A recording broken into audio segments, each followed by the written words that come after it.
Hello and good morning, everybody. Welcome to the day 2 of the Star Wars Unlimited premiere event in the AJ Bell Stadium in Salford. So today we have top 8 coming up soon, but right now we have a caster battle. So we have Ben, who's your caster yesterday, playing up against Krishiv or Ibo Academy. So they're just setting up just now. Just figured we'll show just a little fun game between the casters just now, and I pulled the long straw, I suppose, and being able to cast it. I don't need to be made of embarrassed on stream, so all good. Just went up here, so we have Gar Saxon in red, I think, that Ben's playing, and then I think Krishiv is on Boba. I'm pretty sure it's Boba yellow. Yep, so I'll just move over there because they're just good to go. Alright, so Krishiv and Ben, as you can see them there. Fist bump, wow, very nice. What, straight into it? Alright, done their mulligans. Alright, so a Pike Sentinel off for Ben, and then a Cartel Spacer off Krishiv. So immediately pivoting to space for Krishiv, seeing the Sentinel on the ground there. So here, fun fact about Krishiv, notably lost every single stream game he's been on in his life. So let's hopefully keep that streak up. Not to be a hair. Alright, so we see Pike Sentinel get upgraded there. See some 7 Fleet Defenders, probably Krishiv going to play them, yep. Notorious All-Star yesterday. And then just hitting base for 2. So, 2 apiece. Well, sorry, 4 because the Gar Saxon ability given the friendly unit upgrade +1. Yeah, I'm not playing because they are scared, correct. I would have been playing Kylo. The game would have been over very soon. I have my Kylo Red deck built, so you know, aggro, face is the place.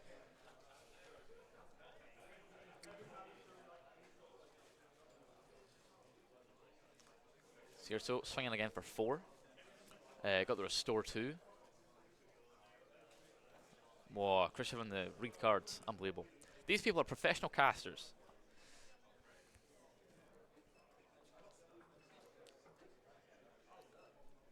Alright, Krishiv's looking at his hand. I think there's a cunning there, yep.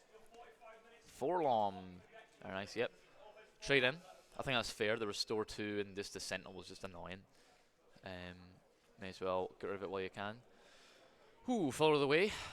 All-Star in Draft. I love Follow the Way draft this set. I love playing Rey with that. Experience counter. Making that a nice 3-5.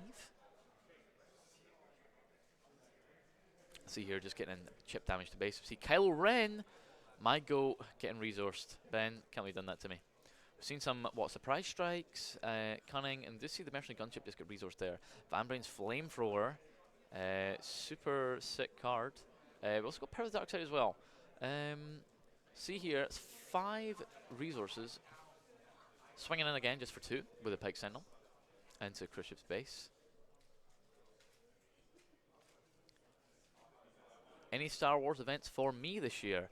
Good question. I've got my locals, but apart from that, like I've got the PQs. How could I forget? I've got the planetary qualifier at Mox in Edinburgh. I'm from Scotland, so that is my local game store. And then I did buy a ticket for Patriot Games in Sheffield. Unaware if I can go to that yet, but I'm hoping to go to them both. I'm really enjoying the game right now. I wasn't too deep into the game compared to what I am with other games, but I'm just really liking it more. So I'm really excited to actually go to more events here and being able to cast this as well. Being able to get meet the people and players that scenes are starting up, right? Obviously the scene is still small and still growing in terms of known players, right? In other card games you've got like notorious teams and whatnot, right, of good players. So sorry, so what I've missed here. Waylay on Follow the Way. Boba Fett deploy, swing in to the Pike Sentinel, taking the 2 damage. And Chris checking resources there. So here, yep, surprise strike in for 6, go up to 13 damage on Ben's base. And play another 7 Fleet Defender. So not looking too hot for Ben. If I do have to say, I think space is getting out of hand. And obviously Boba on the ground being a 4-5 right now is just annoying. We see another Kylo in Ben's hand, getting resourced again. And I think we have a Power of the Dark Side. two. Oh no, a takedown and a power of the dark side. What it looks like. So probably take down the boba. Yep. Get that out of the way. See here what Khrushchev's going to do. I can probably I can see a cunning, to be honest. Bounce a forward away. Give your 7 fleet defender +4, and you know you're putting Ben on 25 if everything connects. Just going to go in for 3. Probably waiting to see if there's anything better to get off the cunning. 3 again. See Ben just poke in for 1. Deploy Gar.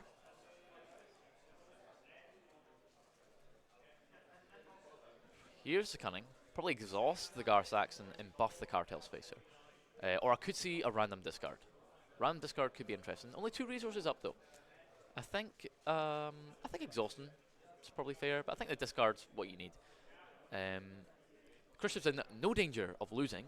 11 HP on base. He's still got a good number, 19 HP left. Got rid of the power dark side. Very good so here.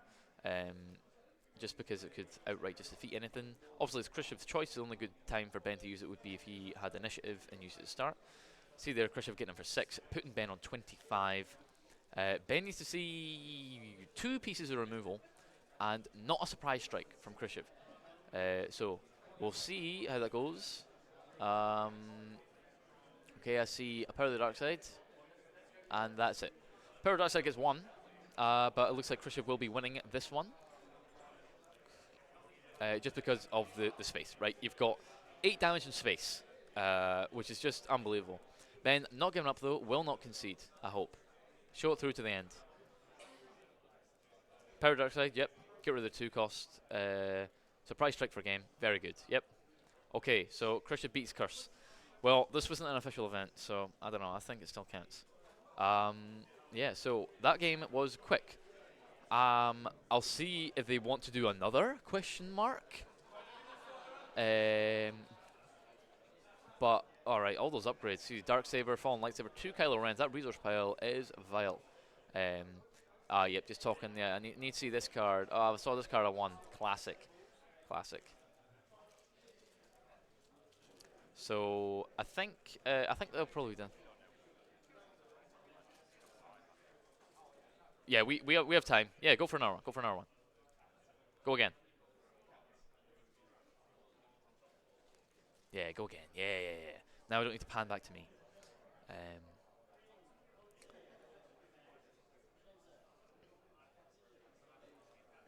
Is this a warm-up before top 8? Correct. Top 8 players are getting their player briefing right now.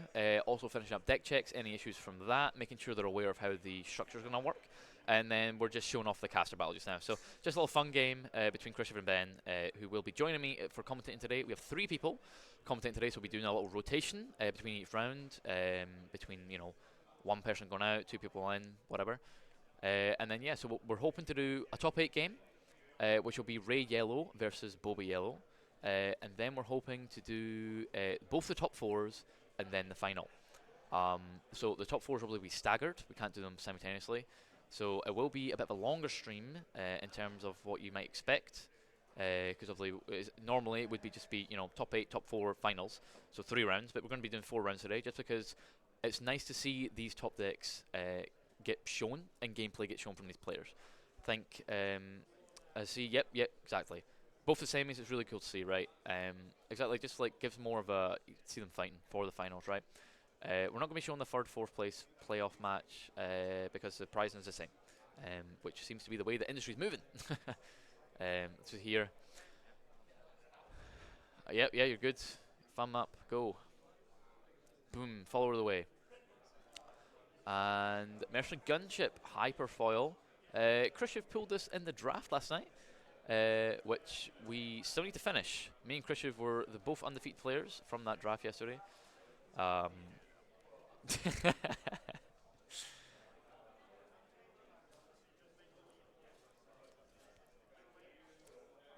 All right, here we go. Follow the way, going to become a 1, 2, 3, 7. No, sorry, 4, 7. With that Mandalorian shield. That Mandalorian shield also was pulled in the draft yesterday. It was in my pack, but I wasn't playing blue, so very useless to me. Ben was right next to me, handed him on silver platter. Another 7 fleet defender getting played there by Khrushchev, and we'll see how where this goes from here. I think this 7 fleet defender is just so important. We'll see here. Ben actually wants to take control of the mercenary gunship. Very funny. We saw obviously yesterday on stream the take control of the mercenary gunship, take control back, and scoop, which was exciting to see the actionability of that mercenary gunship. Yep, just hitting for damage there. So it's 4 into Khrushchev and 3 into Ben. All right, so got the Guardian of the Wills. I think I can't remember. Honestly, I've not seen Ben plays Gar Saxon deck. So a lot of these. Oh right, well, here go another ship. So Ben is going to try and actually combat in space. Now, the 2 attack will be very useful. Oh, new adventure, very nice. So bounce up that follower away, because that follower away was a massive issue with that Mandalorian armor on it. Just like it's a 2 cost, hitting for a 4/7. That's just silly, unbelievable.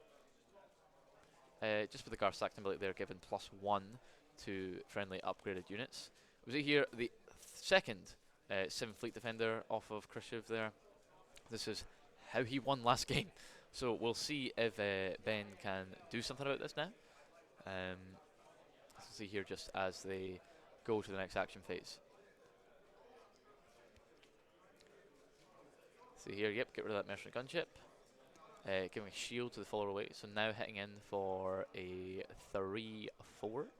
The follower away with that shield.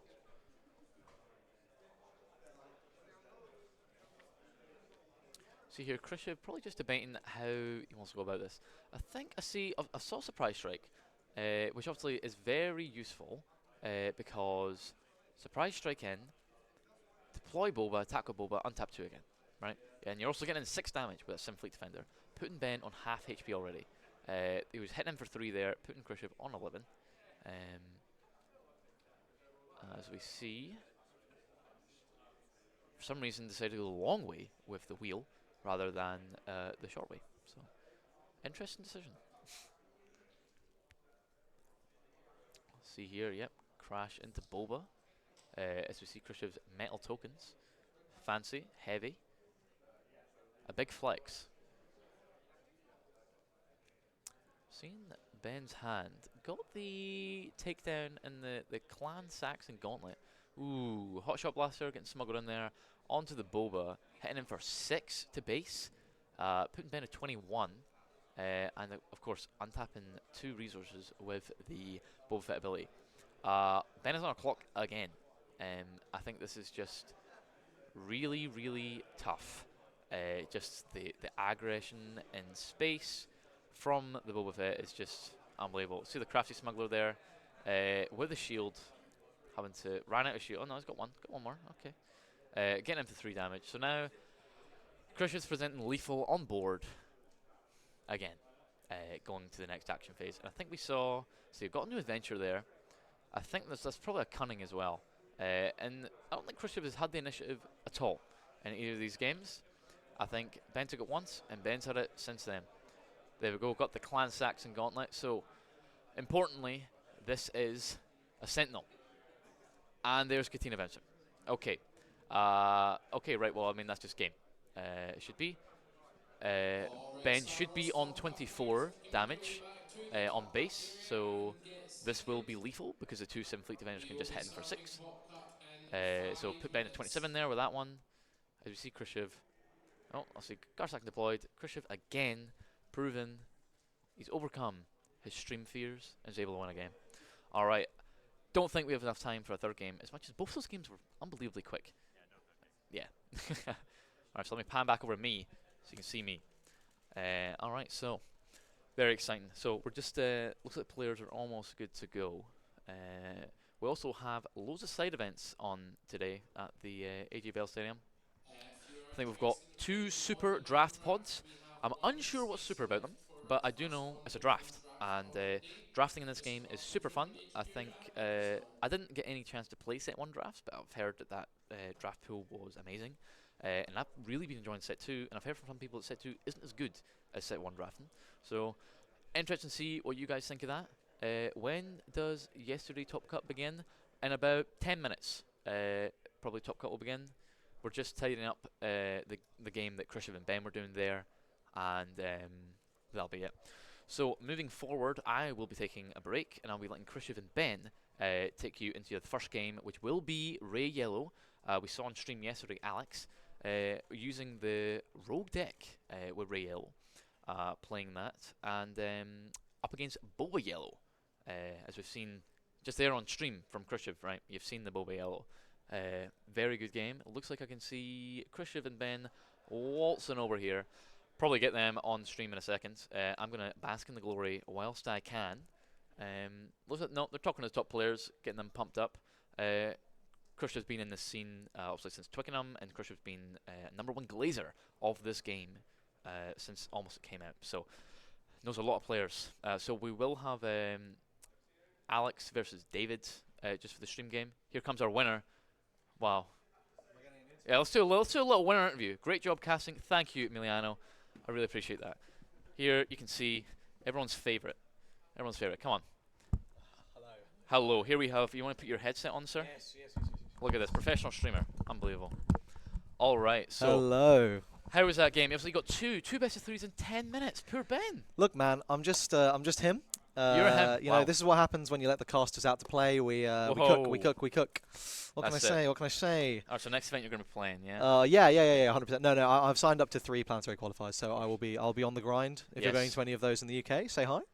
Yeah, we had someone ask yeah. earlier if I was going to any events, and I was like, no. And I was like, wait a minute, I'm going to 2 PQs. You are. How could I You're forget? going with me. What do you Yes, I mean? know. What do you mean? We're getting a room together. This guy's Yes. good. Nice of you to set up fake games, making Chris believe he's good at game. I know, right? He needs to You know ego what? boost. Okay. Where are you, Mr. Emiliano? I thought. You know, this guy was meant to be here today. Yeah, well, I know that for a fact, but he's skipped out last minute. Outrageous. I mean, he's in your behaviour. heart at least. All right, I'll take So, that. I'll take questions that. from chat. Someone asked him, when's that Pokemon Nuzlocke coming back on? And that was me. That was you. That was you. I actually don't know. I got cooked extremely hard. I'm not. I'm not sure what you're Yeah. saying. Yep. All right. Okay. Sure. Okay.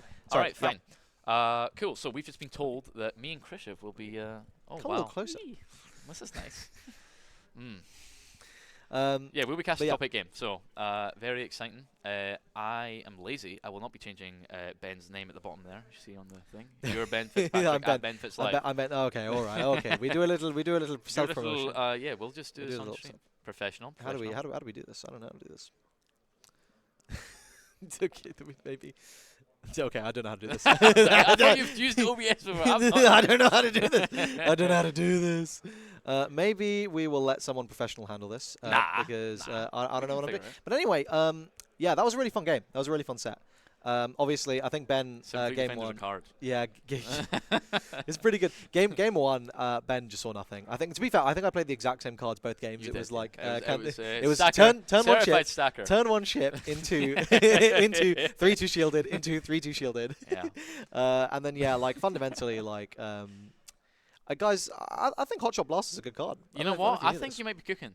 We didn't see any of your spice. You want to leak that the stream and keep Nah.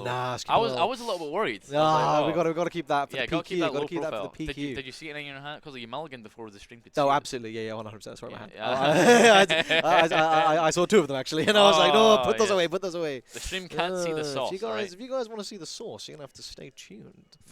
Well, I mean, lots and lots see of here. that. All right, so looking forward to the green palp taking first. Well, unfortunately, Ray Yellow's taking the set. All right, so It's you just rein it back in true. there, Meme Kane. I am very excited to see those games though. I think we've got a really exciting top 8. Have you already walked them through it? I walked through my tweet. I didn't walk through here. So yeah, Well, the let's top do 8. that. Yeah, so we've got 3 Bobas. 1 is Boba green and 2 are yellow. I'm Yes. pretty sure. So the Boba Green is on a 30 HP base. Yeah, no So- ECL. Yeah, so Who this is a needs big it? yeah. Well, no, in truth, so this is a big change. Those of you who have been following some of the US events. So at Gen Con, we saw the winner of Twickenham, Alex. He went and he got a top 16, which is a very, very solid finish, of course. Congratulations to him. And there he took Boba Green, which has not really been on many people's radar since sort of Boba Cunning became a thing. People were like, oh yeah, Boba Yellow. It's sort of it's the same deck but better. Obviously there's differences actually, and I think the deck you pick out of those two depends on the meta, but certainly it shouldn't be off your radar. It should be a deck you're prepared to face, and here I think we're seeing that's Joshua Freeman Birch on that deck, piloting it extremely well, the only undefeated player yesterday. Someone stream it as well. Yes. Got that little interview I think Ben did with him. Yes. So that was great. You guys should tune in. You can find, I believe, the recording of yesterday's stream over on the page. So Probably, yeah. So you can go find that. Yeah. But yeah, and then so that's going to be the first. So Boba Green is going to be against Sabine ECL on the first of the top 8 matches. What do you think about that matchup, Nathan? I think Boba Green will take it. I don't think Sabine can have a leg to stand on against it, to be honest. But I'm happy proven wrong, as much as I still want undefeated to continue undefeated. I don't want to see undefeated losing top 8. No, everyone hates that. It's the curse. It's the curse. It's unbelievable. I promise you. I think every single time I have gone undefeated in Swiss, I've lost in top 8. I've never managed to break the curse. So good luck to Josh to break. I will say that matchup though. I remember in set 1 it was pretty one-sided. I think it was very, very hard to win that matchup with Sabine. But in set 2, I think Rekka, Poe, Timely Intervention, Darksaber, just huge tools that Sabine has had access to.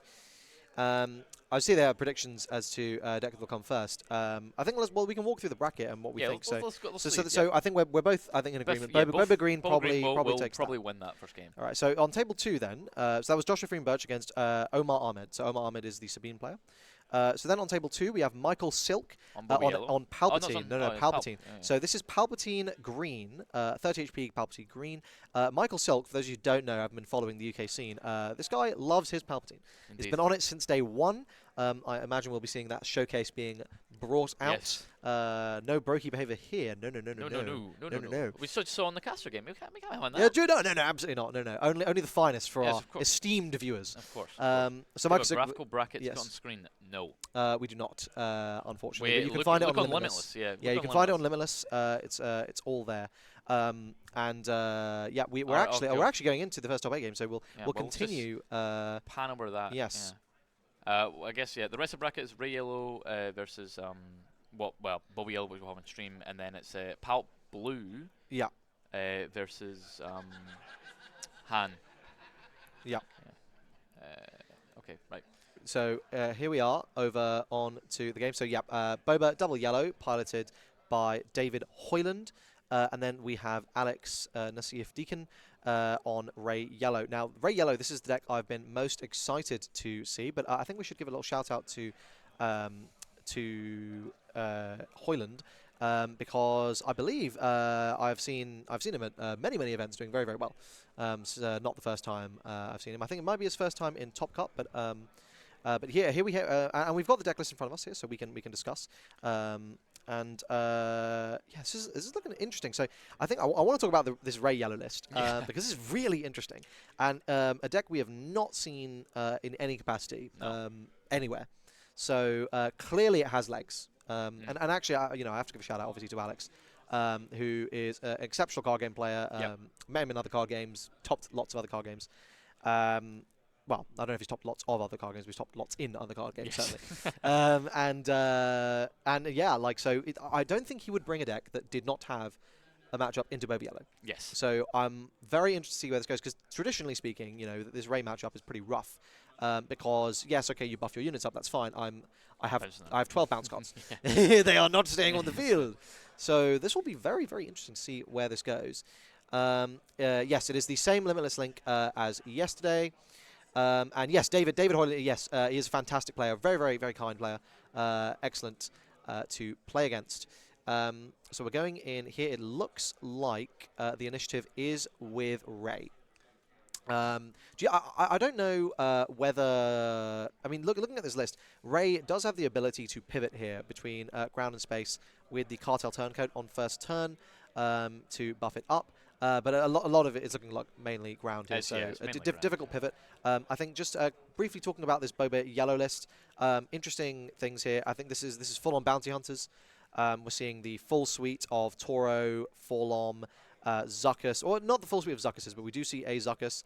We see 3 Cantina Bouncers. We've got a Shoot First in there, got some Boba's armor, but I think otherwise a fairly typical list. I don't think there's anything exceptionally spicy in this. I think it's, and that doesn't necessarily need to be a bad thing, fundamentally. When you're playing good cards, they're good cards, right? Yeah, why? Ain't broke, don't fix it. Exactly. Of course, the major innovations outside of the Bounty Hunter package being Hotshot Blaster. Yeah. What a card. I mean, we saw that in my games with Ben. Yes. What a card that is. I mean, obviously, if every turn that hangs around, it's so threatening. Yeah. Absolutely one of my favorite cards from the new set Shadows of the Galaxy. It's just nice when yellow gets a bonus card. Yeah, just out of nowhere. Yeah. They needed it, I'm sure. It's just one extra card than everyone else. It's very, very nice. They even gave us we can find it more easily off our commission searches. Sure, yes, because they made it red for us. Very, very kind of them. Very, very kind of them. But going back to this Ray yellow list. So I guess just for those of you who have not got it up on Limitless, I'll just walk it through. So we've got Chopper, R2, Cartel Turncoat, C-3PO, and L-337 forming that turn 1 play. We see the R2 coming down here. Yeah. Doing that. Oh, we see an L2 on the top. Going to leave it there, and a Cartel Spacer coming down. So sorry, a Cantina. Oh, I can never Crafty Smuggler. I can never get. All these C names. Deck. I know. I just all the C names. I just get so confused in my head. It's the one that's shielded. Is what matters. We do see a buff coming down onto the R2. So R2 being a 2/5 is very good. Yes. It's very, very good. I think R2 is one of those cards where if this had been a 2-cost 2/5, I think it would have been every single deck. 100%. I can't see it. Every deck that could play it, yeah. Yeah, I mean, it's you don't want to pay 2 more for it, I don't think. No, especially in like low aggro decks. You do see the Chopper coming out here. So for those of you who maybe don't know what Chopper does, because this is not a card that has seen a great deal of play. So Chopper is 1 cost. It's a 1/3. It's a Rebel Droid and a Spectre. So Rebel probably mattering a fair bit here. While you control another Spectre, it gains raid 1. And then on attack, discard a card from the defending player's deck, and if it's an event, you exhaust a resource that player controls. Now, into Boba, which actually traditionally plays quite a lot of events, that could be really, really scary. Oh, we see the cunning just sitting in David's hand. That's very, very scary. And we're just seeing these. I mean, look at the sheer number of tokens being slung around here, and just this wide board that Ray has already managed to establish. I get the feeling Ray might be in a position to win a race in this matchup, and that might be the way it's positioned. Yeah, I think it's looking that way, right? I mean, I think the issue is just like if David just goes more into space. They've got Sim Fleet Defender, which is just annoying. I don't think there's a lot really to do about it in terms of like unit combatants. Yeah. You've obviously got takedown and whatever that can just bypass the shield and defeat it, but I think just having you need to see those answers and use them against it. But we'll see here the cunning. So the fact the cunning is coming out here on turn 3, rather than turn 4, which is when you typically see it, I think it's a big tempo swing, but it's really killing the power of the flip term. And actually, if we look at, I mean, to be fair, David had double cunning in hand. Yeah. I mean, typically, that being said, I don't think he really has a great play this turn without it. As powerful as double cunning is on the flip turn. But yeah, just absolutely neutering the aggro there. And what do we see coming down there? Was that no, it was something to get rid of the shield. Yeah, I'm actually not sure. I didn't quite catch that.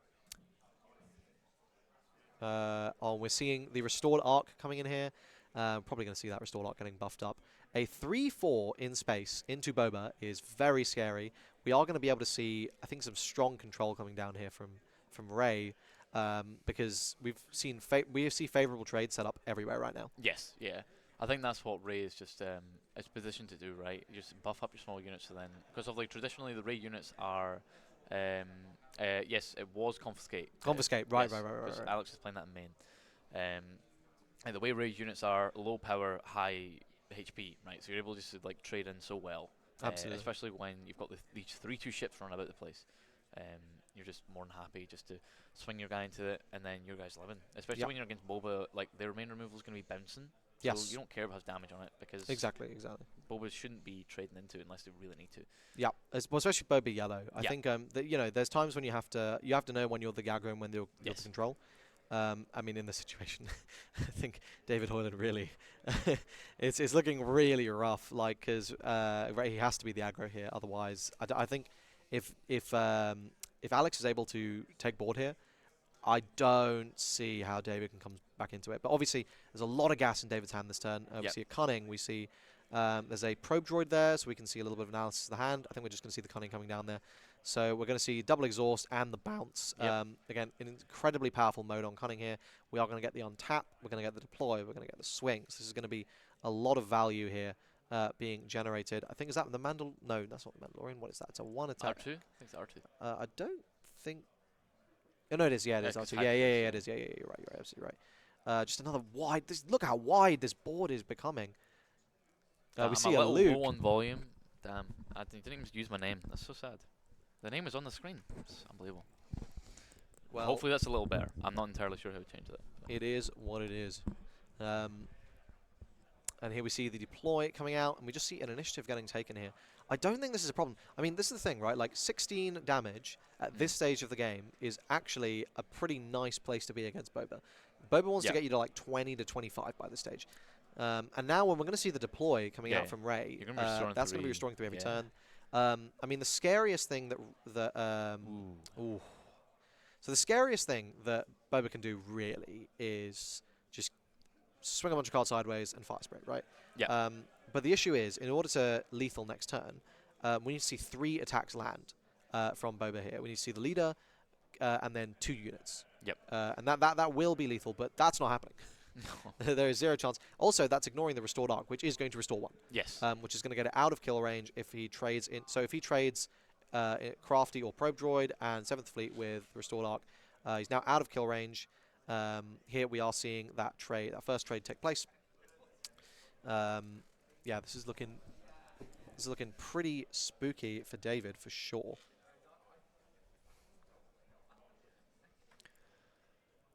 Yeah, it's just such a favourable trade, right, with L377 with the...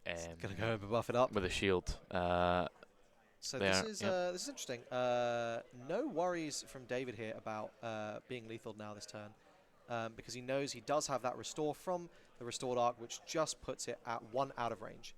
So now it is not possible to be completely lethal here, forcing Boba to be in this sort of like awkward position of like, okay, well now I need to play the control. And every single turn that Rey is out, Boba's chances of winning slip away. Yeah, the restore free is like so impactful. It's huge. Especially because you're always guaranteed it with a leader, right? Exactly. We've seen the restore 2 in Krennic, right, which is also good, but I think this restore 3 from Rey is just so annoying. Yeah. It's really hard just to combat it, and especially when the deck is playing Luke. You're able to get out the turn after, and then if Rey's not dealt with, then you've got 2 restore 3s you need to deal with. But it looks like David is just going face and saying, you need to answer the board. Yeah. Well, the thing is, it is a little scary because even with that restore 3, he is dead to the fire spray, right? Yep. I actually don't know if does David have an answer? Sorry, does Alex have an answer? I don't think Alex actually has an answer to just claim swing fire spray. No. I don't think so right now. So as much as he can heal out of it, it's not really mattering. Yeah, especially when David has Surprise Strike in hand as well. Well, exactly. One thing, did players get to see their opponent's deck list? The deck lists are open in Top Cut? Yes, but they're open. I think they're open yesterday. Yeah, they're open yesterday as well. But yeah, they are open Top Cut. We are going to see the deploy coming out here. This is going to go to 29. Spooky. That one Sabine thing away. It's very, very scary. I don't actually know, because one thing, I mean, it's been great to get a Luke out or something, like do some removal here, like remove the fire spray. I think he's just going to pack it up. Yeah. He's conceding here because he knows that he can't outpace that that fire spray. But look at that. I mean, honestly, that is the tempo was just enough to keep Boba in the game there. I mean, it looked like it was swinging. The pendulum was swinging. I just don't think it's swinging. I just don't think it was swinging fast enough. No, yeah, it was close. I think if just, Rey was... I think that the 2 cunnings early game to tap down and bounce something, which is brutal, right? You're just able to stop the trades going into your guys. You're able to get more damage in. And I think that just really, that's exactly what Boba wanted to do there, right? But get all the damage in early before the restore 3s are coming out. Yes, I can see there that I'm apparently a little bit low. I've come closer to my mic, so please do let me know if that has fixed it. Hopefully this is a little bit better. But yeah, I mean, here we see this is. I don't actually think we saw any sideboarding here from the Boba player. Oh no, okay. Here we go. So we're going into the sideboard now. Looking at the Boba player sideboard, I think the only things I'd be looking to bring in that Relentless Pursuit for sure.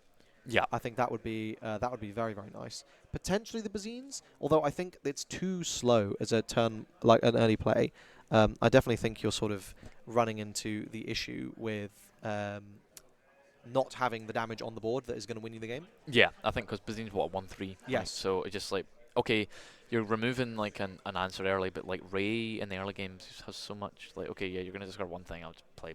Absolutely. Right? Well, and this was the issue in our, I think I've played a lot of games with Boba Yellow, and in that initial set 2 testing period, I think we read a lot of these cards and we thought, oh, these are crazy. Let's just jam them all in. And actually, we found that the whole part of the deck that was so strong was the sheer amount of damage you were able to just get onto base was slowly slipping away as we played more and more of these tools that seem very strong on paper, but actually are only appropriate in certain matchups. Yeah. And here, when you are you're looking down the ticking time bomb, right? Like the moment that Ray comes out, I don't have a fantastic answer.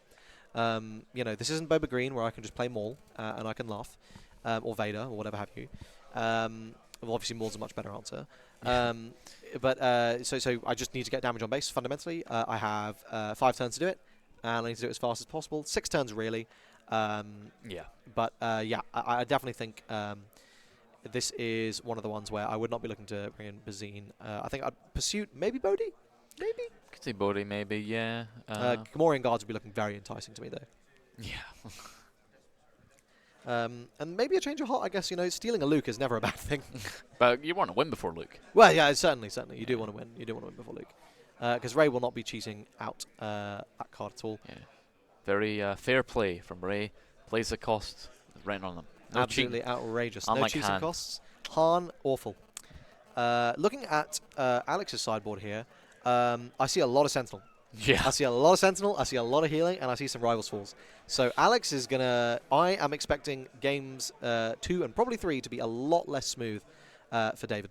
Yeah, I think the Concord Dawn Interceptors are just really annoying. Really? So this is one of those cards where in a lot of matchups, I actually don't care if you play a Concord Dawn if I'm heavy on the ground. Yep. But we saw just how wide Alex's board on the ground what there was game 1. Mm-hmm. And so you lock out space with Concord Dawn. And you play Village Protectors. It's such an efficient card. It demands a bounce. Yeah. Because otherwise it's just going to soak up 2 attacks. And frankly, if I'm the Ray player and you're bouncing my Village Protectors, I'm probably feeling okay with that. Yeah. It's feeling pretty good. It's a little bit annoying because the 3 cost obviously, and you want to play. You need to play it back down again to get the same use. Yeah. Although you can buff it into a 3/3, which yes. makes it really annoying. Yeah, at that point it's super annoying. I think I definitely get the feeling this is. I mean, because we did see that game 1 2 Cunnings. It's a strong hand when Boba sees 2 Cunnings. Glad to hear the volume is very, very good. That's great.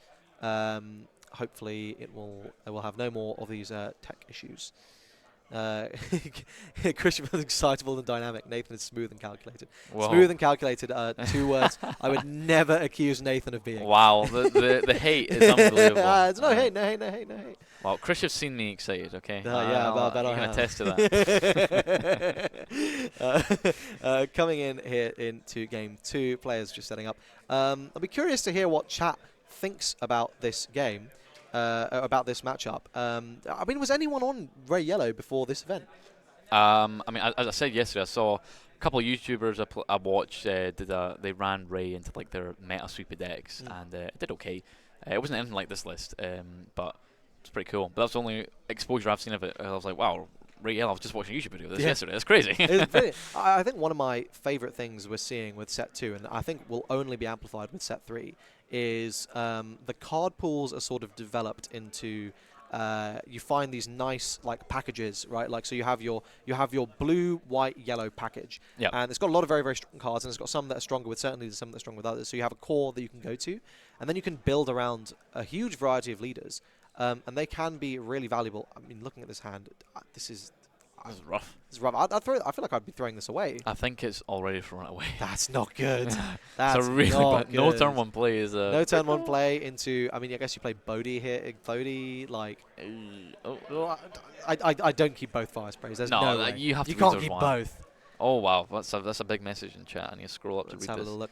Okay. So we say the raid deck yesterday. I got the impression it was built to prey on Sabine and the Bo meta. I agree. I think Cyber will move the needle in the direction of Ray compared to Game 1. Boba still has so much raw strength that... Yes, I'm inclined to agree. I think that's why Boba has remained one of my favourite decks to play, because I think it's a deck that... I mean, look at that instant claim. It's a fantastic deck because, one, I think it really does reward player skill when you know what to expect.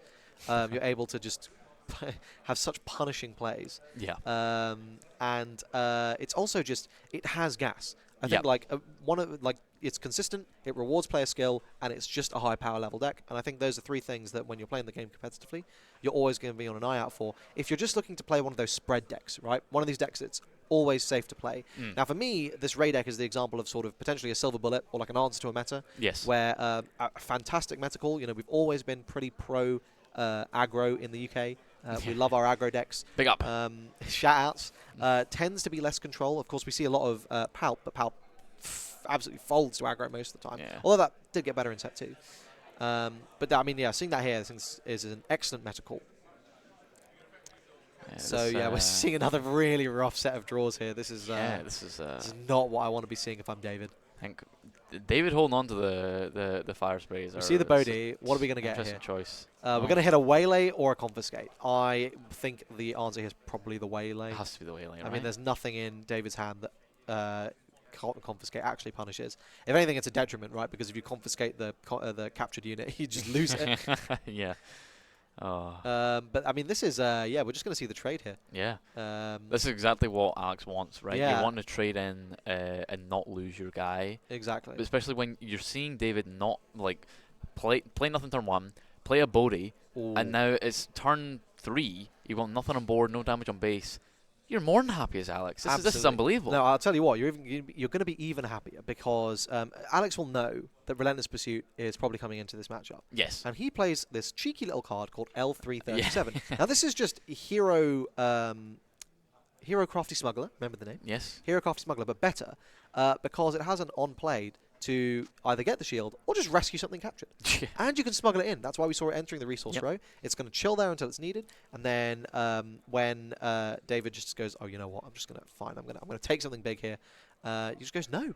Yeah. David did mulligan into no turn 1 play and drew into 2 fire sprays. And it looks like there is a third one. He's keeping it in his hand. Kept in his hand, I think. I mean, listen. Never underestimate Boba, because sometimes you just keep turning cards sideways, you will get there, but I'm not going to lie. Fire Spray comes out really late. Like, at that point, Ray is like looking to deploy. Look at that. That's crazy. Oh, there's the turn 1 play. Oh, there we go. There we go. Man, this hand is... This is not good. So going into a flip turn, we are about to see a flip turn, which is Bouncer Boba. Yeah.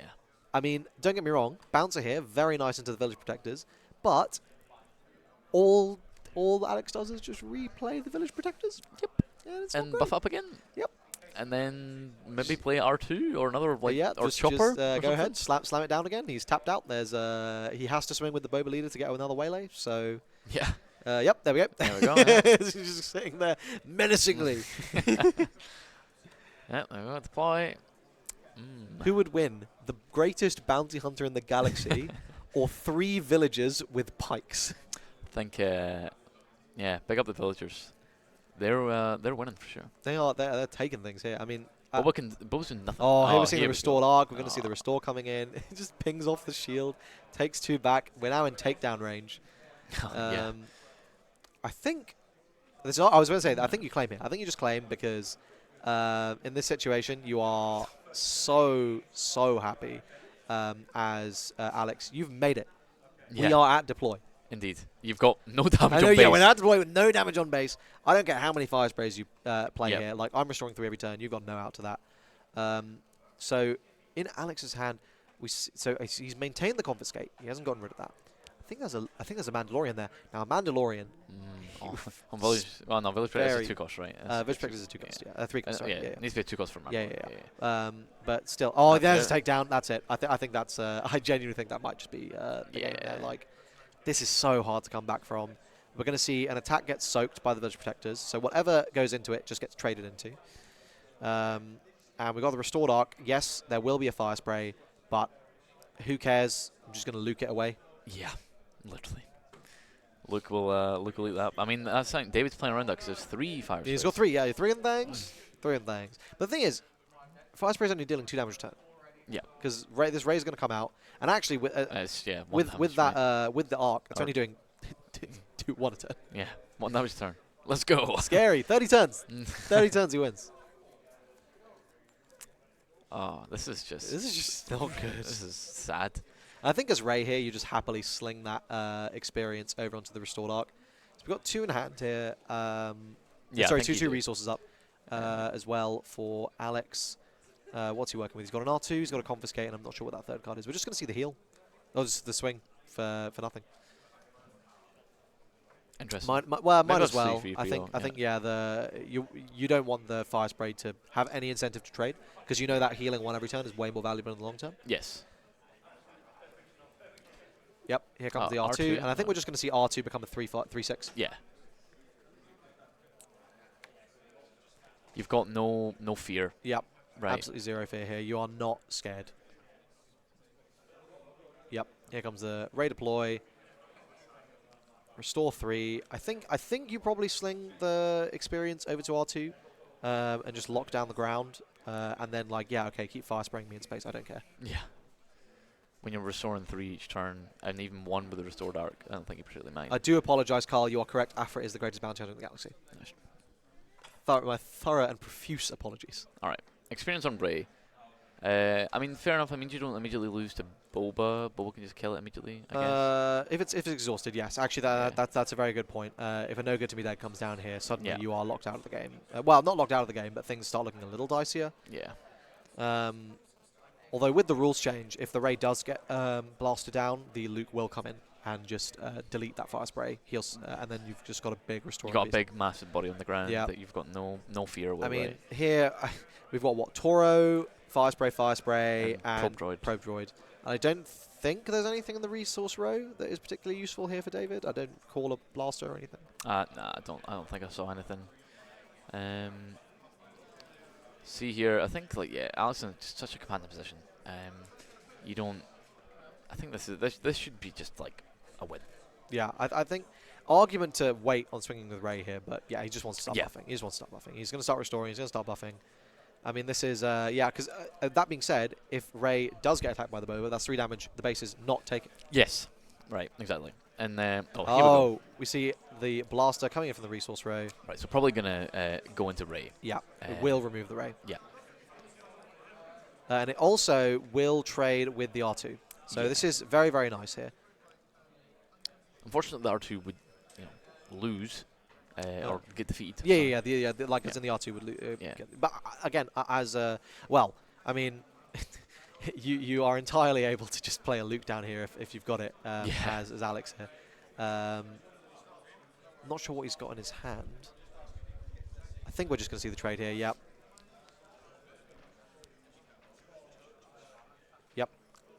Going to the bottom of the deck. And, the ground's looking nice and empty. We've got 1 fire spray to contend with. Restore 1 every single turn. Things are looking pretty decent for Alex here. The probe droid coming down. Let's see what that hand is. Got to take down a Mandalorian and a confiscate. So I think the Mandalorian probably just coming down here. I mean, the argument to play the Mandalorian first. There is. Well, it's a Sentinel. Oh. So you protect Ray.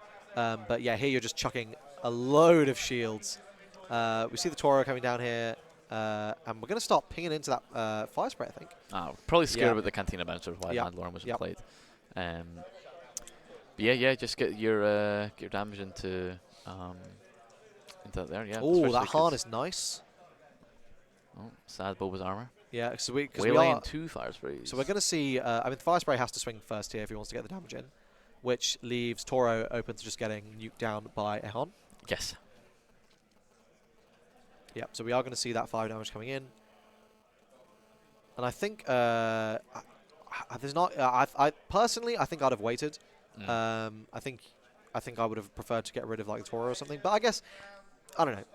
I think I understand why, because there's a lot more valuable targets you can also get rid of with the Han, rather than just Toro. And fundamentally, there is a 5/6 sitting there that means that if the ground is locked out right now. Yes. I think one of the big things people really slept on the Mandalorian is just how big that unit is. Yeah. A 5/6 with Sentinel is massive. It's a bit annoying at the 6 cost, 'cause it was a little bit awkward. Yeah. But, I mean, being a 5/6 is just, like, just annoying. Absolutely. So annoying. And especially in a deck like Array, where you're playing so many of these low to the ground units, they're being buffed up. Fully healing them, fine. Throwing 2 shields. Yeah. Really powerful. I mean, here David's going, okay, I guess I Fire Spray again. I mean, yeah, right. Oh, now here we see the Han Han coming in. And yeah, this is rough. This is really rough for David. He has to just, Fire Spray? Yeah. I think you can afford to, I think you just swing 5 here. And swing then 5 claim. and claim. Yeah. Because fundamentally, you are currently probably winning this race. 100%. I mean, that's what, like 11, 14 damage on board? So that's what's 2 off lethal? Yeah. Sorry, 4 off lethal. Oh, a Concord Dawn is massive. Oh, that's so good right now. That's absolutely gigantic. Very, very happy to see that as Alex. Arguably, you wait for Fire Spray to get the first swing in. But no, he's just going to slam it down. Yeah. And that's it. It's going to get waylaid. It's going to play down again. Yeah. This No Good To Be Dead is not doing very much here. Yeah. It saves you off the hand doing anything to any ground units you deploy, but there's a crafty smuggler. Still is not looking great. Yeah, we are just we're gonna see the No Good To Be Dead. Okay, on the hand. Yep. Yep. And I think here you can just comfortably start turning a few cards sideways as Ray. Maybe throw a buff around. Yeah. So arguably, you do want to start throwing some buffs around, because otherwise, this Concord Dawn does get defeated. Yes, it would get defeated anyway. They get defeated anyway. You need 2 turns of buff. Yeah, exactly. So yeah, so I was going to see the trade there. But again, it's soaked up 5 damage. I mean, as Ray, I'm absolutely happy to see this. I'm now commandingly winning this race. For sure. Obviously, David's probably just going to slam down a second Fire Spray here and just turn card sideways again. Yeah. I think you need to, right? David has to. He has to. That's he has to. So it's the reason he kept all those fire sprays. Yeah. Was that he recognised that, okay, this early game's nothing. The only way I'm winning this is by just slamming fire sprays down and just getting 5 damage and hoping that Alex has nothing in space. Yeah. Now, Alex can push him to 20 with this swing. Or he trades with Fire Spray. I think he's facing down the decision here. Like, okay, do I want to trade the Fire Spray? I think he goes face. And this is the correct decision. Yeah. I think you're in no fear yeah. of losing anything here, right? You're only on 14 damage on base. Exactly. This is the thing where it's like, okay, I mean, he needs to get 2 to 3 more attacks with this off before I'm really scared. I can deal with this at any time. We're going to see the crafty come down. And I think just basically wasting actions here, forcing a decision to get made. There comes the takedown, and then we are going to see the Fire Spray come out. Yep. I think you probably just Ray. There's actually nothing to buff, you just claim, probably. I mean, there's nothing. Oh, we're going to see a Waylay instead. Ooh. Interesting. Well, now that can't come down again, right? Yeah. The Mandalorian, so. Yeah. I think we're just going to see the claim there, yeah. Yep. Oh, a Rival's Fall and a Fell the Dragon. Fell the Dragon actually quite useless here. Probably want to get rid of that. Yeah. Unless you're expecting. Oh, no, wait, it's Fell the Dragon. Fell the Dragon's 5 or more, actually. 5 or more, yeah. Oh, so never mind. Fell the Dragon, very useful. Yeah, it's very useful. Very but useful. Are you expecting to see the 3rd Fire Spray? I mean, it's the only thing you lose to, right? I mean, yeah, exactly. I think you just hold it because you're like, well, right now, like I've got pure gas. I'm happy. Yep. And, you know, the moment this Han comes back online, like, it's over. Yeah. Especially because you're able to, like, 4 and 6. Yeah. That's 10 resources so on 10. Three damage coming in. I mean, this is lethal next turn. Yeah. And this is yeah, really awful for David. Like, what do you play here? I mean, you can play Fire Spray. It dies, you lose. You can bounce something, but then, like, I'll just replay the Han. Yeah. You can bounce my Restore Dark. Okay. Yeah. Fine by me. Yep, here comes Fire Spray.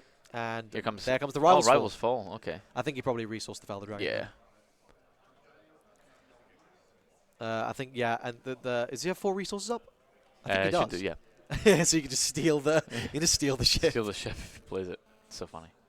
Play the ship. Claim. Oh, here comes the cannon. I mean, this is absolutely locking out of the game. I mean, this is it's over, yeah. I mean, none of that saving him. I think you just go to game 3 here. Yeah. Recognize that. I mean, there's so much time left in the clock, I think. Yeah. Oh, play exactly, your routes, yeah. Although you've lost 3 fire spares and your opponent's on 13 damage on base. Yeah, it's not happening. It's not happening. Non-believer. He also, like, healing 2 a turn. Yeah, like non-believer. Non-believer. Yeah, really rough. Yeah. Okay, we see the yeah. It's got to happen. It's got to happen. Well, hopefully, turn and play. I think that's what David needs to. Yeah, go that for. helps. That tends to help. Yeah, I think both we're seeing the real pendulum of Boba there, from double cunning to no turn one play. Nothing. Yeah.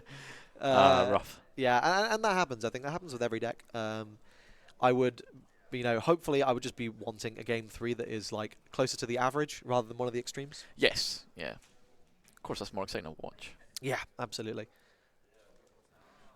But I would. I mean, is there anyone you're rooting for? You rooting for David? Oh, you know what? Or are you rooting for Ray? Well, I'm honestly I'm rooting for Ray just because I think it's a much more unique deck than we used to seeing in the top tables. Obviously, I know Alex. Yes. Which I don't know him that well. We've met a couple times. He's a nice guy. He's a friendly guy. I'm a fan. So I'm always rooting. Always rooting for the homies. I actually know half this top cut weirdly. So that's pretty cool to know so many people doing well at a tournament. Mr. Famous. I know. Look at me go. I'm Mr. Worldwide. Nathan, someday you'll be as big as me. Oh yeah. In the old Star Wars Unlimited casting game. Oh, I'm sure it will. Yeah, I'm sure I'll break through. It'll take you about 3 seconds. I just hope, I hope they'll accept me for not being able to pronounce Star Wars characters' names. That's true. Well, I'm struggling as much. I mean, at least you can remember them. I mean, I don't know. In that Gar Saxon game, I was like, I have no idea who that is. I have no idea who that is. See, this is what happens. Nathan, he conceals his his lack of ability in ways we can't find. No, not like me. I make my lack of ability plain to see. Of course. No, nothing to hide. Nothing to hide. Gotta be honest. Besides in the smuggle row, of course. Yeah, of course.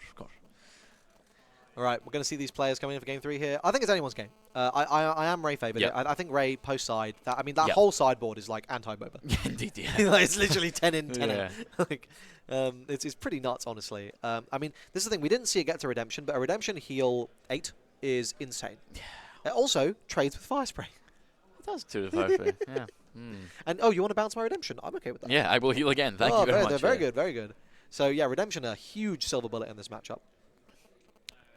Yeah, I think we didn't see Tobias. I wonder if Tobias got sided out because that is rare in set 2. I think when you play a card, you rest a unit with cost equal then or less. A non-unit card. Yeah, it's when you play a non-unit card. Yeah, I think that is again hugely useful in this matchup. Yeah. Actually, I mean, yeah, looking at this list, I'd say I'm staring at about half of these cards that are silver bulleting Boba and silver bulleting Sabine. It's a really, really strong meta pick here. And actually looking at the bracket as to what is likely coming up next, if Ray does take this, the other matchup is Boba Yellow versus Palp. So I think, likely that's a Boba Yellow win. Of course, can always go either way, but traditionally, the aggro decks tend to have a better time. Yeah. So, I mean, we'll just see Alex do it again. Yeah. Is it 1-1 with only 10 minutes played? No, but it is 1-1. But in Top Cut, it is an hour and a half long rounds. Yes. Yeah. Or no, 75 minutes. Yeah, whatever that number is. So Emiliano, asking what comes in from the sides. So from the Ray side, I think it's literally everything. There's Village Protectors, which we did see. Concord Dawn Interceptors, which we did see. Rivals Fall, which we did see. The only card we didn't see is Redemption, but the game didn't really get to that point. Yeah. So yeah, I think it's literally 10 cards in, 10 cards out.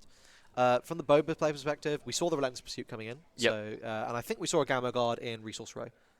Yes. So, I'm pretty sure we saw one of them. Yeah. So we saw the Bodhi as well. Those. And it's somewhere in main, so not sure true, whether one came in. True. But yeah, both those cards that seem to be stronger. I think Change Your Heart's probably decent as well. Stealing of some of those buffed up cards, in particular something that restores, can just be very, very powerful. But yeah, I think just Ray having a really strong sideboard plan for this particular matchup. All right, looking at David's hand, it's looking a little nicer. We have a turn 1 play. Love to see it. The glow up is crazy. What have we got? Was that Garrido? Garrido, Lackeys. That's a lot of 5 drops. That's a lot of 5 drops. Ooh, what's that? There was 2 5 drops. It was a 4 drop and a 3 drop. So actually a pretty decent. Of course, L2 here blowing out that Greedo. Not a great turn 1 play into that. You do see a Cunning getting drawn. I think, yeah, you got to put away that. You know Rivals Fall is in this deck. You got to put away the Boba's armor. It's not happening. And here, I mean, yeah, we're going to get the 3 damage in, but this L2 is going to clean up that Greedo. Honestly, I don't know if I want to discard any cards. I mean, like, yes, it's powerful, but if you lose something like a Cunning, okay, you just lost a Fall on. That's okay. That's fine. It's just always, it feels very risky sometimes. Yeah. Oh, the Concord Dawn here is huge. That's so good. That's huge.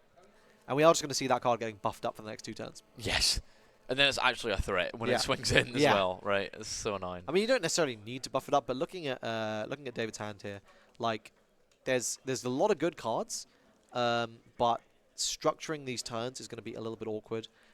We got the fall on, we got fall on, bouncer, cunning, fire spray, and something's resource there. So that's yeah, I think.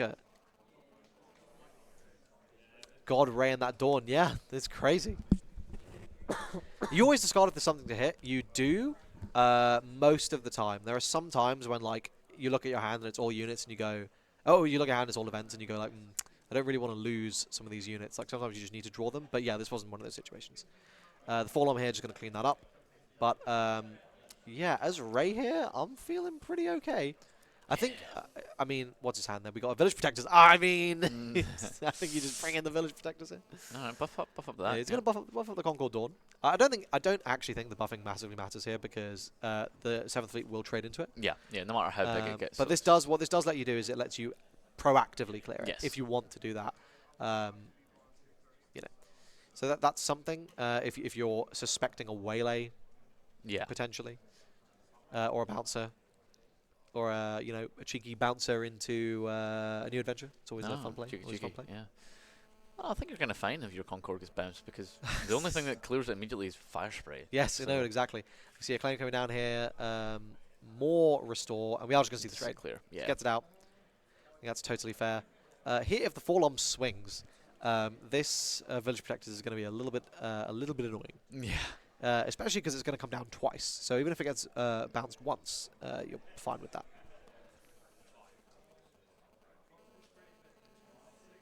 Well, this is a Boba deploy as well, so it's looking like a rough turn. I'm not going to lie. We see 2 fire sprays, a cunning, a cantina bouncer. Is that a second cunning? Surely not. Wait, which of those is okay? Those are resources. I mean, let's have a look at this. Yeah, it is double cunning. It is double cunning. Ah, wow. I mean, that's the turn, right? It's double cunning. Yeah, the turn is double cunning for sure. That's... I think he has just screwed his double cunning play here. Yeah. Because now you're not going to have anything to buff up. So you can rip a discard.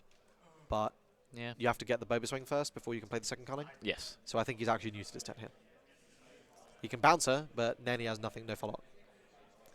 Yeah, not ideal. I think that was a little bit of a misplay there from David. Yep, we just see the raw deploy coming down. And we're going to see Village Protectors. Probably. I will say, you do get blown out here a little bit. Yeah, so this is the correct thing to do because now you go, okay, now you can play your cunning or you can surprise strike, but my Village Protectors will be safe. Yeah.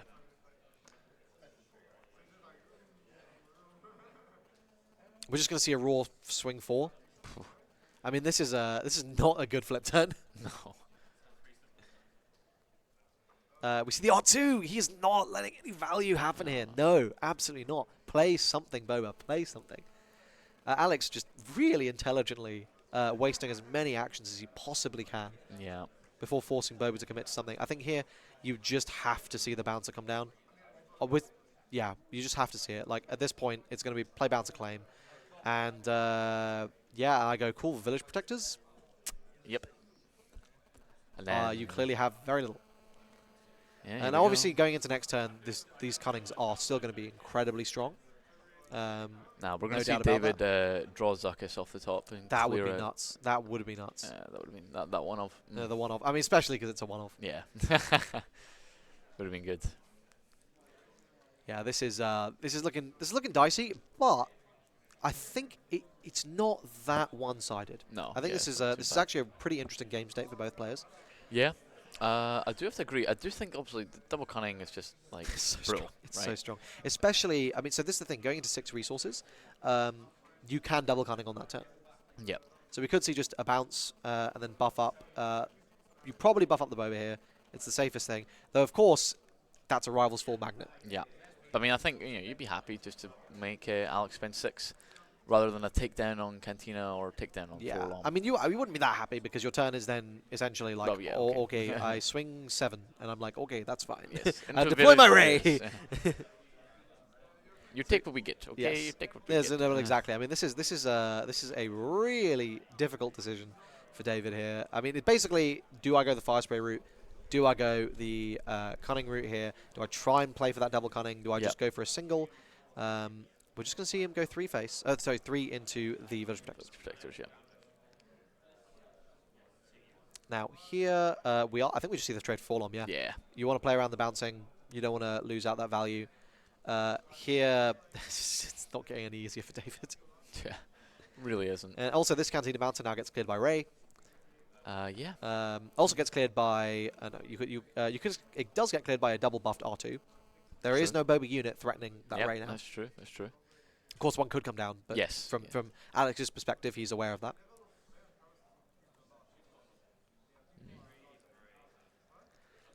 When you get asked cards in hand, I feel like as Boba, you're like, yes, I suspect a Cunning may be coming. I wonder. I mean, how much cards are in hand? What, 3 for Alex? So we do have an update from the rest of the top 8. Joshua Freeman Birch, the undefeated player, has beaten the curse, and he took the W in top 8, going into top 4. He beat out the 1 Sabine Green player, Sabine player in general, in the top cut. So sad. We do see the Cunning come down here, and it's going to be a buff and a discard. Yep. So this could be big. We have 4 cards, so a 1 in 4 of hitting whatever Alex probably really doesn't want to hit. No, come on, you can do it. There we go. What is it going to be? Oh, that's the worst one. That's so bad. That's really bad. I just see the Village Protectors coming back in. Oh, no, that's so rude. That's it. I mean, that's brutal. That's really brutal. Oh, that's so sad. I mean, in fairness, actually, I don't think... Is there any fairness here? Okay, you can play the second Cunning.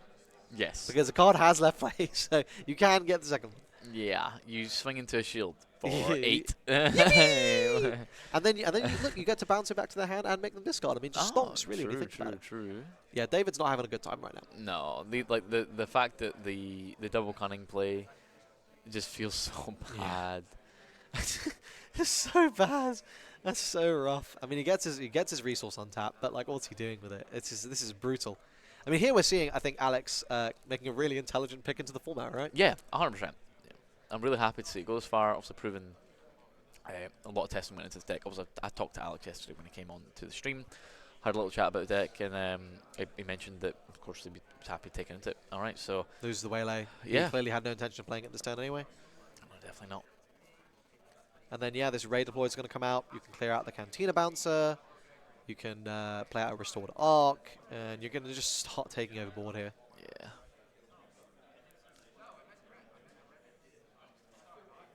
Oh, he's just going to go face. Buff up this R2. Makes sense. Makes it a 3-6. Can now double clear board. Deal with the Bouncer, I reckon. Yeah. Cheeky top deck scroll. Ooh. I mean, this is just brutal. I mean, yeah, just play out your whole hand here as Ray. Take that third Village Protectors. Oh. He's him. Wow. Me when I see all my sideboard cards. Anything on Silk's game? No updates on Silk game just Silk yet. is But playing I can. Palp. Come on. He is playing Palp, but I can tell you it's in progress, so we don't have a granular update in the sense of game by game. Yeah. Can't see online or something unless you click into it. But No, I clicked to it. It doesn't. Yeah. no, like click into the actual game. Let's have a look. See if I can get you Like, that. yeah. I don't think so. Oh, okay. If you go with the down to tomorrow, I don't mind too much. I think pairings, maybe pairings. See if we can. We're trying our best to get this to you. Yes. Okay, it hasn't been updated though. It hasn't been updated. Oh, okay, cool. Yeah. Yeah. Nothing. Nothing yet. Every other game is still. Oh, this one hasn't been updated either. No, this one hasn't either. That's what I'm saying. So I don't think they're updating them. I think they're just going to put in the results. David here, Fire Spray in a Dream, right? Yeah. I think that's your best bet. Cunning, another Bouncer, and a Fire Spray. Here we are going to see that little trade. This takedown of Bova. That's the game. That's the game. Oh, this is peak. This is so sad. Yeah, this Cunning is now dead. You basically just play Fire Spray. Yep. And hitting for 5. While Except the it's Ray actually player restores for restores 4. Yes. yes. Very One good. damage. Yes. Very strong. I pay 6, 1 damage immediately. Good card. It's really, really great. I think Ray here, you can swing with the Ray into the Bodhi, restore 3, sling an experience over onto that restored arc, and then just pummel face. There's nothing scary coming up, really.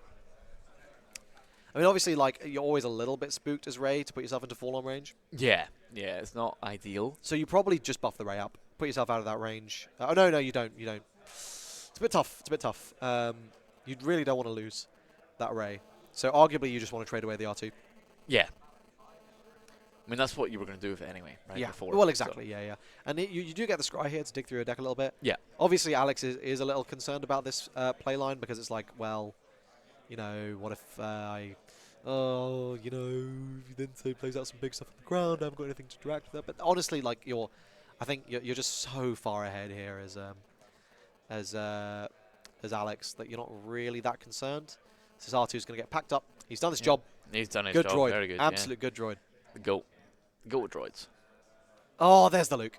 Oh, and there's the Relentless pursuit. Yeah, that's going to be it here. From David. That would have been useful a while ago. I mean, you can just throw your restored arc into the fire spray if you want, then just delete it. Yeah.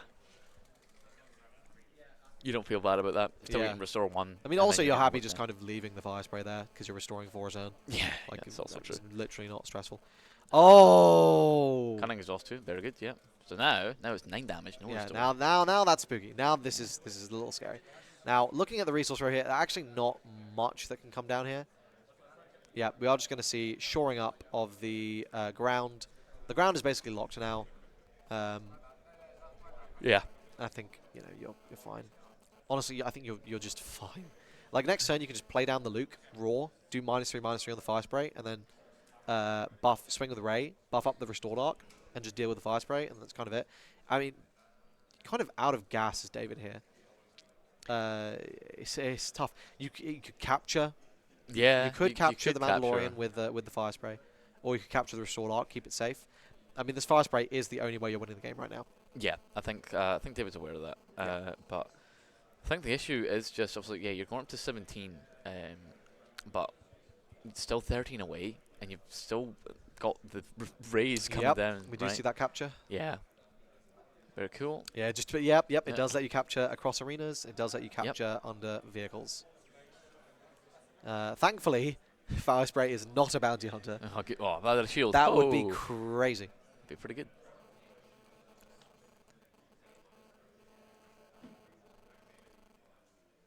All right. Ooh, that Zuckus a little bit late.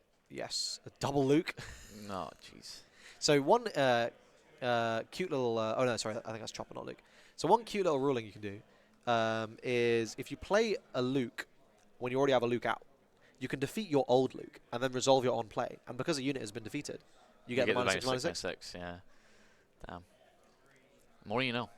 Yep. So we see rooting for Mono Palp to take it. Honestly, I think Palp deserves a W. He did not do well at Gen Con. Let the poor lad live. Yep, so we're seeing here this fire spray is going to be in some dire straits imminently. And no pressure, actually, to play the Luke down first. Because you can just... Oh, the bouncer. The bouncer's big. Bouncer's really big. Yeah. Now, I believe Luke is if a unit has been defeated, not left play. I will double check that because this might... If it plays into Luke, that's rough. We see the Luke here. I think it's left play. No, it's defeated. It's defeated. Defeat. Yeah. But you're fine with that, honestly. Like, okay, I'll just take 3 damage. I have a Luke. I'm restoring 6 a turn now. Yeah. I'm officially outpacing your damage with my healing. Yeah. Oh, we see the waylay. Ooh. I mean, I'm not that upset. No, you're not. You're on 19. I mean, it's 16 damage. 16. So Don't get me wrong. It's not ideal. I really want to deal with this fire spray as soon as possible. Yeah. Because then you get the Mandalorian back. Yeah. Which means you're Like ground. literally any bouncing, anything basically. Like. Yeah. What do we got? Oh, I think that's a Felled Dragon. If that's a Felled Dragon, I think this is it's over. It's over. Oh, look, Zuckus and Forlorn. And what's that, the 3rd cunning? That's the 3rd cunning. What a hand. Just goes to show you that even if you draw 3 cunnings, it doesn't necessarily mean you're going to win the game. We just see a Luke. Just roleplay the Luke. Yeah. Yeah, why not? I mean, yeah, it's just reducing the damage output so much. I think it's 2 or 3 waylays we've seen now from David. I'm pretty sure we're shooting 2. Oh, you can defeat the new Luke 2 and still get the -6/6, -6. Very true, very true, very true. Yes, then you can attack with the old Luke if you had it already. Oh, just swing with the old Luke first, sir. Get your restore. No, I want to get the -6 first. Okay. There's a taunter in the way, sir. I apologize. Unbelievable. So what do we see here? We just see the cunning, exhaust, buff up, put out the restore. Oh, I think that was a takedown. It was a takedown. Oh, that's unfortunate. I mean, this is scary. This is getting kind of rough now, right? Because you're it's on another 16, 9. You're up to 28. Yeah, like you need to. I mean, you've seen. I think David actually has done it. I actually think Ray can't take this now. I think Ray might be able to. No, I well, don't. you go up 25. You need to attack with. Oh, it's 22. No. Should be more than that. Okay, going into Ray instead, right? Oh, did he buff it or did he just exhaust? No, like the Cantina bouncers attacking into Ray. Right. Oh, right. Fine. Tough. Think we're gonna see that Luke. I mean, Alex has a second Luke, right? Yeah. Play the Luke down. I think you just do it. Delete the fire spray. Get back your Mandalorian. And then you should be completely So we fine. might see that play I didn't talk about in chat. Yes. Oh, the redemption! All right. Okay. Well, now David has not done heal it. I'll heal it. I will heal it. I believe I will heal it. Yes. I think that's what I'll do. Yeah. Okay. Cool. Perfect. Yep. Well. Yep. David sitting there going, I think I'm cooked. Sir. Yeah. No matter how good this Zuckuss is, and don't get me wrong, just deleting that Luke is good. Yes, it's true. Until the other one comes out. Yes. But yeah, that Zuckuss is crazy, to be honest. Yes. You know, that cheeky one of didn't see it earlier. Boom. Yep. Mad. I'm still, as Alex, I'm still feeling fine here. Like we're so late game. Yeah. Everything you're on I draw 14 is HP gas. now. I don't care. Like I'm and the moment you deal with that fall-on, the Zuckuss goes as well. Indeed. Yeah. Here comes the L3. I was going to rescue the capture He's card. going to rescue. He's got to rescue, right? Oh, he doesn't. Shield. Okay. I guess he's like, okay, well, the redemption's going to trade anyway, so, like, who cares? Yeah. No, very fair, yeah. You've locked down Fire Spray, right? Either it's just going to I feel like I would have rescued the Mandalorian here because it just locks out 7 damage I'm taking. Yeah. But whatever. Maybe he just... I mean, he's probably seeing lines that I'm not because he's so used to the deck. So we're going back up to 22 here. So basically that... Yeah, I mean, like... 30? Oh, he's lost.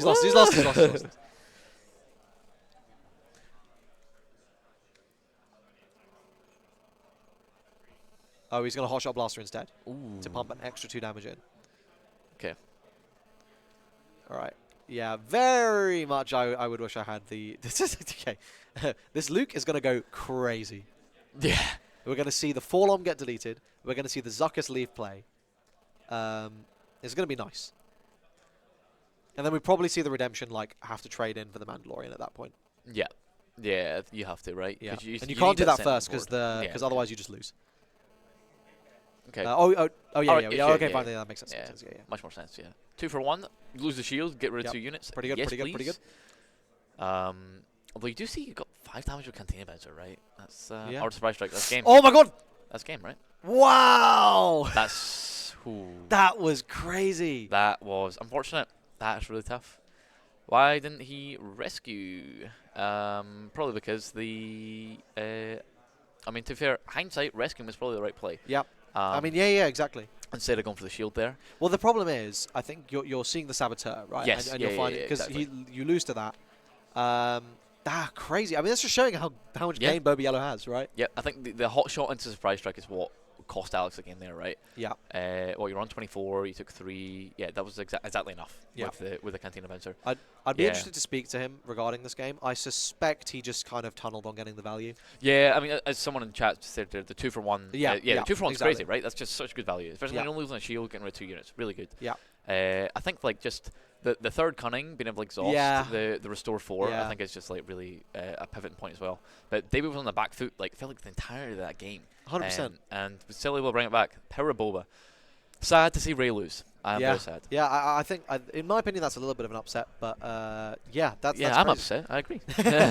So actually, we do have another result there. That's Palp. So Palp Blue won. Palp Blue has taken the other top 8 game in that part of the bracket. So we have our first top 4 match solidified. It is going to be Boba Yellow versus Palp Blue. And over on the top half of the bracket, we are still waiting to see that table 3 game, which is Han Blue versus Palp Double Green. So I guess, yeah, but a really fantastic set there. Really back and forth. Really, really good. Tough match, I think, for both players there. Played quite well. Yeah, Super really, rough, really good. Yeah. All right, I mean, let me actually do the work here. Go back Oh, to look at us, that! Right? Look at that. Are Much you better. gonna update my name? I don't know how to do it. What do you mean, don't know how to do it? Guys, this is what I have to deal with. This is outrageous. This is you weren't here yesterday, right? Okay. I don't want to hear it. I don't want to hear it. You know what, Part timer. bring in the big guns for the top cut. Yeah, that's what they heard. Yeah. That is true. So yeah, we'll probably wait on David getting brought over. You can do an interview with him. You want? Yeah, sure. Yeah, why not? I did an interview with you when you won. Yeah, you could do that. Yeah. Pass it on. Happy to do that. Happy to do that. Yeah. But yeah, let's just quickly walking through the rest of those. Thanks, where Nathan, we see for carrying the stream. Emiliano, you're my number one. Number one. Emiliano is my number 1 op, apparently. He is. Yeah. Crazy. Too right. This guy's opping me left, right, and centre. The Battle Spirit gang, you know. Outrageous. I'm sure. Outrageous. Oh, you know. So, yeah, predicting the rest of the bracket, I just don't see how Han Blue Beats Palp Green. Yeah, I mean, Palp Green it draws a crazy number of cards, and then like this Crate Dragon, I'm just stealing it. Yep. Right. Yeah. Really rough.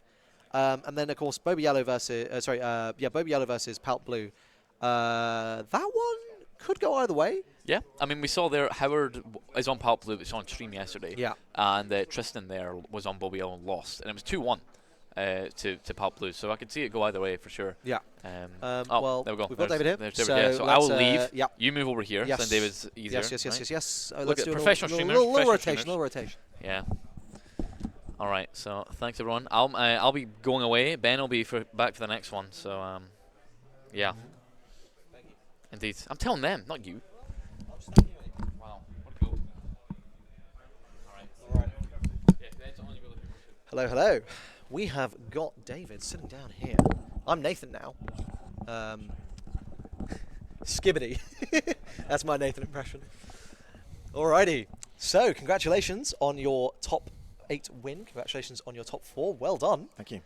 I mean, firstly, how did you feel during that game? There was some close games for sure. So I checked out the deck list last night when I knew it was going to be my round 1 pairing, and I thought pre-sideboard it looked pretty favourable to me. I was very worried by the Village Protectors and the Concord Dawn Interceptors because their early cheap units to stop a lot of damage, and in fact the third game the second Village Protectors stopped a 8 damage swing. Yeah. So yeah, I was more worried after sideboard, obviously. Yeah. Because, it was pretty much entirely designed to counter Boba existing. Yeah, so that deck is... I was like, Ray Yellow, it's a all massive have, outlier. Exactly. I knew I needed to win early. His late game was much better than mine because of Luke's, obviously, Redemption post-sideboard. I didn't know if he'd bring in Redemption just because it's very late. It might be decided before then, but I assumed he would. But if a Luke sticks or Ray sticks, and his game plan is get Ray to stick so that he just heals 3 and stabilizes. So. Exactly. Yeah. No, that makes a lot of sense. And I think you played that fantastically, really, really well. I mean, I don't know how you navigated that. Some of those bricked up hands. I was staring at it going. I mean, game 2 was obviously I did not envy you one bit. It was a good start. Yeah. I don't know if it was a right decision to keep 3 fire sprays, but my early game was so bad. I was like, maybe I can just push consistently in space for the win, but it almost panned out. It did almost. There's so much restore. Yeah. If I had something on ground that could have killed Ray or something like that, then fine. But it's hard. Yeah. And so is Star Wars Unlimited your first card game? Do you want to tell us about your route into playing Star Wars? So I'm a Fantasy Flight guru, I guess. So I started 2014 with Netrunner. So I played Netrunner until it went. I played it a lot. I went to the World Championships in Minnesota 4 times. and I made top 8 at Worlds 3 times. So That's not too bad. I'm like pretty experienced. It's very, That was very my first impressive card resume. game, and then I played Legend of the Five Rings, another Yes, Fantasy yeah, Flight yeah, game. yeah. And I didn't play it as competitively, like I never went to Worlds, but I won like a Grand Kotai for that. So like I've got a lot of history with Fantasy Flight card games. So yeah, big fan. I like Star Wars, but I'm not like an absolute fanatic. Like I watch all the content and stuff, but like it wasn't a massive part of my childhood, which is I think where a lot of people come from. But yeah, I just think it's a really good game, and actually, I completely agree. Yeah. For me, it's about the game, not the branding. Effectively, Yes. like it does make it better, right? Because I've watched all the TV series, and I can, I like certain characters, etc. But if that wouldn't bring me to the game if it wasn't good. Yep. No. 100%. That makes sense. And personally, I think the fundamental mechanics here that we have are incredible. Really fun. A lot of room for technical play. A lot of room for skill gapping. And I think the deck building, which was the only place where maybe it wasn't as good as the rest of the game, has only gotten better with set 2.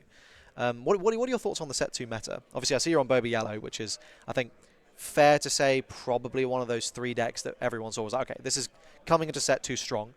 What are your thoughts on the way the meta shaped out to be so far? I think it's actually still evolving to some degree. Like people will take the decks from set 1 and go, right, what do I add to this to make it better? And that's the obvious step, right? Yeah, and if you're going to a tournament, why would you not do that? Yeah. Because you need a lot of testing in order to kind of be very confident with the deck. So we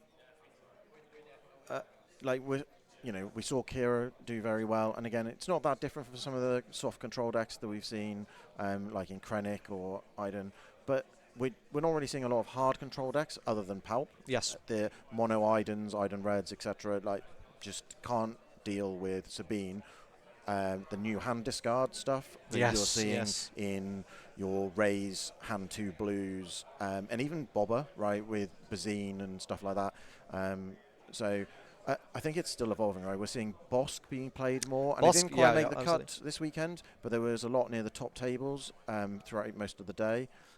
It did well at the 1K recently, so Bosk is like another contender that's coming up. Now which I find Ray deck, right? Well, I find that absolutely hilarious with Bosk is the devs have openly said we designed this to be a draft leader. We actually didn't think this had legs in competitive play, but it's so great to see like when players apply themselves.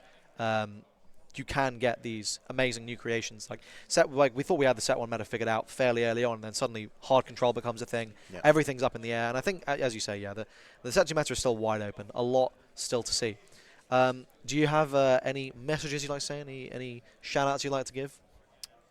I'll give a bit of a shout-out to my testing crew. So we've done a lot of kind of prep leading up into kind of like competitive season. So while I'm on a boring deck, I guess, we went through, like, my testing partner who finished 10th, he's on hand 2 blue, and we're all on different decks, but like we've done a lot of testing, so it's a good shout out for them. Great. Will we be seeing you at any of the planetary qualifiers coming up? Yeah. Excellent. Definitely 2 out of 3. Very good. Edinburgh's a bit far. Well, looking forward to seeing you then. Congratulations on your top 8. Congratulations on your top 4. Looking forward to seeing you on stream shortly. Thank you very, very much. Thank you. Good luck. Catch you. All right. Well, they're a fantastic bit of insight from David. Really, really excited to see these upcoming games. We're going to see Nathan. Oh, look at this. The prodigal son returns. Look at that. Come on, son. Put the edge set on. We are going to be cutting to a break now that Nathan's back. But we did just want to say, do stick around. We've got some really, really exciting matches still to come. We will, of course, have an update on when that final top 8 game is finished, and we'll get back to you. Let us know what matchups you are excited to see in the chat. Let us know what deck do you think is going to take it all, Nathan. What's your prediction over? Hold on. I think. Let me think here. Boba Green. Boba Green. Josh. I'm thinking Palp Green.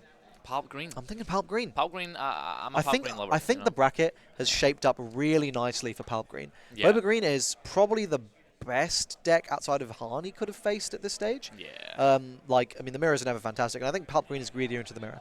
I think you just have more draw power and you're able to just do more really powerful stuff. Obviously, you don't have the Avengers and stuff, so we'll see. You don't have the Avengers, you don't have the takedowns. Of Yeah, fellow so there's dragons. definitely some. Yeah, you're lacking the removal, but maybe you just get to top end way too fast. So Yeah. we'll need to see. A lot to see. But thank you very much, all of you, for tuning in. Hang around. Don't go too far. We're going to be right back after this short break. We'll be going into the top 4 games. Yeah, that's it. All right, see you soon. You need to do the thing. You need to do The the thing? stuff, man. Well, there's stuff. Yeah, there's stuff to do. You gotta mute yourself, and then you gotta do this. Oh, this is crazy. Yeah, we're still live right now, so I'll make sure everyone knows this guy. Oh, no, is silly. teach me. How do we do this? Hey, press that. No, press that little. There you go.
Hello, everybody, and welcome back to Salford, Manchester, the Shadows of the Galaxy premier event Top Cut. We are into match number 1 of our top 4 because we are spoiling you this weekend. Both matches of our top 4 are going to be streamed for you. And Krishiv, starting off for us, we have a battle of the command decks. Yes.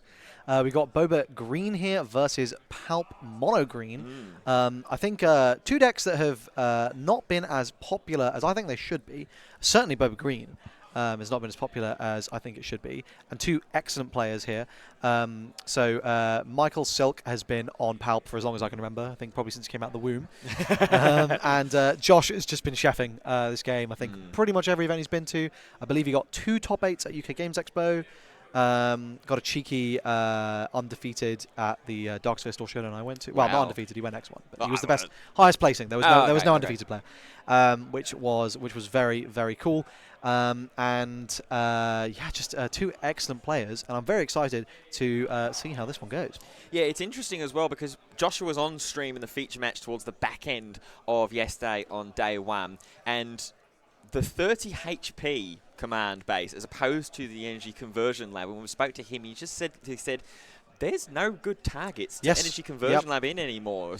You had Steadfast Battalion in set 1. Now here you really only have Super Laser Technician, which I still think is a worthy ECL target. Yeah, as maybe your secondary Vanth or something. Yeah, but certainly I'm with you. I think it's become very, very hard to justify the loss of the 5 HP there. Like certainly when I was doing a lot of Boba Green testing a month or so ago, and I just kept finding myself like winning games or losing games, but I just wouldn't have used ECL. And I'd be like, that actually just wasn't a good time.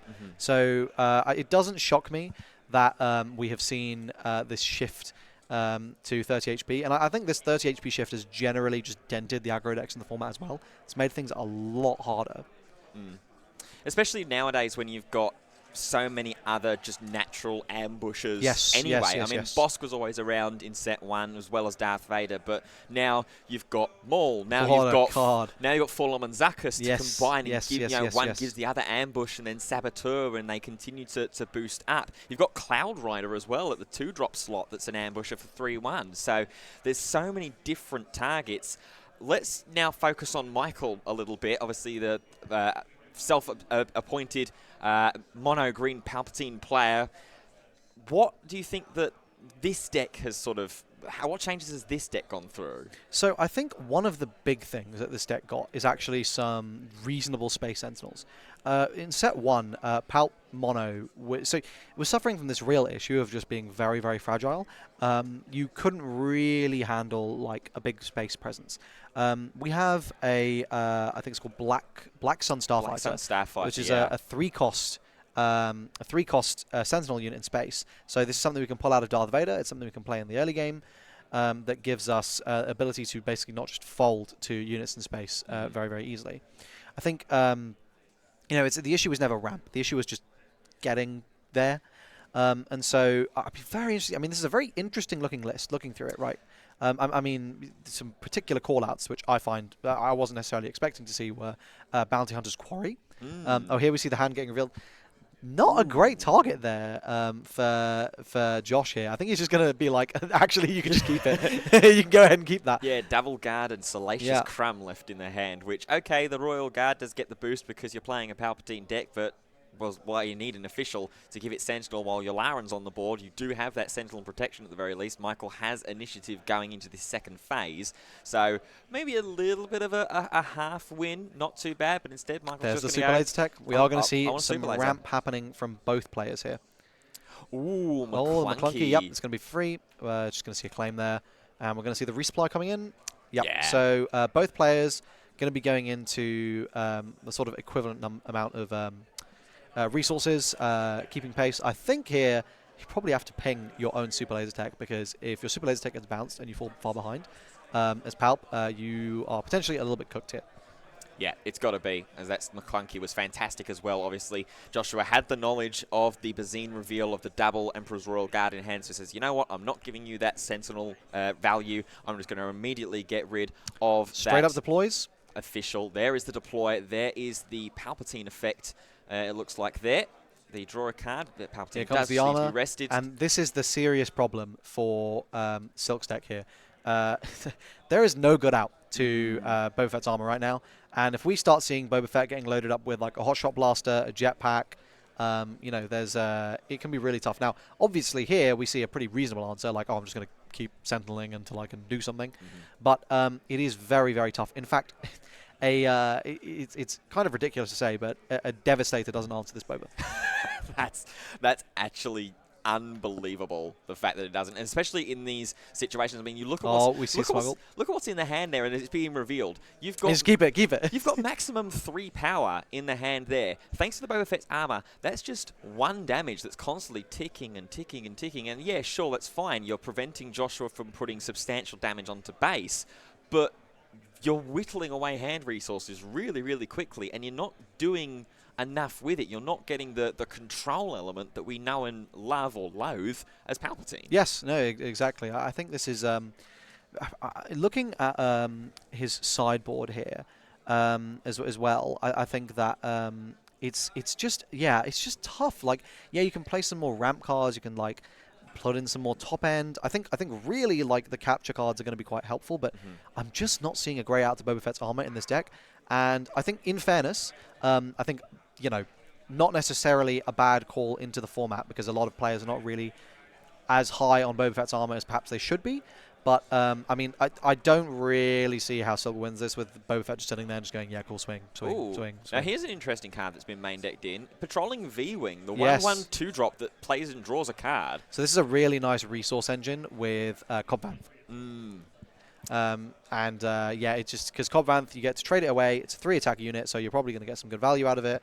And then you dig through and you pull out your starfighter, get you a draw. Just really, really nice as to keep your sort of advanced engine going, keep plussing, keep maintaining units on the board. I mean, look how wide this board is, right? Yeah. Like from Josh. I mean, Silk, yeah, okay, he's got no damage on base, but like he's going to have a lot very, very soon. Yeah, especially when you've got Super Laser Technician, Unit Boba Fett, Bazine Natal still around, the Leader Boba Fett that's boosted up to 6 power right now, patrolling V-Wing in the air with that 1 damage. That'll add up eventually. It's just those little 1 and then 2 pings until eventually we can go, okay, 4, 6, oh, here's a surprise strike for 9. Yes, exactly. And that's like, that's one of the things with Boba that is so scary. It's that kill potential almost out of nowhere. Obviously, like, you know, you're good at the game, you're aware that these cards exist, but it's just adding on that damage in such an efficient way that is so scary. Silk having a bit of a tough time deciding what to bring out here. Potentially, I mean, what is that, like 7 resources? So not quite a reinforcement walker just yet. I will say, like, this Palp Steel could be really, really useful. But, you know, he's going to have to steal a reinforcement walker or something, and I'm not sure Josh is necessarily going to give him that.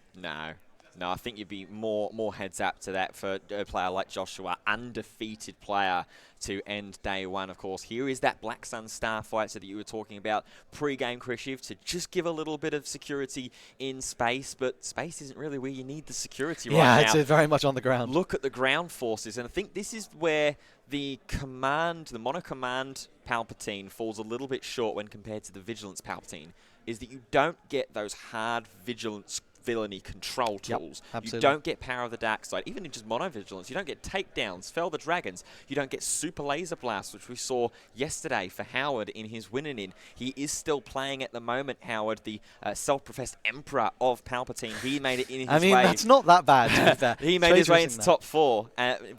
How impactful Super Laser Blast can be when you build up a board of 4 to 5 ground units.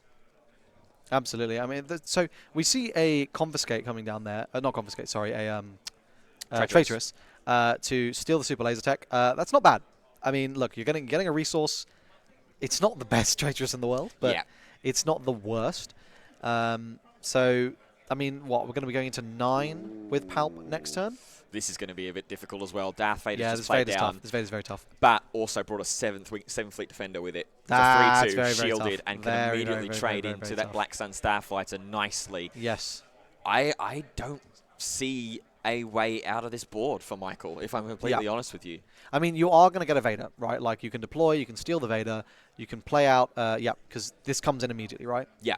So, and now you have like some trading you can do. The thing is, this Boba can just this Boba can just deal with the Vader, right? Like just kill it. Obviously, I think if the Boba does do that, then it can. Oh, no, it survives a Palp Swing as well. So it's just really tough. It's just really, really tough. It's because it's got that armor. Yeah, it's because it's got that Boba armor. Fett's armor. Such a powerful card. It's unbelievable how good that this card is. As Palpatine is going to go swinging in, just deal 4 damage to base. So 5 to 6 at the moment. Now Boba Fett leader is actually just going to go and try and push the initiative here with Joshua swinging on base. Initiative has been reclaimed, and then it's a pass of the turn. It looks like here. What do we see in the hand? Boba Fett has just been resourced as McClunky. A barrage here is nice. A barrage here is really nice. Yeah, barrage makes things a little bit more favourable. You can just clean up some of the mess that Joshua has made. It's got to be the barrage. This is going to let you ping off the shield from 7th Fleet, remove the Boba Fett potentially.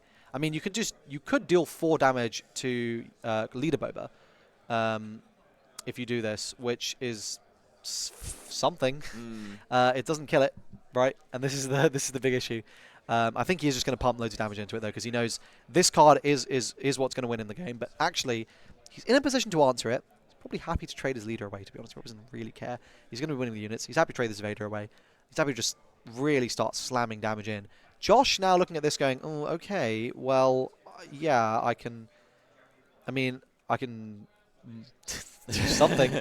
Well, you've got... I can, you know. In hand, we've got McClunky, Maul, and a Reinforcement Walker right now. So the Maul seems like a good immediate answer to bring down to ambush and overwhelm into whatever's left over. Obviously, this Boba Fett could potentially trade in and deal with Vader potentially, or if you are really, really desperate for the overwhelm, we're going to jetpack. Smuggles in the jetpack. This is massive. So now this Boba Fett is not going to go anywhere this turn. It's going to get huge value. Yeah, absolutely. And of course, we do see the Sentinel coming in. Gets that +2 attack boost as well. Does get the shield, which is the most important thing. With that shielded Emperor's Royal Guard, Sentinel, and a 3/5 currently. So at the moment, the Boba Fett unit can't clean it up. The Bazine absolutely no way is going to be able to clean it up. Your only real option to this is Boba Fett leader, or you've still got that McClunky in hand to maybe do a little bit of shenanigans here. Actually, yes, I think it's really tough here. You can't give him the value. It's just driving face here. We're just going to try and put a lot of pressure on. I mean, we are going to see this Royal Guard. It's going to soak up the Boba attack, right? Like you go, okay, give me the shield. We are seeing a little bit of a slowdown here. Now, there's a traitorous in hand. So, to be fair, does he have enough resources? Oh, he's 1 short. Oh, that's big. Yeah, that's going to be really, really important. We are going to see the McClunky come out here, bounce the Bazine Natal. Deal 3 damage. Do the 3 damage into the Emperor's Royal Guard, and it looks like what we're pretty much setting up for here is for that unit Boba to probably try and trade in and deal with the remainder. No, we're not going to get the chance. He's just going to go ahead and sack that Vader. Yep. Get the value, remove the Boba Fett. And now, like you say, we're back to that situation where Michael's basically daring Joshua to go, okay, give me that shield from your leader, Boba Fett. Exactly. Give me that opportunity to set it up later in my phases to try and find an answer at the moment, because with that 7 damage on it right now, so the 2 from Emperor Palpatine leader would take care of it. That would take it out, exactly. And so this is, this is a bit of a tough situation here. I mean, Silk's probably just, we are giving ambush to our big things now. This is a scary card. Yeah, Admiral Piet's giving all friendly non-leader units that cost 6 or more ambush. And that's going to be maybe a little bit of a cause for concern for Joshua here. This claim here is going to be pretty big. I mean, I think, he's smuggling out the Bazine. Getting rid of the Reinforcement Walker is going to be pretty big. What do we see the draw there? Was that? Oh, the Bounty Hunter's Quarry. Salacious Crumb and Overwhelming Barrage for Joshua. If only he had the initiative to kick us off in this phase. Oh, Relentless is big. Relentless is very big. Ooh. We got Relentless there, so we're going to be able to trade Palp into this Boba, just get it out, which is going to be really important. And then we get to establish a Relentless. Command there is pretty strong, making your units massive. You can ramp if you need to. Obviously, you don't necessarily need to. What are the other modes there? Give to experience. Friendly unit deals damage equal to its power to a non-unique enemy unit. Put this event into play as a resource, or return a unit from your discard pile. That's going to be the big one. That's going to be the really big one. Getting back that reinforcement walker will be really nice. Yeah, leader trade, and now Silk's feeling in a pretty good position, I think. Like, this is not awful. Yeah, just a few moments ago we were saying, how on earth does Michael break this board state? Well, he's managed to do so. There is the Darth Maul finally. Doesn't want Michael getting any value out of that 6 or more ambushing. Does get the overwhelm damage as well here, which is important. So halfway there for Michael at the moment on his damage on base. Joshua isn't too far off himself either, but here comes that Relentless. This is scary. Like, as Josh here, this is worrying. His barrage is now blanked. His, cunnings or whatever may have you, right? Like, these are all blanked. He's not really got much coming out for the rest of this turn. I think you can just claim here as Michael. 16 damage is a lot, but it's 17. 17. Sorry, 17 now. 17, yep. And now, we get a heal. We get a heal from Salacious. Salacious Crown's going to come down and heal. This card was an absolute nightmare for players through yesterday's feature matches. There was a game where this thing just got looped and looped and looped. So I don't think this command is really going to do anything because it's not. Everything's basically unique. But I wasn't sure if it was... Oh, was he smuggle? Oh, smuggly timely. Oh, smuggle timely intervention. What is going to be intervening, however? That's going to be the question. I think it's a reinforcement walker, which is massive. So, Michael's saying, I don't need Admiral Piet. I've got options in my resources, and we're going to immediately smuggle in that reinforcement walker. We are going to deal with the on-play first, discard heal 3. Yes. And then we're going to ambush in to that Maul. Secondary on play there. So you get it twice, which is so powerful. Oh, because it's on attack, of course. Yeah, because it's ambushed in. Oh, that's a barrage. That's huge. Ooh. That's huge. Well, this has all of a sudden become very, very complicated for Joshua, our undefeated player from yesterday's Swiss action. Michael here in a pretty comfortable position, especially considering how weak all of the units are on Joshua's side of the board. It's all just 1 power, 1 power, 1 power. There's no experience tokens to speak going of. Into face. There's no raise on the side of the board to give experience. It's just going to be try and keep up with these big swings that Michael is going to be able to pull down. Obviously, the best thing or the better thing that Joshua has right now is he has another Maul and he's got a Maul and another reinforcement walker of his own. We're going to bounce back the Salacious Crumb. Deal 1 more damage to Mercenary Walker. So this is going to be 6 overwhelm, but the Maul will trade. He is going to do it. He is going to redirect all the damage to Bazine. Nice. Which is huge. Absolutely huge. You sometimes forget about that absolutely ridiculous ability that Maul has. Yeah, when you are on attack, you may choose another friendly Underworld unit. If you do all combat damage that will be dealt to this unit during this attack. That's huge! This turn. That barrage, losing that barrage is absolutely massive. Wow, unbelievable. That is huge opportunity there. This is lethal in a surprise strike or 2 swings at the moment on board for Josh. Does he have... I don't think he has the surprise strike. Well, there is no surprise strike. Oh, there's no surprise strike. There's no surprise strike in the deck or in the sideboard for Joshua. So it'll just be the Hotshot Blasters. It would just be Hotshot Blaster. Here right, comes so command. +2. Yep. Oh, I don't know if I would... Well... Ooh. He's looking for it. He's looking for it. Just pick the resources up. Pick the resources up. Yep. And that's the game. Deal. Wow. Wow. That was really close, though. I think that was a lot closer than I was expecting it to be in that initial outset with the Boba Fett's armor. If he had been able to... I mean, Bazine showing just how much work it does in that matchup, right? Like, if Michael had been able to just hold on to that barrage, that is a board cleaned up. That is a 10-10 Relentless swinging in, which is absolutely gigantic. Yeah, absolutely. And this is the thing as well, right, is that while you might not have the surprise strikes or anything like that, you've got these hotshot blasters, you've got so many other opportunities, and with this deck in general, because of the Underworld support that was brought in through Shadows of the Galaxy, you've got these weird little combinations of Salacious Crumb, Bazine Natal, McClunky as well, the Maul, of course, that we saw a few phases ago to essentially give Joshua the edge that he needed to take that game 1.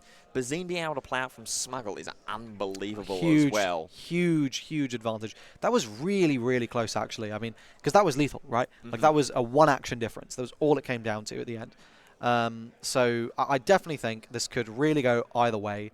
So looking at the sideboards. Let's look at the sideboard. We'll start with Joshua first, who won our game 1. We've got 1 extra copy of No Good to Be Dead, 3 Waylay, a Fell the Dragon out of Aspect, 2 Palpatine's Returns, and 3 Choose Sides, which Joshua said and admitted yesterday in his interview with us that Choose Sides basically won him 2 or 3 games yesterday. Yeah, so it's an extremely powerful card when you're going up against these top-end heavy decks where they're not establishing a wide board, they're just establishing a very big one. And you sit there and you go, okay, well, that's fine. I'm just going to go ahead and take your Devastator, and you can have my Salacious Crumb. How's that? Not the best trade offer I've ever heard, I'm not going to lie. But I think, yeah, like the Bazines, the McClunkies in this matchup already, like, basically that's what it came down to, really. Like, the fact he was constantly able to just look at Michael's hand and just be like, nah, I don't really like you having that card. Yep. Not a massive fan of that one, to be honest. Of course, the brutal thing is there, if Michael had just gone, you know what, I'm just going to heal 3, he actually wins that game because he wouldn't have, because he would have not been dead to the Hotshot Blaster. Yeah, absolutely.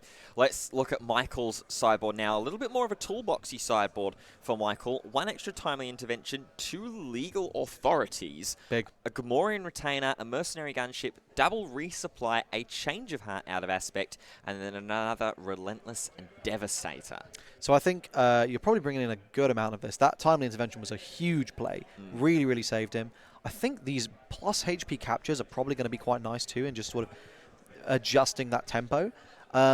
And, you know, really, I think the change of heart could be very, very big in just letting you, like, just steal a lethal out of nowhere. The resupplies are probably going to come in. You just have to see them. Yeah. You have to ramp up as fast as possible. This is tough, though. I mean, really, I think Josh is just going, like, does this hand have Boba Fett's armor? Yes. Keep. No. Maybe no keep. Well, I don't see one there. We'll have a look as they draw their opening hands. The change sides has come in from the sideboard, I can see there. Yes. From Joshua. We've also got Bosk, Resupply, Fett's Fire Spray, Darth Vader, and another Resupply. This is looking very top-heavy. This is a hand, I don't know if you want to keep this. I mean, it's very slow. But obviously, you're going to ramp resources very, very quickly. Yeah. Over for Michael, I can see that there is an Emperor's Royal Guard. I think that might be a timely insert. No, it's Overwhelming Barrage. One of these is a Scanning Officer. Huge. So really scared about whether there's any quick smuggle options in the resources. Completely misses. Change sides has gone into the resources for Joshua as we go on to the next Is that phase. a second change sides in hand? Oh, wow. See the resupply coming in. We're going to see a swing 2, and we're going to see a claim, and Super Laser Tech or resupply, probably. What is it? It's Royal Guard. God, that's not good. No, it's Royal Guard. There's no ramp immediately to speak of for Michael, whereas Joshua has all the ramp and all the time that he wants. Palpatine's return and a 7th Fleet Defender. The Defender's going to go bye-byes for now, though. I think so. The thing is, though, it is just a bit tough for Josh here because, like, yeah, okay, fine. I'm gonna. I mean, I think you have to trade the boss kit. You absolutely have to. You have to throw the Scanning Officer into it. Otherwise, you're going to get blown out by an event here. Well, there's something coming on his side of the board. It's going to be Command. Oh, okay. So Command is going to give +2, +2, and you know what? That's pretty good. Yeah. That's pretty good. That's 6 attack, right? Mm-hmm. Throw it into the Boba. Throw it into the Boba, yeah. Yeah, to do the 2 damage for now. Soften the Boba up into a no, he's just gonna go face. Oh, okay. I mean, this Boba has to attack into the Sentinel, right? Yes, yeah, of course, yeah. Because that is Josh is like, I don't like this one. I don't like this one. I think he passes. Yep, looks like it might be a pass with damage coming in. So this is 5 damage now. I think it's 6. 3 natural, and then yeah, need it's 6. 2. Yeah. No, because it's a +0, +1. It's a +0, +. Oh, yeah, sorry, +0, +1. Yeah, yeah. It's 5 damage. Yeah. So we see that trade coming in. Yep. So there's the 5 damage onto the leader Boba Fett. And we just see a part. Oh, maybe just a claim. Claim. And pass, yeah, claim and pass. This is. I mean, you know, I'm pretty happy with that flip turn as Michael. I'm like, you know what? That was that was bad. That was not good. That was not a good flip turn. So very much I'm happy. I'm not seeing many of these annoying hand rip cards. Not having the initiative here is a bit rough. I would really like to have dealt with the Bosk here. Okay, you know what? Josh was going to let that happen. Josh's going to do it for me. I'm okay with that. Here's the Cobb Vanth. Cobb Vanth is going to come down, and we've said about Fire how spray. important this is for Joshua and the options that he's got with the V-Wing. So he's going to sack the Cobb Vanth there. To the Palpatine effect. With the Palpatine effect. Yep. We are going to get our top search. I think he already drew as well. So this is going to grab any 3-drop or lower. Yep, there's quite a few different options here as well. Sentinel, 2-drop or lower. Sentinel's big. 2-drop or lower for Cobb Vanth. So Piet, Scanning Officer, Gamorrean Retainer could be nice. It has to have another command unit to so you won't get it. You won't get it. Colonel Yularen and Salacious Crumb, but it looks like Michael whiffed. Yeah, that's rough. That's really rough. Now here goes the leader Boba Fett attacking into 4 for base. Luckily for Michael. Play Scanning Officer. Yep. Just going to have a little look-see. What do we got here? Any Bazines? Any hot shots? No, nothing. No, all Still, safe. this is going to let him trade next turn into that Boba Fett. He is guaranteed going to get that because he can claim here. And patrolling V-Wing, draw a card. It is going to be there's the Bazine. Which might just go into the resources this phase as well here. There's the Boba Fett's armor. Well, Michael needs to really make the right call and trade the Scanning Officer. Yeah.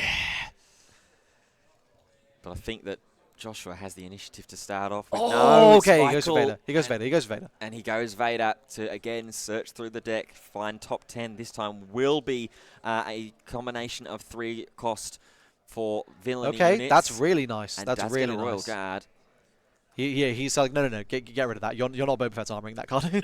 No, absolutely not. So this Fire Spray, again, is very, very threatening, but Palp's going to steal it. Yep. And I think Palp is 1 off deploy. So next turn, that Fire Spray is coming right over to Josh's side. And so what Joshua's doing is just try and get the value from it while he can. It's another 5 damage into base. The I will say the damage is actually not updated. We can see it on the pad. I think. Oh no, is that 9 or is that 4? Oh no, it is 4. It is 4. That's it is updated. I thought it was a 9. I was like, oh wait, that's no. It's a 4. Yeah.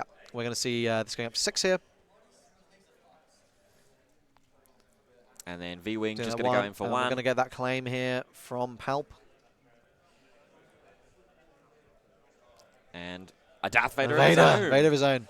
Now, not maybe the most impactful Vader, given the current board state on ground. Can't trade in and deal with the Vader that Michael has because of that Royal Guard. But he whiffs!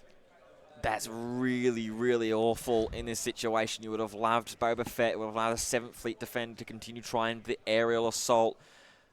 Super Laser Technician, probably not the best in this situation. Crumb, even, just to get the extra heal. Anything that isn't a whiff, I think, would have been preferable. I think we have to just see the deploy come out to steal this Fire Spray. I mean, obviously, like, you're scared of a choose sides here. And this is actually another reason why the patrolling V-Wing is so good, because it's completely unthreatening. You're never wanting to do anything with it. Yeah. But actually, like, you can just pass it over to the opponent. Although, obviously, that being said, I think is choose sides each player chooses or you choose? Choose a friendly non-leader unit. So you choose. So huge. So you just go, okay, the Vader, it's mine now. Yeah. Now, that being said, so obviously, I think really he gets back the Fire Spray here. Because if he gets back the Vader, he has to sack 1. And presumably, we're going to see this Palp deploy. Oh, we're going to barrage! Ooh, barrage could be really, really impactful, especially because Joshua's got a barrage of his own. This is very big. By locking to 1 unit on Josh's field, this choose sides is now out of commission. Yeah. Yeah, this is not good at all. So we're going to see Vader go down. And I think he chooses to do 0 damage to the Fire Spray, maybe. Oh, no, he doesn't. He does damage. So this is a very scary situation to be in. We're going to see that damage coming in now. No rush on the Palpatine deploy. We can just start, throwing attacks in, really. So this Vader is 7 attack. Oh, the Royal Guard is nice. Yeah, that's really, the third really Royal nice. Yeah, I think so. And it also means that the Palpatine's return that's in hand for Joshua is really, really difficult because, okay, I can Palp's return Vader back onto play, but I'm just taking care of the Emperor's Royal Guard immediately. You've got a beefed up Vader that's a 7-9.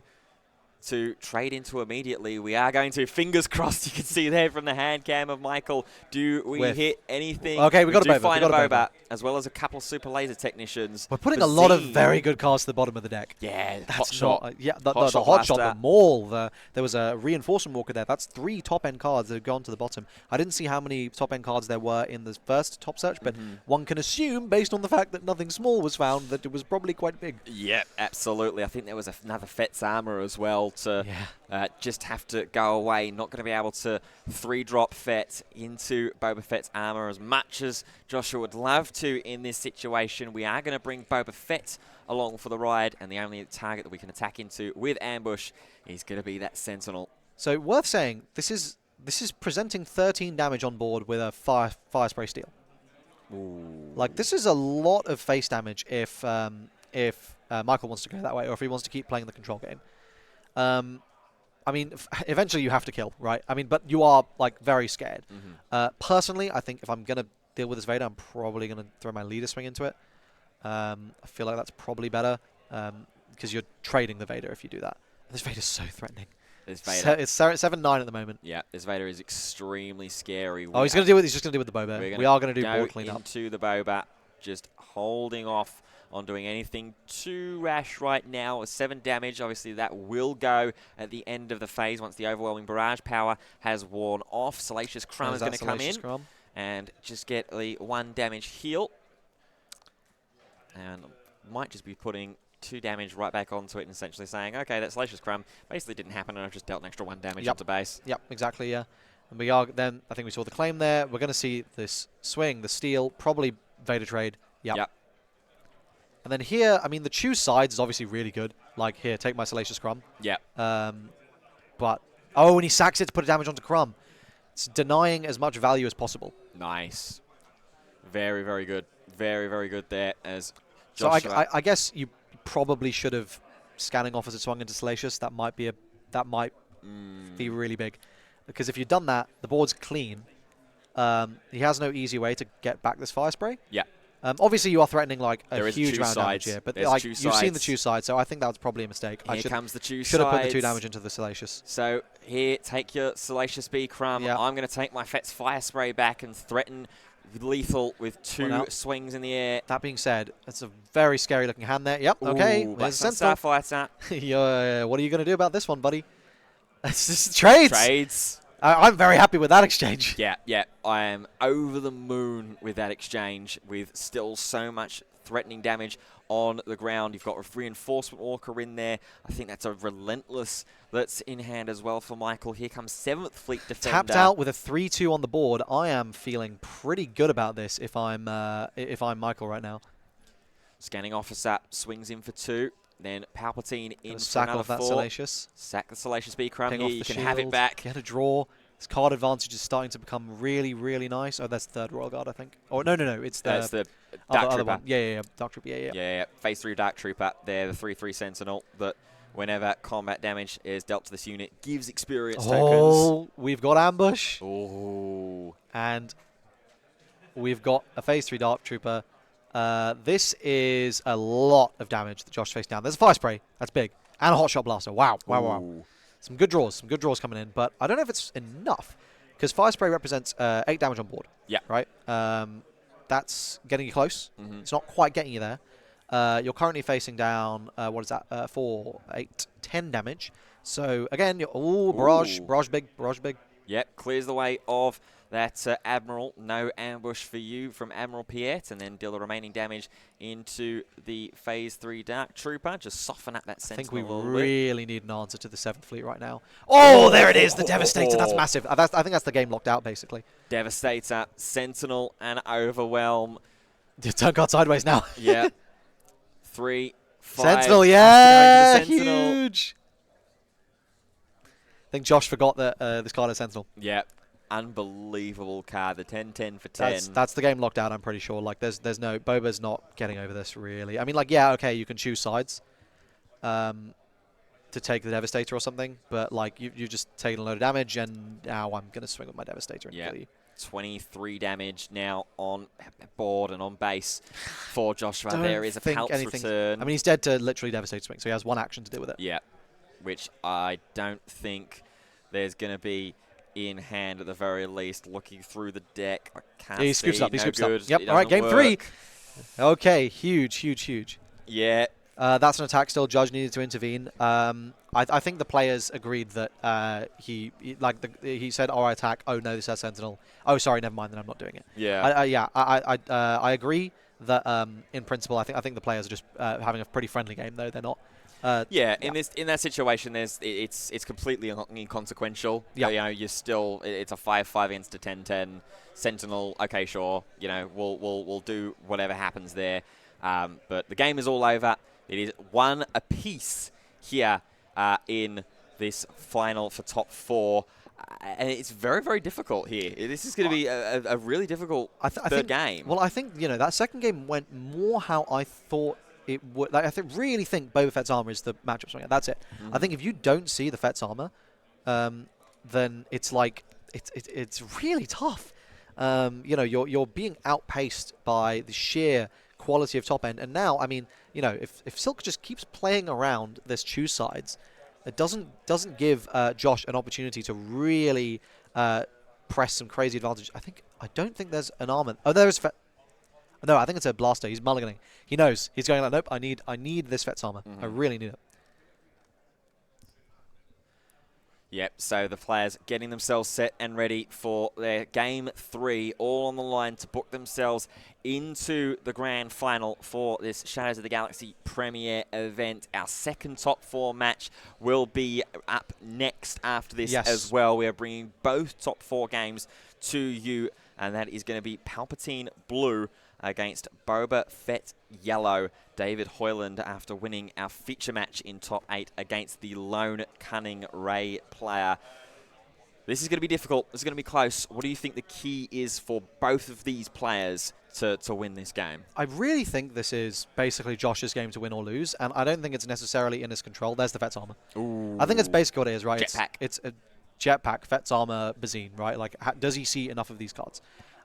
Because if Silk is able to just answer that Boba, just deal with it like as soon as possible. So that Bazine coming out immediately. Gets the resupply. Gets the resupply. Huge. We see the Yularen coming out. Because really, like, the game isn't like a bum rush kind of game, right? Like, it's like a, no, I need to just deal with the cards that literally lock me out of this matchup, and then I just win. So we see the McClunky coming out there to deal with the Yularen. Phase 3 Dark Trooper here, not bad. Yeah, and we're going to see the ramp. That'll result in Sentinel ramp claim pass as the turn. 2 Boba Fett's armor might be the game. Wow.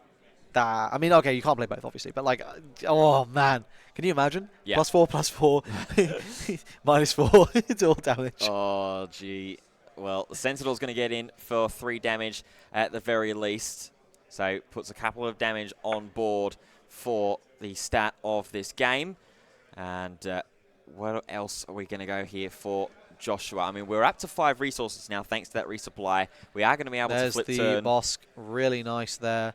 Yeah. It's going to be... Okay, all right. We're going to be able to sink some damage onto this Boba through these Dark Troopers. Yep. See the initiative claim there, and then we're going to see the armor coming down. Yep, thanks to the 2 resources that are going to restand. Sticking this 3 damage on it, very helpful. Genuinely, like, okay, we need to do 9 damage to this Boba Fett in one go. Now, is that doable at this stage? Silk has missed ramp, and this is, a little bit tough. I think the other thing is, like, I think Silk needs to put some confiscates in the side, because at the moment, like, with Boba being such a huge portion of the meta, being completely locked out to that 1 card existing, like, it seems like such a matchup swing, right? Yeah, absolutely. So the Super Laser Technician coming down here to represent some kind of ramp at the very least for Michael. He'll be able to 1 damage ping that himself with leader ability. Bosk is going to get in for 4. There is that ping. Deals the damage to the Bosk as well. We'll Fire spray. This is just bum rush damage, right? This is like 16. You're dead next turn. Yep. And that seems like that's going to be the play as Boba Fett and the Fett's Fire Spray both swinging in tandem. That Fett's armor just does so much work. I genuinely think the pipeline of just playing a really good Boba curve it's just won the game, right? Like, okay, I play Bosk, and then I Boba Fett's armor, and now I swing, swing, I play Fire Spray, swing. Yeah. Now I swing, and I'll play more. And I genuinely don't think that Silk outs that. I don't see anything in his hand that's really helping. No, you saw the shake of the head as Michael He's dead on board, right? His 2 cards for turn. Super Laser Technician Command doesn't even really help. There's nothing that really gives any kind of options here because there's no units on board. Michael's going to have a look, see if there's anything that he can maybe smuggle out. I don't think he plays any smuggle cards, does he? Timely intervention and unsurprising lackeys as an odd one as well from Smuggle, but there's not really anything there that screams I need to bring this straight out of my resources. So the brutal thing here is, I mean, he's got a Sentinel. He can play the Sentinel. The boss comes down. Sorry, the Maul comes down, redirects all the damage onto the Boba Fett, so it does like 1 damage, and then that's game. It's just game on board. So yeah, I think just it's just showing an example of the kind of sheer amount of gas that Boba decks can have. So it just looks like here that, Michael accidentally forgot to ramp his Super Laser Tech. Yeah, he's put the Super Laser Technician into the discard pile as opposed to into resources as the when defeated effect says so. Looks like that's been resolved there now. Just will undoubtedly be a little warning for making sure that everything is kept clean for game purposes and the board state purposes, but it's a pretty innocent decision to be able to make there. You're playing, especially with Palpatine. It's not going to matter. Yeah, you're dealing with all of your units. Here is a command. Yeah, I mean, he ramps, salvages that back. Yes, game. Yes, game. Bring you down to up to 19 damage on board. And now we play them all. Dark Trooper. Counting up those resources. Yes, I can play them all this turn. Yep. I'm going to go ahead and I'm going to play them all this turn. Yep. And Ambush, handshake overwhelm. Extended. That is game. Yep. It will be very, very close and very, very soon. That's going to be overwhelm 4 plus 5 plus 6. So that's what, 12 damage? Michael looking down on his board. That's reveals the concede, resources. There is the extension of the hand, and that will do it. Joshua continues his undefeated streak in this Star Wars Unlimited Shadows of the Galaxy premiere event, beating Palpatine Green, and importantly, books his place into the final. Absolutely huge game there from Josh. Really, really good to see. I think, tight play.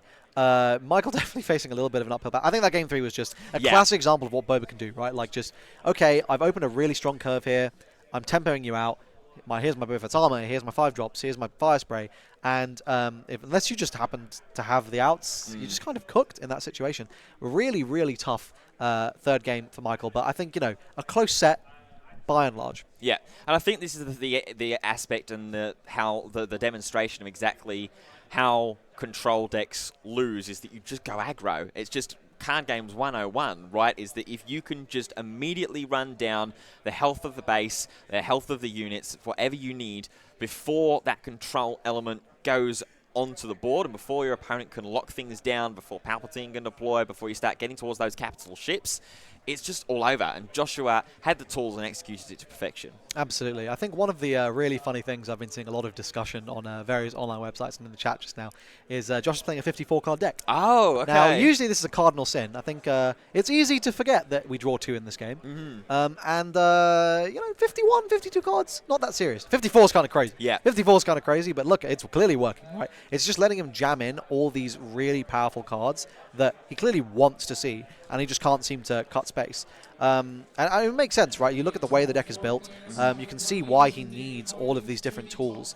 Like you see he has like the package off the Cobb Vanth, right? Like it's getting your Cloud Rider to like do some board cleanup, V-Wing for some trade, for some advantage gaining, Salacious Crumb or Greedo to provide those threats.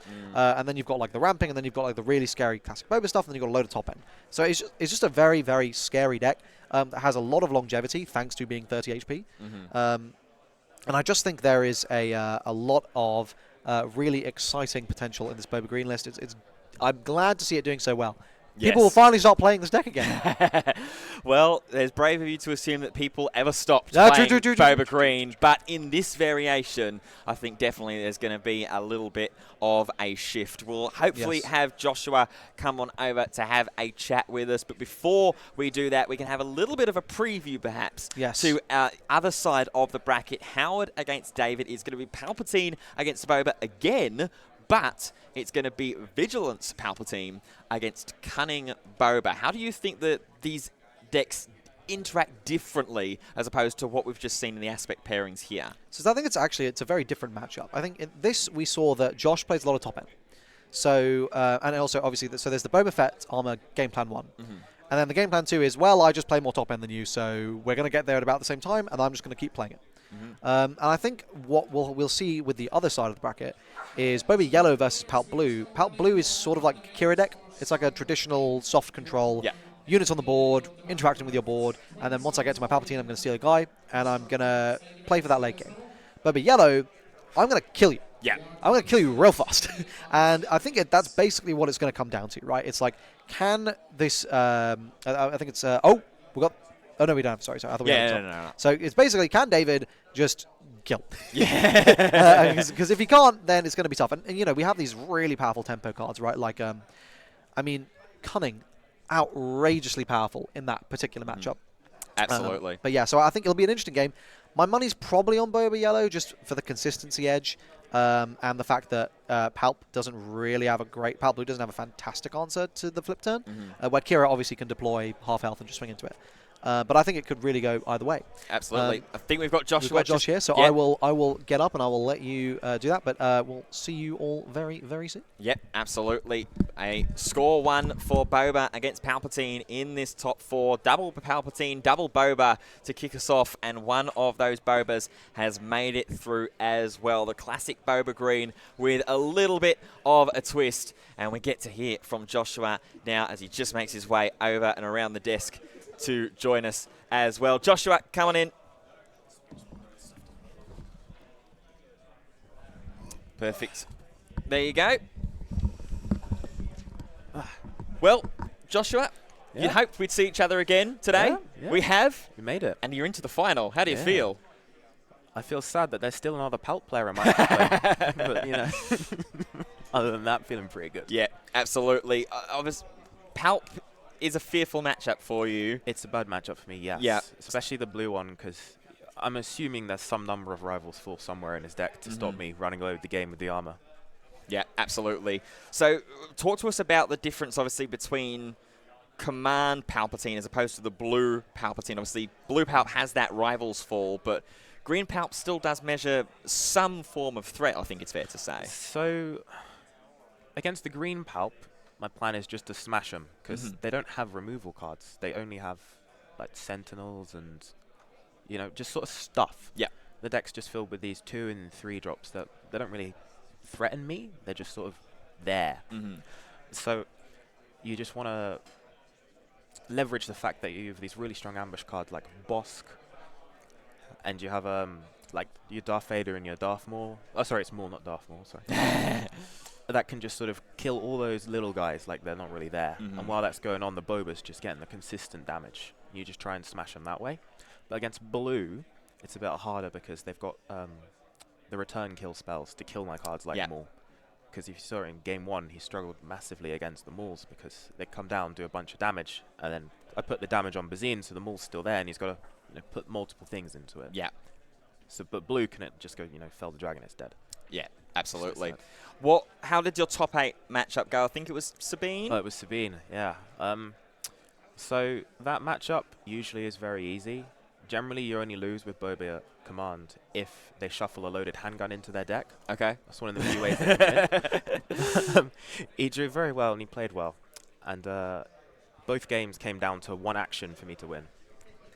Okay. What was that action that really needed to get through? As in, like, they just had to... If I didn't kill them then, they were going to kill me back. Ah, okay. So it was just one action both times. I didn't open a 2-drop as well in game 2. Ooh, okay, that's difficult. But you made it here at the very least, either facing Palp Blue or Cunning Boba. I know which deck that you would much rather face, but do you still feel confident if it is Howard on Palpatine Blue that is going to win this semi-final? I need to see his removal options, because some people, they only play 1 or 2 Fell the Dragon or 1 and 2 Takedown. So there might be an angle where either he's lacking the sort of Sith cards like Vader and Maul, that gives me a window, or he might be lacking the removal options that might give me a window. It depends what the balance of his deck is. Okay. Also, I might just scam the game off him with choose sides on Devastator. Well, we'll wait and see. Joshua, congratulations. Go and get yourself some rest. Go keep an eye on this game as well. I'll be watching it keenly. Absolutely, and we'll see you in the final. The second top 4 matchup, the players are just preparing themselves, so don't go too far. We're going to take a very short break, but we will be back with the other side of the bracket to see who Joshua will face in this final. Thank you.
Hello, everybody, and welcome back. A very, very quick break before we get ourselves into the second half of the top 4. It's Howard against David. We've already seen David on stream triumphing over the lone Ray Cunning deck. And then Howard, we saw him yesterday losing his Widden in, but bubbling into top 4 on Palpatine Blue. We've already previewed this game a little bit, Krish, before we started. So, you know what? I say let's let these players get underway in their second top 4 matchup. Who is going to face up against Joshua on Boba Command?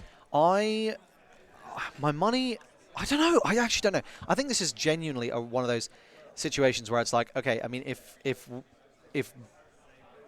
there's a good enough opening hand on David's side, he's going to be able to put so much damage down early that it's going to be really, really tough for Palp to sort of swing that back. Yeah.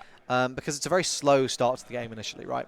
You ramp up into it, into like playing more and more cards, but you're just trying to like go 1 for 1, 1 for 1, 1 for 1. Stay in the game until you start slamming your massive top end and you lock them out of the game with a Snoke, right? That's really what it's going to be. And so one thing I would definitely be very cautious of, I don't actually, okay, so it's not in the main, but is there Palp's return? Okay, I was going to say, so if there were Palp's return in the side, this Boba Fett discard is like the one thing I would not be doing. That would be the #1 worst way to lose ever. Yeah, I'm going to discard your Vader. Cool. Palpstream.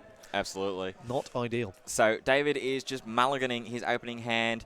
We are keeping this one at the moment for Howard. We can see Super Laser Blast, Vigilance, Super Laser Tech, and I think there was a Rivals Fall in there as well, as David is going to draw his hand that was mulliganed away. See a 7th Fleet Defender. I think I saw a probe droid, a mercenary gunship. I think, yeah, so deciding here probably what the better turn 1 play is. Arguably, the knowledge is really valuable of just being like, okay, what do I need to play around here? You probably want to keep the Greedo, just so when you've got that at a certain point. This Waylay is probably not doing it well. Waylay into some of these Sentinels is probably going to be really useful. Yeah. Waylay into Super Laser Tech is huge. I was about to say, Waylay into Super Laser Tech before Howard can use the Palpatine effect to ramp, just like set him back one more turn. Yeah. I think here, we are going to see that Merc gunship come down into space. Initiative claimed.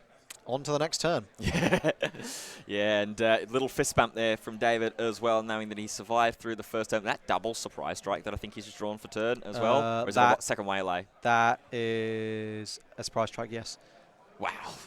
That's very, very scary. I think, so we just saw there, the Megan opening is really strong into these 3/2s. Obviously going to heal up. It's not really doing much right now. The play is definitely to establish the Super Laser Tech. Though obviously I think you Waylay that. If you got a 2-drop in hand as well to just slam down after. Yep. I think he resourced both probe droids though, did he? Looks like he might have done, as there is the Super Laser Technician put down there from Howard. Mercenary Gunship is going to fly in for 3. Yep. And then we'll respond. Oh, he is just going to let Palp get that value there. Yeah, commit to space, though, for the 7th Fleet Defender. An easy claim for Howard, and then pass Boba Fett's armor for David on the draw. That's as well as really, really nice. Toro Calican as the second card there as well. I think you can just let go of the Greedo at this stage, because I'd really want to Waylay the Super Laser Tech if I can. Resource Waylay. Okay. I guess he's just being like, okay, well, I'll get the... Because I feel like, if you bait into a Super Laser Tech attack here, and then you just go cool Waylay it. Yeah. Okay, that was always going to be. Didn't buy into it. Yeah, I think that was always going to be the situation there from Howard, was just immediately, you're not worried too much about getting that 2 damage early on. You know the damage is going to come later from all of your top-end threats. Let's just establish ourselves to get there. Yep. Now we'll make an opening on that 7th Fleet Defender. Very, very big. Yep, get around your shield, -2, and the heal as well onto base, to just stall some of that early pressure that David has been trying to exert. Here comes Toro Calican. So these are scary cards. We're going to see the Greedo come out. So, I mean, this is just a wide board, right? And this is what we want to see. Is that Fire Spray? This is second Toro. 7th Fleet. Okay, so we've got a 7th Fleet, a Toro going into the resource row, a Surprise Strike, and a Boba Fett's armor. That's adding up to a nice 7 resources, so he can safely just deploy. He doesn't actually have to not deploy. I think here, I mean, you need to swing with that gunship ASAP. If it gets stolen, that's going to be really inconvenient. Well, to be fair, if it gets stolen, you're like, whatever. Yeah, I don't think steal is the... For 4 resources is so much here. Yeah, at least that way you're making Howard use 4 resources. Howard's committing 4 valuable resources there, as opposed to making him make some really difficult decisions, David, whether it's via vigilance or via any sort of aspects like that. Here is a second Super Laser Tech, so Howard just wants aggressive ramp. This is tough, because basically, he's going to kill something. So you're losing out on 3 damage here. I think you probably swing with the Greedo, because you're happy to just let him deal with the gunship. The Greedo is more valuable here, because you want to save that ping 2 potentially, and also he can steal the gunship. You can't steal the Greedo. Yep, so the Greedo goes and swings in. Emperor Palpatine is going to use ability, get rid of the gunship. Boba Fett's effect now online, so you can safely just deploy. Yes, indeed, because the unit left play this turn. So we've still got that 7th Fleet, we've still got that surprise strike to really try and push some extra damage in, and we've got that Boba Fett's armor to slide underneath the leader when it eventually does deploy this phase. Yeah, so your maximum damage here is going to be deploy Boba, slap on armor, surprise strike, that's 9. Wow. And then you get your untap 2, so you can go ahead and play out your 7th Fleet. And then you also get your Toro, so that's going to be 3 extra. So you can slap 12 extra damage onto base this turn, which will push up to 19, sorry, which is a lot. It's a lot of damage. That is a lot. That's only 11 away. Yeah. It's also, you're sitting there with a very fat Boba Fett that is not going anywhere. Looking at the hand here, we are just going to see the surprise strike. So this is also like a way to sink in that damage. Right? Yeah. It's basically as efficient. So 6 to base there. The question is going to be, and I think there is because it was in the opening hand, the Super Laser Blast as well. That should come online very, very soon. It's pretty. I think, with 6 resources for Palp this turn, or 7? Well, we're going to find out by paying a few resources Another here. Super Laser tech. He is ramping as fast as he can. But here we're just going to see, like, okay, you know what? Fine. You want to steal something? You can try and steal something. I'm going to go as fast as I can to kill you now. Going to see the claim. There is the Boba. There's the Boba Fett's armor. We are now going to swing 6 at you. Try and deal as much damage as we possibly can before this whole board gets vaporized. 6 damage onto base. Yeah, should be going up to 19. Yep. Just making sure that all the tokens are in the right place. Double checking in the resources. If there's anything to smuggle. All of those have attacked. Are we going to deploy and play that? I actually have no idea what just happened there. I think it might be just a decision here about whether we are, or how many resources we're on. 7. We are on 7 here. So with a resource to the start of next turn, Super Laser Blast is online. So I think David's now just giving himself a little bit of pause to think, okay, how heavily do I want to play into that possibility? And David says, not enough. I want to keep this 7th fleet in hand. I think arguably you can say like, oh, well, you got to make him have it. But obviously rebuilding a board is also very, very valuable. Yeah. Here it would have been nice if David could have had initiative into this turn to sink another 6 damage. Because that's going to push Palp to 25, which is then just a fire spray away. But here, I mean, it's still, you've got a Laser Blast. Yep. Got to pack up that board. Absolutely. There's Super Laser ramp, Blast. which is nice. Going up to 9 resources. So, I mean, 3 ramp cards, drawing 2 is pretty strong from Palp Blue here. And now we're going to see the board basically getting rebuilt here. Now, this is going to be difficult as well. It's going to be interesting to see because Howard, in this game to the end yesterday, Super Laser Blast had a really nice-looking board for his side of the field, a really great value that he got off of it. That was only immediately, though. He couldn't build anything on top of that. So the question is going to be, will Howard be able to build on top of this Super Laser Blast, or is there going to be anything, or is there not going to be enough to be able to resolve alongside it? Here we're going to see Vigilance come down. That's massive. Yeah. Massive. This heal 5 is, really going to help stabilize. And we've reached the point in the game now where, like, there's enough resources here that, like, okay, I've made it to the late game. I've survived. Now, I'm not super healthy, but, I mean, just a pass claim is, that's crazy. That's bad. That's really bad from Boba here. Yeah, claim does not feel good. You can see there's an Emperor's Royal Guard in hand, which is going to come down. I think I see Reinforcement Walker. There's another Super Laser Blast. And Fire Spray is not sticking. And fell as well. Yeah, I think that's the game locked out, basically. We've Palp has made it, survived it to the late game. There's also that Entrenched and the Entrenched is going to be massive, right? A Fire Spray? Okay, cool, Entrenched. Yeah. I don't see the Fire Spray, though, for David. Not that it's going to really matter with what Howard has going on in hand. We do see Cantina Bouncer, at least to set Howard back in terms of board presence, get that Sentinel away. Just play this Reinforcement Walker out, and he's going to start healing. And then you're locked, right? Like, that's it. Like, you managed to get, like, a heal 6 here or something, like 2 turns of this. That's kind of it, right? There's also, interestingly enough, after this Reinforcement Walker, there's resources left over. I think I saw a Power of the Dark Side that was in hand. Yes. So we could just Power the Dark Side this Cantina Bouncer here as well. Absolutely, and I think that's, fine. Yeah. I think there's any issue with that. I mean, obviously, arguably, I want to save it for my, like, Fire Spray or something, but it's like, I mean, who cares? You got an Entrench in hand. Yeah. You got Entrenched, you got Fell. Yeah, exactly. And you're just going to play a Sentinel. Okay. This is equally fine. And then we're just going to see the deploy, and we're just going to start smacking face. Yep. It's like, you know what, okay, now I think I should kill you. I should probably win the game. Yeah, absolutely. As there's a Vader, I think it was a resupply that's just gone into the resources. Obviously, we're so far ahead now in terms of the resource pool. We don't need to worry about ramping up. And this is the section of the game where Boba has a really rough time trying to claw back into it, especially when you're gripping hold of 2 Boba units, a Waylay, and a Surprise Strike. Absolutely. And it's just going to sort of show like what can happen with Boba. It's an incredibly powerful deck, but when you play this critical mass of events, sometimes you just only draw them. Like, you're a unit-based aggro deck, but you're also playing all these events, and it just means that, like, those times when you do brick, because the deck is very consistent, but the times when you do brick are just brutal. We saw Surprise Strike come out here to deal with the Sentinel, but here comes the Reinforcement Walker that we waylaid in the last phase. I feel like if I'm David here, I just want to pack it up and go next, because there is zero chance of this, like, it's not happening, right? Yeah. Like, Palp's going to, like, just clear up this Cantina Bouncer, and then I'm just going to slowly lose. Yep, as we see the damage there, just making sure it's all in the right place, obviously with a couple of Reinforcement Walker heals and the Surprise Strike damage and all this that's been going on. Boba Fett does come down in the form of the unit, but this Palpatine will just clear away the Cantina Bouncer, and then I won't be surprised if we see Power of the Dark Side on the Boba Fett as well. Waylay the Reinforcement Walker again, but it still doesn't feel great. You know, and there's the power. Yeah, the thing is, Waylay is great when you're, like, ahead in tempo. It's really bad when you're behind. And so, like, you know, I mean... Fine, I'll just play it again next turn. And it's even worse when it's got that, such an impactful on playability. Well, exactly, well. Yeah, like, it's not actually, you know, if it was Snoke or something, like, okay, that'd be one thing. And here's the other thing, right? Like, the moment an Avenger gets drawn here, like, that's the game locked out, right? Yeah.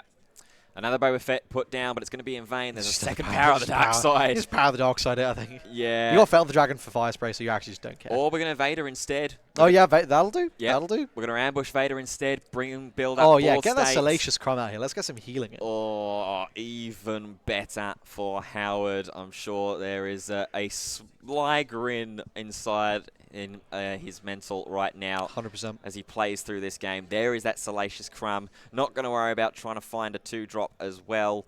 Not that there are many targets in this list for it, but and you can Salacious Crumb heal one, and then, that Vader's going to ambush and deal with your only threat on board. Here's Syndicate Lackeys. He gets to stick a card. Well, Willie. Well, he's just powering it. Yeah, you've got 5 resources open, still got that Power of the Dark Side in hand. But first, it looks like we're going to Emperor Palpatine swing here. It's a shame to lose that Salacious Crumb, actually, because that would have been a draw. Yeah. Yeah, very true. But we're going to go into the... Oh, he's just going to trade it. I think there was a takedown in hand, too. Oh, no, it's foul. It's foul, yeah. My bad. Black Sun Starfighter to make it a 2-pronged attack. There's Fire Spray and Cunning, which in any other situation... Yeah, we'd be like, oh! Any other situation, that's an incredible draw, but when you're staring down Palpatine, Vader, Black Sun Starfighter... Yeah, it's not the one. And in hand for Howard, you've got Vigilance, Reinforcement Walker, another Vader, Entrenched, another Vigilance, Power of the Dark Side. It's like, Well, you know, sometimes it just doesn't get you there. That was slightly Aussie, that. Well, I'll tell you what, he's a Fail the Dragon, it comes out. Oh, it's over, mate. You know, that beastie over there has been absolutely failed.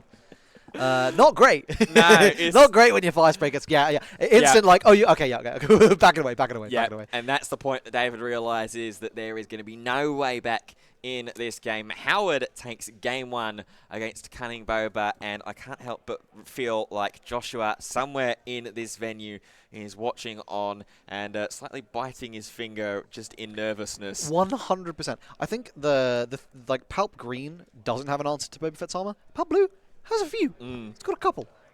You know, and it's got Snokes, it's got Avengers, it's got Power of the Dark Sides, it's got all the ramp, it's got the Super Laser Blast, it's got the Rivals Falls, it's got the Vigilances to stabilize. Yeah. It's a much, I mean, you know, you can talk about having greed. The thing is, you can out-greed a mono-green deck. These blue-green villain controls are insane. It's horrible. And unlike Kira, so this is where we see the advantage of taking Palpatine over Kira, right? Kira is better into that sort of mid-game, but can peter out. Palp is so incredible at maintaining this card advantage, and then in that late game where you just go, I'm just going to flip and steal your stuff. It's like, well, what do? Yeah. You just sit there and be sad. Yeah, that's just run your pockets. That's mine now.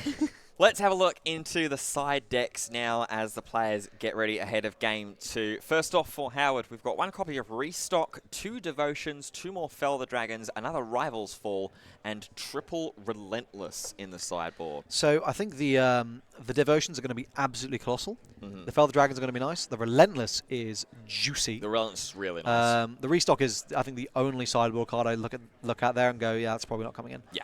But everything else looks pretty nice. Maybe Fell the Dragon is like a little iffy because there's basically one target, which is Fire Spray. But like the devotions are like actually crazy. Restore 2, +1/+1. Well, this is the other thing. The +1/+1 can be really, really relevant. Like if you just like slap that, because also it can go on anything. Yeah. So you can have like your 3/2 space unit, and you slap a devotion on it, and suddenly it's 3/3. Yeah. It's now out of the range of a lot of removal. On your Starfighter, on Inferno 4 even Exactly, early game. exactly, yeah. Into David's sideboard, though, we've got 2 Bazine Natal, 3 Lurking TIE Phantom, a Relentless Pursuit, a Bodhi Rook, 2 Gamorrean Guards, and a Change of Heart. Absolutely. I mean, I think the Lurking Ties are good, the Bazines are good, and the Bodhi is very good. The Change of Heart is decent. So there's definitely some... I mean, for 100%, those Lurking Ties are coming in. Like, that card is... It locks out Power of the Dark Side, it locks out effect removal, doesn't lock out Make an Opening. I'm pretty sure there are 3 in the main. Correct me if I'm wrong. 3 yeah. Make an Openings, yeah. Mate, you can't get away with it anymore.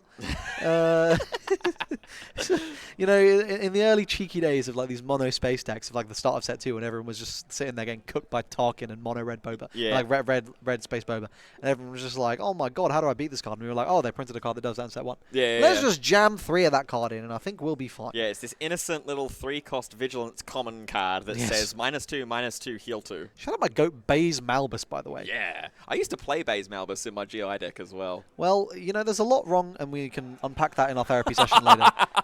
We can talk about that another time. Also, sorry, I just saw on the chat there. Can we check the list somewhere? Yes, they are available on Limitless. There is a Limitless page for this whole tournament. You can look at every single deck list. It's been open deck lists. Or you can stay tuned to the Organised Play Events YouTube channel. Ooh, a little plug. Little spice, little preview. Little taste, little smidgem, little smudge, little crumb. Salacious crumb. Yeah, very good, very good. That's why we're paid the big bucks, ladies and gentlemen. That's You're getting paid for this? You are?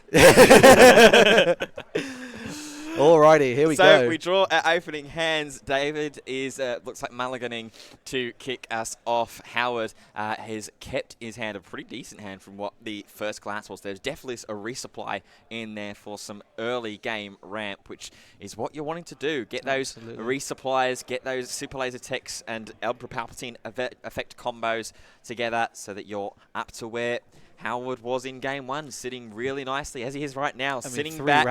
Yeah, sitting back, hands on his chest, very, very comfortable and saying, come on, play your unit. Go on, mate. So one of the things that is a little scary, right? Like the fact that David is on the play here means that he plays a card and he takes initiative. So basically, I think you need to just pass claim, because if you don't, you can get blown out by a Bodhi.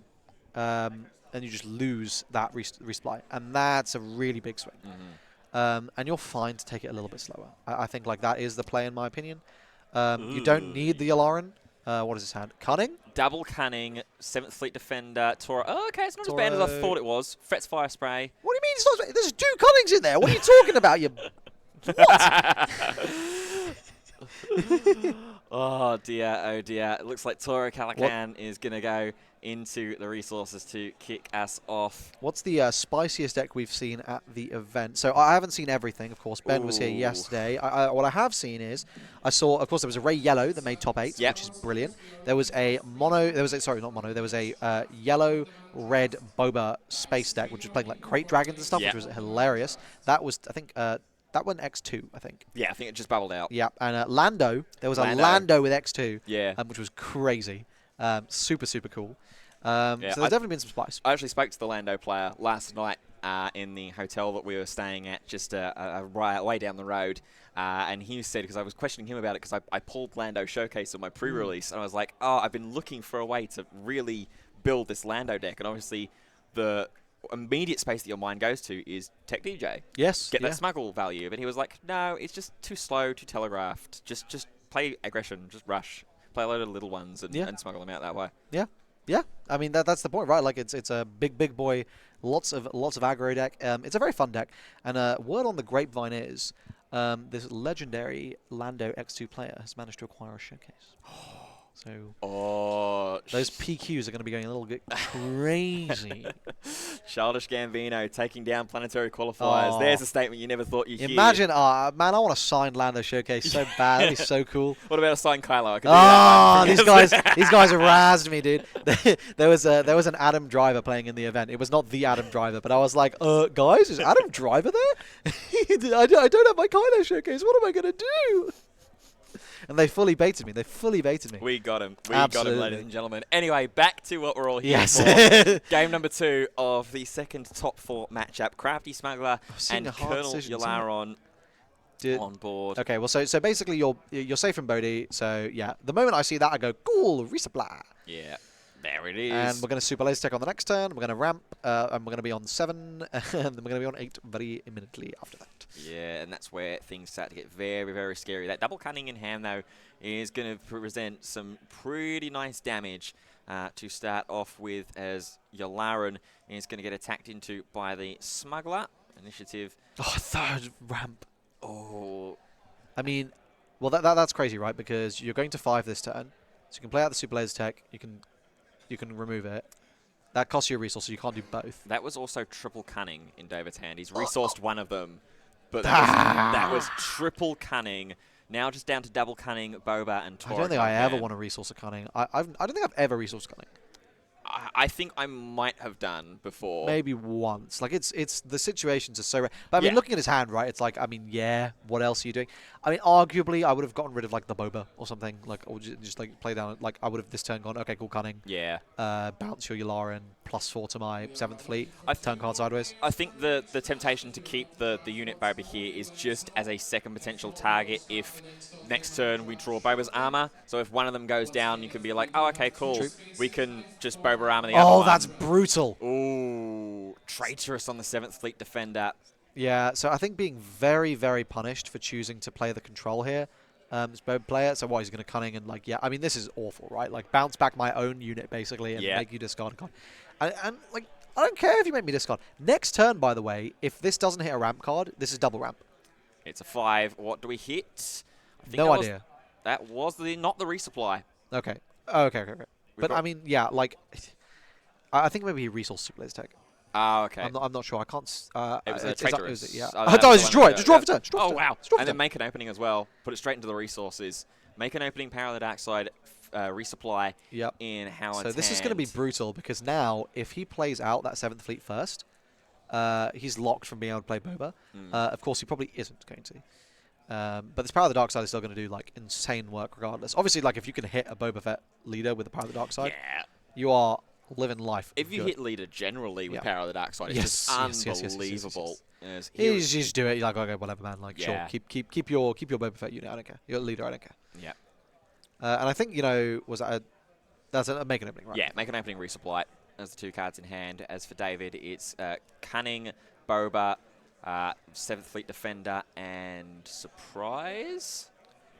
Surprise Strike. Yes. No. Shoot first. Let's shoot first. Shoot first. Okay. I think it's a one-off. Yeah, the one copy in this list. Probably would have liked to have seen that a bit before. I think David made a real mistake there when he chose to play control. Like, just I'm going to start trading your stuff. Like, I think you just have to aggro this matchup. Like, I mean, look, he's going to 8, right? Like, and actually, Boba's can't get the ability this turn. No. So this turn is basically just doing very little. 6 damage after the flip turn. Yeah. I'm feeling good. It's not where you want to be, especially when there's make an opening, takedown, and Sentinel in hand. This isn't good because we just make an opening and then takedown, and then there goes your leader. Bye-bye. It's tough. It's really tough. I mean, what do we see there? We got the... Yeah, there is a lurking tie. I will say it is tough here because, like, he's just not drawing big cards. No. But they're coming. They're in the deck, right? So here we can just go ahead and be like, I don't think he's got any stuff he can really smuggle in either. But he has a deploy. Looks like we resourced that takedown. Yeah. Which is interesting. Yeah, I feel like I would have... I mean, I see why, because he knows that he can get blown out by Lurking Tie. So he knows he has to keep that, which kind of locks him into just sitting here and passing, basically. Pretty much. So you can, like, okay, cool, I'll play out my Sentinel. Or, I mean, this is the risk, right? Like, so yes, okay, I'm going to heal up. But now I'm very vulnerable to Lurking Tie. Yeah. And I imagine that after seeing that, with one card in hand, David's probably going to go, oh, okay, I'll attack for 4, see what you do next action. Well, no, you definitely cunning, right? You cunning, discards, and, buff. Yeah, absolutely. Or not. Or not. We're just going to go for 2. I feel like I'd want to get rid of whatever that last card is, but maybe not. I guess, I mean, cunning bounce is fundamentally the same thing. Yeah. Well, even then, you've only got 6 resources, so you'd actually be locked out of Lurking Tie. So yeah, that's probably actually what the situation is here. We're going to play down the 7th Fleet Defender. Royal Guard has come down. Palpatine going to is see the deploying. So refusing to just getting 0 value like both turns. I feel like there's an argument to just sack. There's the Lurking Tie. Punished. Yeah. I was going to say I felt like there was potentially an argument, but like, yeah, if you could have like stolen the Lurking Tie or something. So, like if you played it in the other order, right? Like you just go, okay, cool, sack, ping it, steal it. And yeah, like so. Don't get me wrong. Like this is still a nice position, but the fact he is used to make an opening here is really. Oh, he just draws it. Oh wow! Just draw it, man. Wow. Just draw it. Off of what was originally a 0 card hand. Skill. Drew 1 for Palpatine effect. Draw 2 for turn. And of those 3 cards, finds the answer to that Lurking Tie Phantom. What's the other? Is that Vigilance? Is the other card as well? This, yeah. This is. I think it is. Yeah. It looks like it with the So double. I mean, here you're. I mean, okay, cool. L Vigilance. Well, firstly, I think you have to. There's no buffing. I think right. There's just no buffing. So it's a bit rough, right? Like what are you meant to do here to make this Lurking Tie really scary? Like you just can't get out of that make an opening range, and you have to hope that basically like maybe this is a situation where you go, okay, now I'm gonna cunning. So we're going to start off with 3 to base in the air with that 7th Fleet Defender. Let's go ahead and make an opening. And now let's make an opening. Heal 2 of that damage. So you've only essentially attacked for 1, and you've lost your you thought your very, very safe spaceship. Now where do we go from here? If we're David just making sure that his sideboard was well and truly out of the way. There's could really use some of those cards, man. Yeah. Cantina Bouncer. Doing nothing here. Yeah. I haven't got a board to bounce. No, you've still got that Boba Fett. You've still got one of the Cunning, and I think the Shoot First is still there. It is in hand for David. So it's just play this Boba Fett and then Cunning. So the final is planned to. I mean, it won't be immediately after this. I think we'll go on a break for a bit, and I think the players will probably want to grab some food. But we will update you as soon as we know when it's. But it'll be in the next hour to 2. I'd imagine half past 1. Probably half past 1. Probably half past 1, which is an hour and 8 minutes from now. Probably. Because we've still got this game to get through as well. Howard holds the 1-game advantage at the moment. Yeah, I mean, but to be fair, this may be over very soon. I mean, this is looking really, really rough for David. We see Emperor's Royal Guard and Scanning Officer. He's like, can I get a big unit? Yeah.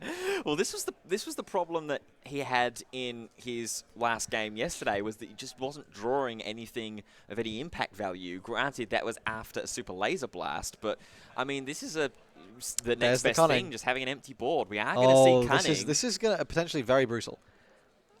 Okay, he needs to hit the Sentinel. He does. He hits the Sentinel. This is big. Okay. This is quite large. Yep. So all we can do now for Howard is just slam down the Scanning Officer. Play Scanning Officer. This is going to be able to get a draw off the Palp. Yep. Hope to get some kind of value from any of the smuggle resources that may be in the deck. I don't see a lot of them, however, in the list. Really going to be hoping for Hotshot Blaster. And he's going to have a look at the active ones first, it looks like. Oh no, he's just making sure David's shuffling them all. So you're not allowed to swap the active and rested ones, which is why this matters. I think he's just going to go for the active ones, because if you get the taps, then you get the taps, right? And I think that's 3 of us. if I'm I'm like, is that a Cunning in your resource? How interesting. Can I just see your drop zone? Yeah. Okay. Yeah, especially after this one being played now. So that's all 3 Cunning expended for this game. 2 in the discard pile, that 1 in the resources. You're just going to drive 4 face and ping off the, Yep, Scanning Officer. What are we going to get off the top? A Super Laser Blast. It's all right. It's okay. It's not great. It's not Power of the Dark Side. No. But listen, you're getting one card closer to actually finding that Avenger. Yeah, one card closer to getting yourself a Supreme Leader Snoke, a Reinforcement Walker, an Avenger, a Darth Vader, as a Greedo comes down now here as well, just for David to try and flesh out that ground arena. Oh, finally. Finally. No. Reinforcement Walker and another Scanning Officer, just in case Howard wants to have another attempt at getting a hotshot blaster. I think you could probably get rid of the Scanning Officer here. It's not that big a deal. He did play out a Greedo as well, so it's like, this is representing 6 damage, but I want 9. Like, I don't care. Yeah. Well, the Emperor Palpatine is going to care about 3 of that damage at the very least. Yes. Trading in, and then Greedo will deal 3 more onto base. Yes. And then this Reinforcement Walker is going to come down, I reckon. Yeah. Oh, actually, it's 10 resources, I think. So, oh, no, it's 9. It's 9. Reinforcement Walker. Yep. Let's see what we get. Do we want to keep it? I can't see what it is, Yeah, sadly. it's just out of our view, but Howard's really having a think about it, so clearly there's something of value that's in there. Oh, it's a traitorous. I feel like you kept you it. keep that, yeah. You don't need the heal desperately at the moment. I mean, obviously, like, it's always good to have. Fire spray? No, okay, bouncer. Bouncer. Each claim, yeah. Yep. Yeah, you can just probably Super Laser Blast, honestly, at this point. There's Super Laser Blast next turn. And then David is going to widen out the board here with that Crafty Smuggler. I think this is as good at Fire Spray and Forlom. Pretty big there. Obviously, you always want a Super Laser Blast like for as much value as possible. So that might be a little challenging in this scenario, but you're looking at a very, very actually quite scary board, like something shielded, something your Palpatine can't deal with, and something that could potentially kill your Palpatine back. So an option here is Traitorous, right? Yep. Just yoink like the Greedo or the Cantina Bouncer or something. I think we've also got Entrenched for that Fire Spray if that comes down. True. And it is 10 resources, so you can just go, cool, wipe, Fire Spray, Yeah, trench. I think we blast here. I think that's probably the best case scenario. You're not too worried about trying to get the extra 4 damage. Yes, yeah. Still got that Reinforcement Walker as well, probably for next phase to go alongside. Oh, I think the Traitorous is being... Yep, Traitorous. Okay. I think it's going to grab probably the Cantina Bouncer. Oh, no, sorry, it's Fire. Probably Smuggler. the Smuggler, yeah. Smuggler with a shield, I reckon. Yep. Just going to be able to deal with that Greedo. So Crafty Smuggler goes to Howard. So this is now setting up an opportunity to, like you say, trade in with the Greedo. And you're also going to be able to sack Palpatine. Palp, right? Palpatine sack, Greedo will swing in for 3 while it's still on the board. 15 damage now. It feels crazy to me that we're only at the halfway stage now in terms of a player with damage on base. The first game felt like it went so quickly despite the hard controlled grip that Howard had on David. Absolutely. We are going to see the... Oh! Wow, flips way Now decisions here, right? Yep, he is going to go for it. So we're going to deny that Palp value, which is really, really strong, actually. Yeah, that's really, really nice. But it's all right. I think he's just going to play the Scanning Officer and do it anyway. Yeah. So here comes the Cantina Bouncer, attacking in for 3 more damage. It's going up to 18 here, getting a little close now with this Fire Spray. That would be 23, but of course the Entrench is just chilling in that hand. Yeah. Let's go ahead and try and hit some more. Now here is where things will be brutal, right? Like if this locks out Fire Spray. Nothing. No, nothing. And a Fire Spray and resources. Yeah. Fire spray and Cunning and resources. Yeah, is absolutely unreal. brutal. I mean here, you can go wide, right? It's an option. I think as Palp, they're going to swing in, they're going to draw a card. It's going to go for the Greedo. I think here you just go, okay, cool, swing Palp into face. Yep. Ping, get rid of Greedo. Yeah, Scanning Officer, take care of Greedo. Oh, okay, he's just gonna deal with the bouncer. Yep. Yeah, that's the other option. So and he draws a... Okay. He's drawing, potentially, a way to find some more top end. Oh, Inferno 4. Yes, okay. There's that Fire Spray. There's the Entrenched immediately. So you can have your 9/9 flyer in the air. You can't attack the base. Vader and Vigilance. Okay, that's it. I think the Vigilance is truly massive. You're going to be able to heal 5. You're going to be able to delete that Greedo. And then you're going to be able to sit here and go, all right, well, it's a stage of the game. I mean, how many resources? 12? Yeah, there's a lot of resources available for Howard. Over on David's side, see, still that shoot first, I think, is in the hand. Forlom, Boba Fett, Syndicate Lackeys. and a 7th Fleet Defender in hand at the moment. Lackey's a little bit inconsequential here because there's nothing that you're going to be able to bounce. But that 7th Fleet might not be too bad as the attack in for 3. Yes. And here, I mean, you don't really have to Vigilance here. It's just like for security because you are now on 21. So it's a little scary. Like, I mean, you know, if he has like a new adventure or something, and then like, you know, a new adventure surprise strike, and suddenly you're like 1 off lethal, and it's like, okay, this is getting a little spooky. But obviously, like, you can just sit here, you can just play Vader, you can just try and go for board. He's just going to trade. So I think, yeah, now he's just going, all right, cool, let's see what you do, and that's going to inform whether this turn I can Vigilance. Yeah, so that takes care of that. Just want to make sure that 1 damage counter is still on the base, of course, because we've still on 21. Get that fall on. Yep, there is fall on. So I think here you probably have to Vader. There is the 1 damage counter that's just got nudged in all of the mix-up there. Just confirming it is 21 damage for Howard. Yeah, I think the Vader here is very nice. You can develop your ground further. Get you something you can like sack with Palpatine just to gain some more value, like for next turn. Obviously, it's like kind of the only card you can play this turn. But he's just gonna Laser Blast. We're gonna Laser Blast. Yeah, I mean fair. It's a 2-for-1.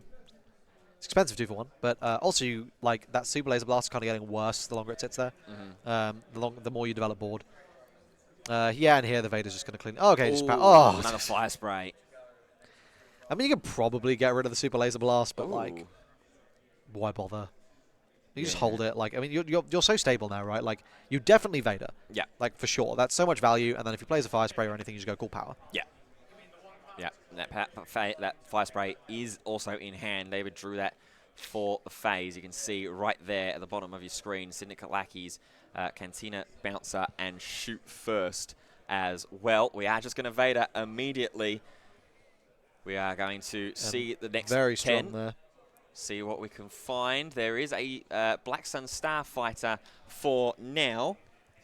I mean, that'll do, right? Like, that's kind of all you want it to be. Black Sun Starfighter will sit there as a Sentinel in space. And again, it just invites one of those space units to get played down, doesn't it? Either the Fetz Fire Spray or the 7th Fleet Defender. Yeah. I mean, I'm happy if he Lackeys is here. It's like, okay, fine, man. Like, if you want to go. Okay, yeah. He's got enough for Vigilance? We've got 4 resources. 4, okay, not quite. Left, so I mean, you just power. Yeah. Yeah, we just power this away. And worry about that Fetz Fire Spray another time. Especially with the... I mean, even with the Black Sun Starfighter there still right now, you're relying on David Welt to have an answer. There is a Syndicate Lackeys. He's not going to trade it, which is going to be some nice free real estate, I think, on removal. What do we got there? We got the 3rd Super Laser Blast. Wow. And I can't quite... Is that Salacious? That's Salacious Crumb. Okay, Crumb. well, that's just going to be a free draw, right? Going to just use that to filter a bit. Now, annoyingly here, you don't actually have... I mean... You risk taking damage if you try and go for the Vigilance play here. You could play the Salacious Crumb, heal 1, sack it, deal damage to the Syndicate Lackeys, and then Vigilance. But why do all that when you just trade the Vader? Yeah, and we've got a Darth Vader with a giant red lightsaber that's just going to go, hey, Syndicate Lackeys, meet the discard pile. Exactly. You're going to get very, very well acquainted. Oh, lurking tight. Ooh, lurking tight. That's going to make things... He's got to trade it. He's got to trade it. You've got to trade it. Yeah, that was going to make things way too awkward. Going to get the Boba Fett restand as well. And now, are we going to play into this Fire Spray? Yep. Yes, we are. There's the Super Laser. Oh, wow. Just no. Yeah. Put it away. That's the 3rd. That's it. They're gone now. Well, there's one more in hand. No, there's one in resource, right? There's one in hand. No. The Fire Spray. Oh, Fire Spray. Sorry. Yeah. Sorry. Sorry. Yeah. It's a Super Laser Blast. That's the so last no more Cunnings. No more Fetz Fire Sprays. I feel like this is it. Really. Yeah. I mean, it's going through the motions, but I mean, really. Maybe you can bring out a really wide board and then just lock in a couple of like surprise strikes for game. Yeah, but even then, Howard's got the 3rd Laser Blast in hand as well. You just heal 5, delete 1. Yeah, and a Power of the Dark Side to even just stop that in its tracks. Here's Toro Calican. Is this going to just get powered? It's yes, powered, it will. yeah. Just 0 risks necessary to be taken here. And then now you're going to be able to play a Reinforcement Walker, heal 3, and you're stable. Yeah. And with those Vigilances in He hand, claims, so that's it. Yep, yeah. That's the... Reinforcement Walker. Reinforcement Walker, indeed. We are going to discard. We're going to heal.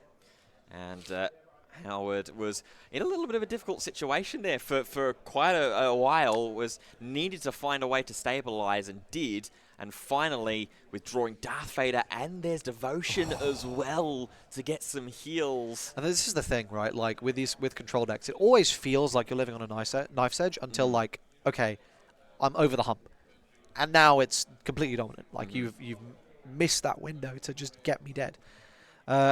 Change of hearts. The one change of heart from the sideboard, and now. What is Howard going to do here? Is he going to force a super laser? Yeah, is he going to laser blast his own Reinforcement Walker to prevent him from taking the 6 damage, potentially 9 if a surprise strike? But I feel like, I mean, that's... I don't think you necessarily need to. Like, you can't get fire sprayed. Yeah. Right? And you can just... I feel like you just slap... okay, I mean... No, he doesn't want to take the risk. I feel like I would rather just keep the Walker and just keep hammering home. I feel like as David, I'm really happy with that. I'm like, oh, okay, that worked. All right. Yeah, just didn't want to take the risk and fire off that 3rd and final super laser blast. Bodhi! Here comes a Bodhi Rook. Devotion, Vigilance, Black Sun Yeah, get rid of the Vigilance. That's Vader. bad. That's really bad. Yeah, and again, this game's just slightly swung a little bit with the Vigilance being removed thanks to Bodhi Rook. Howard is going to claim the initiative, and David is just going to pass. Oh, that's Snoke. Second Bodhi, and there is that surprise strike that David was maybe hoping for a phase or two ago. But here we're going to be able to go, okay, cool Vader, next turn, cool Snoke, Yeah. and that's going to, I mean, I'm pretty sure basically everything left in David's deck is like getting eliminated by Snoke. Like, he's running super low. Yeah, there's the Vader.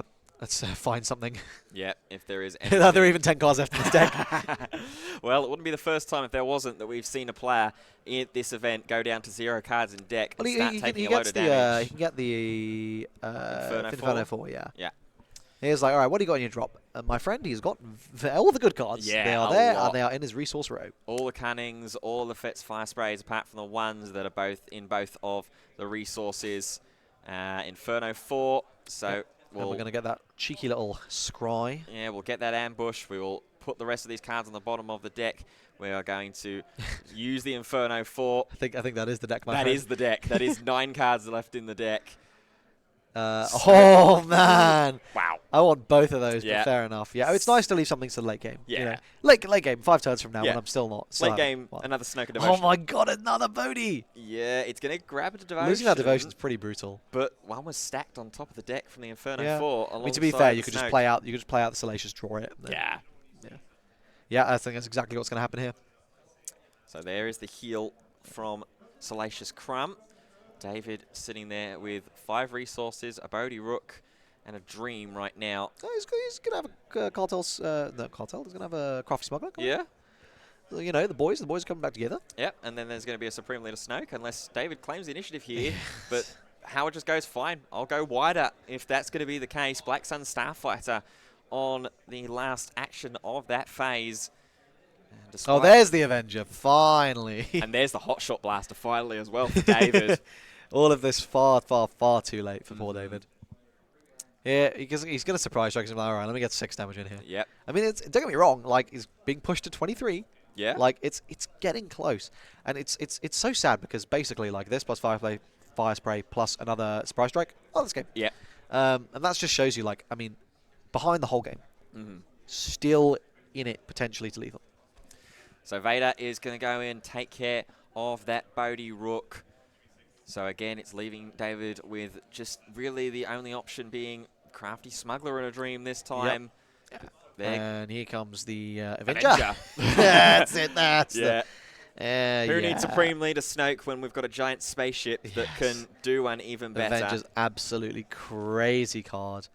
And this is this board is presenting, what is that? 5, 13, 14, 15, 20 damage. More with the Devotion as well. 20 damage on board, that's game next turn. Swing, swing, swing. Deal every sort of damage imaginable that we can. Well, so that's dealing 6, which means this is lethal on board. Yeah. So this went from like 3 damage dealt over the whole game to, okay, now you're dead next turn. Yeah.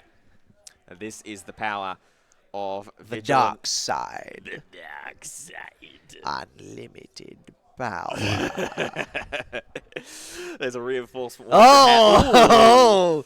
I don't think that helps. Gets in, bouncer, gets rid of the Avenger, but Howard goes, okay. Another one. Yeah, you want to see me do it again? No, he gets a Zuckuss now. Yeah, there's a Zuckuss in hand. He's doing absolutely nothing, but we can play down, but there's also entrenched. Yeah, I'll just for swing, Howard. just swing, heal. Yeah, swing, heal off of the Devotion. There's a restore too. So now up to 16 damage on base for David. There's 9 more coming. This is going to push to 25. It's lethal in 1 action on the next turn. Oof. First, we're going to Black Sun Starfighter attack. Put another. I think that's an entrench. Honestly, I think he's just clearing the Zuckuss. He's like, you know what? There's no need to risk this. Okay, and then there's the fist bump. Game. Yeah, a little bit of cabbage. A little bit of a cabbage. That will do it. Howard on Palp Blue, after losing what could have been his win and in at the end of day 1, has booked his place into the grand final. And I tell you what, you've got to give David a lot of credit for hanging in there. Absolutely. At that game 2 against Palp Blue, but Howard just had too much steam. And I think that's one of the things where, there's this traditional sort of like, generally how matchups go in card games, and the control for mid-range is just awful, right? You just sit there and you're like, okay, oh, you removed my thing. Okay. Okay, you removed my thing. Yeah. Oh, okay. So it's just how it basically always is. And I think, credit to him, as you say, he really tried his best. But, in fairness, if he'd seen a little bit more, like in that interim period when, like, there was just nothing getting drawn, it probably could have swung the other way. But definitely, I think, a really, really strong showing here. Finals, Boba Green versus Palp Blue. Ooh, that is going to be a really, really interesting final. Hopefully we'll be able to bring Howard over as well for a chat. Someone who has been playing this deck for such a long time will be able to give us all the ins and outs of it. But yeah, what a journey this has been for him after only just managing to get in one of the 2 X2s that managed to bubble into top 8 all the way into the grand final as well. Very well done. Absolutely. I mean, the luck goes both ways, right? Like, sometimes you'll bubble out. Frankly, a lot of the time you'll bubble out. And that's personal experience. And the hurt never goes away. Well, but yeah, really, really great to see. I think he's hopefully going to be heading over shortly. Yeah, I think they're just getting. I think just getting all of the admin out of the way. Yes, of course, making sure, obviously, with him being in the final, his deck has to be recollected by the judges as well to make sure there's no tampering or anything like that going on, just in case. You never know. You always want to make sure that you're safeguarding as opposed to not safeguarding at all. So once all the administration is done, hopefully we'll be able to have a chat with him. But yeah, I think this is definitely a surprising final given what the initial outlook of this meta has been. Absolutely. I think I wasn't shocked to see Boba Green in the finals. I think it was either going to be Boba Green or Palp Green based on the matchup spread. But it's been really cool to see Palp Blue finally make it to a finals. So for those of you who have not necessarily been following every single tournament, Palp has just been having a rough time of it. But finally, we are seeing that change. Yeah. I believe we've got the man himself here. Howard is over here, so he can tell you exactly how tough of a time that Palpatine has had, maybe no longer, as Howard has piloted it to a final. And here he comes, the man himself. Gonna pick this guy's brains. If anyone's got any questions, feel free to throw those in the chat, by the way. Howard, congratulations. Thank you. Finalist, well done. I mean, of course, huge congratulations. Amazing accomplishment. These tournaments are brutal, and it's fantastic to see you doing so well. Do you want to just give us a little bit of background as to your route into playing Star Wars Unlimited? So basically, I quit Yu-Gi-Oh! And then I needed another card game to play. So my friend was like, Star Wars Unlimited is coming out. So I thought I'd try that. I know a lot about Star Wars, and I have some favourite characters. So I started from there, looked for a few of the characters, and Palpatine was very unique. Like, set 1, no one wanted to touch that card, and I was like, okay, it makes sense. flips on 8, it takes way too long to like do what you need to do, and it controls the entire board. That's the game plan. Yeah, no, and so are you generally sort of a control, like long game kind of player? Is that the sort of decks you enjoy? So in other games, I actually hate control, which is so weird. But in Star Wars Unlimited, Palpatine's my favourite character. So whether Palpatine was either good or bad, I'll still be playing him. Fair. But the fact he's kind of off meta, but not on meta, it's a weird one. I don't know where to put him. But for you to play Palpatine, you have to have a very specific mindset. A strong mental, a lot of strong mental energy, 100%. I've actually had a very similar experience. I love control decks, but in Star Wars, I'm all in on the aggro and the mid-range. It makes no sense. This game turns everything topsy-turvy. Obviously, a 2-0 semi-finals, so, a fantastic win. I think the result doesn't necessarily show how close those games did get, but, I mean, how did you feel about that game? Were you happy with how you played? Were you happy with the matchup? So, in the game one, I super lasered his board, and I'm like, if he has a Fetch Fire Spray there and then, the game might be over, because I think I'm on 21 or 26. Yep. And the closer I get to my number of my base, the harder it is for me to try and crawl back. But he didn't have a good comeback onto it, so I could capitalise on that in game one. Game two, unfortunately, I did see triple super laser blast. That did destroy a lot of his Fetch Fire Sprays. But as soon as I scanned officered him and he revealed a Fetch Fire Spray in the resource, and he had 1 on the board, I was like, okay, I've only got to deal with 2. And he also had a cunning in resource, so I had to deal with 2 cunnings as well. So as long as I kill that one, control the ground, and then he eventually got to it, and I was like, I have to blast this now. Even it's just 1 card, but I have to blast it. I've no way to out it. And then after that, his strategy was to try and mill me out, as I realised I've flipped the top 10 of the last deck with Vader. So I just tried to push damage. That's why I've put the Devotion on the Infernal 4. Plus 1 damage is going to get me far. 100%. And so you're going to be going into the finals against Josh. Strong player on Boba Green. How are you feeling? I should feel confident, but his list is very unusual for a Green Bobber, so it might go either way. Well, I wish you the best of luck in the finals. I think either way we're in for an absolute treat. Are there any shout-outs you'd like to give? Shout out to my friend Gollum. If you're watching there, he's helped me a lot there. Shout out to Simon over there. He gave me a ride here. And big sigh. Yeah, that's everything. Well, congratulations, mate. Good luck in the finals. We will be bringing that to you very, very soon. I think we are going to be taking a short break. We'll update the stream background so you'll see exactly when we're coming back for the finals. Palp Blue versus Boba Green. I think it's going to be an absolute corker. So don't go too far. We'll see you very, very soon. But until then, see you in a little bit.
Hello, everybody, and welcome back for the final of the Shadows of the Galaxy premiere event for Star Wars Unlimited. It felt wrong to only have two of us here for the final, so we've got the full Millennium Falcons suite. Ben Fitzpatrick, Krishiv Desai, Nathan Robertson with us here. Boba Green versus Count Blue. This is it. Very exciting. We're dripped out for the occasion. We have managed to temporarily steal some of those lovely, nifty little aspect pins. And I think we're all very, very excited.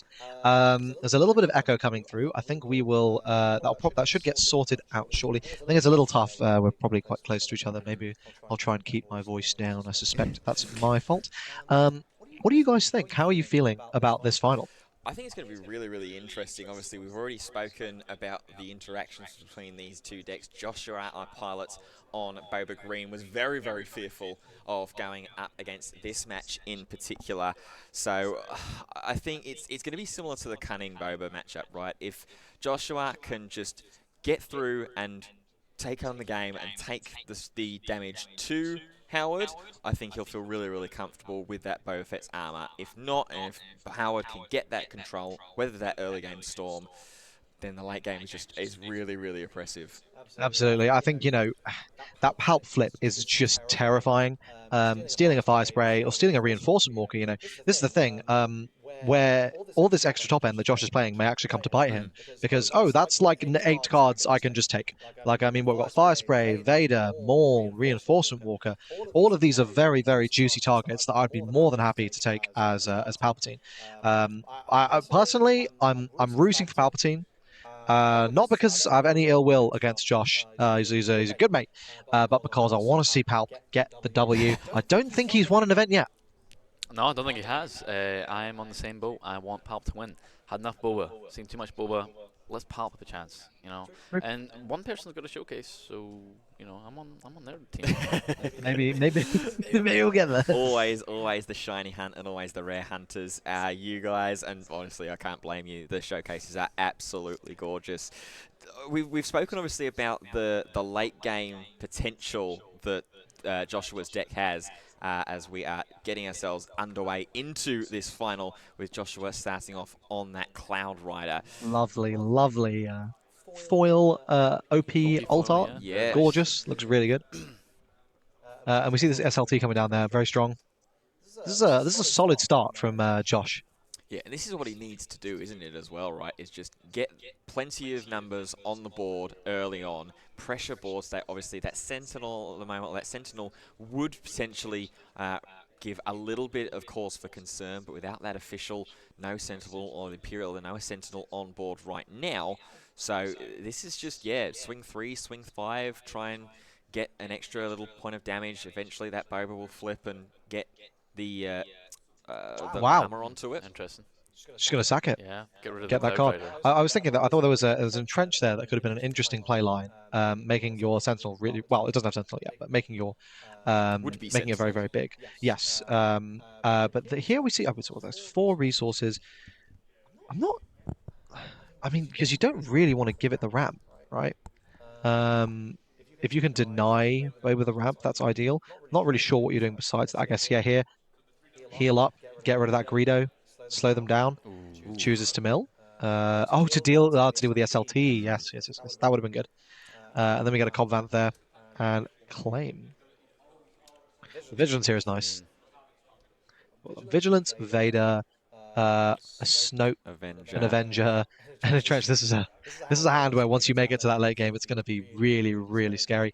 And here that Bosk, 7th Fleet Defender, Bazine Natal, and a second Bosk here as well. So probably one of the Bosks. Yeah.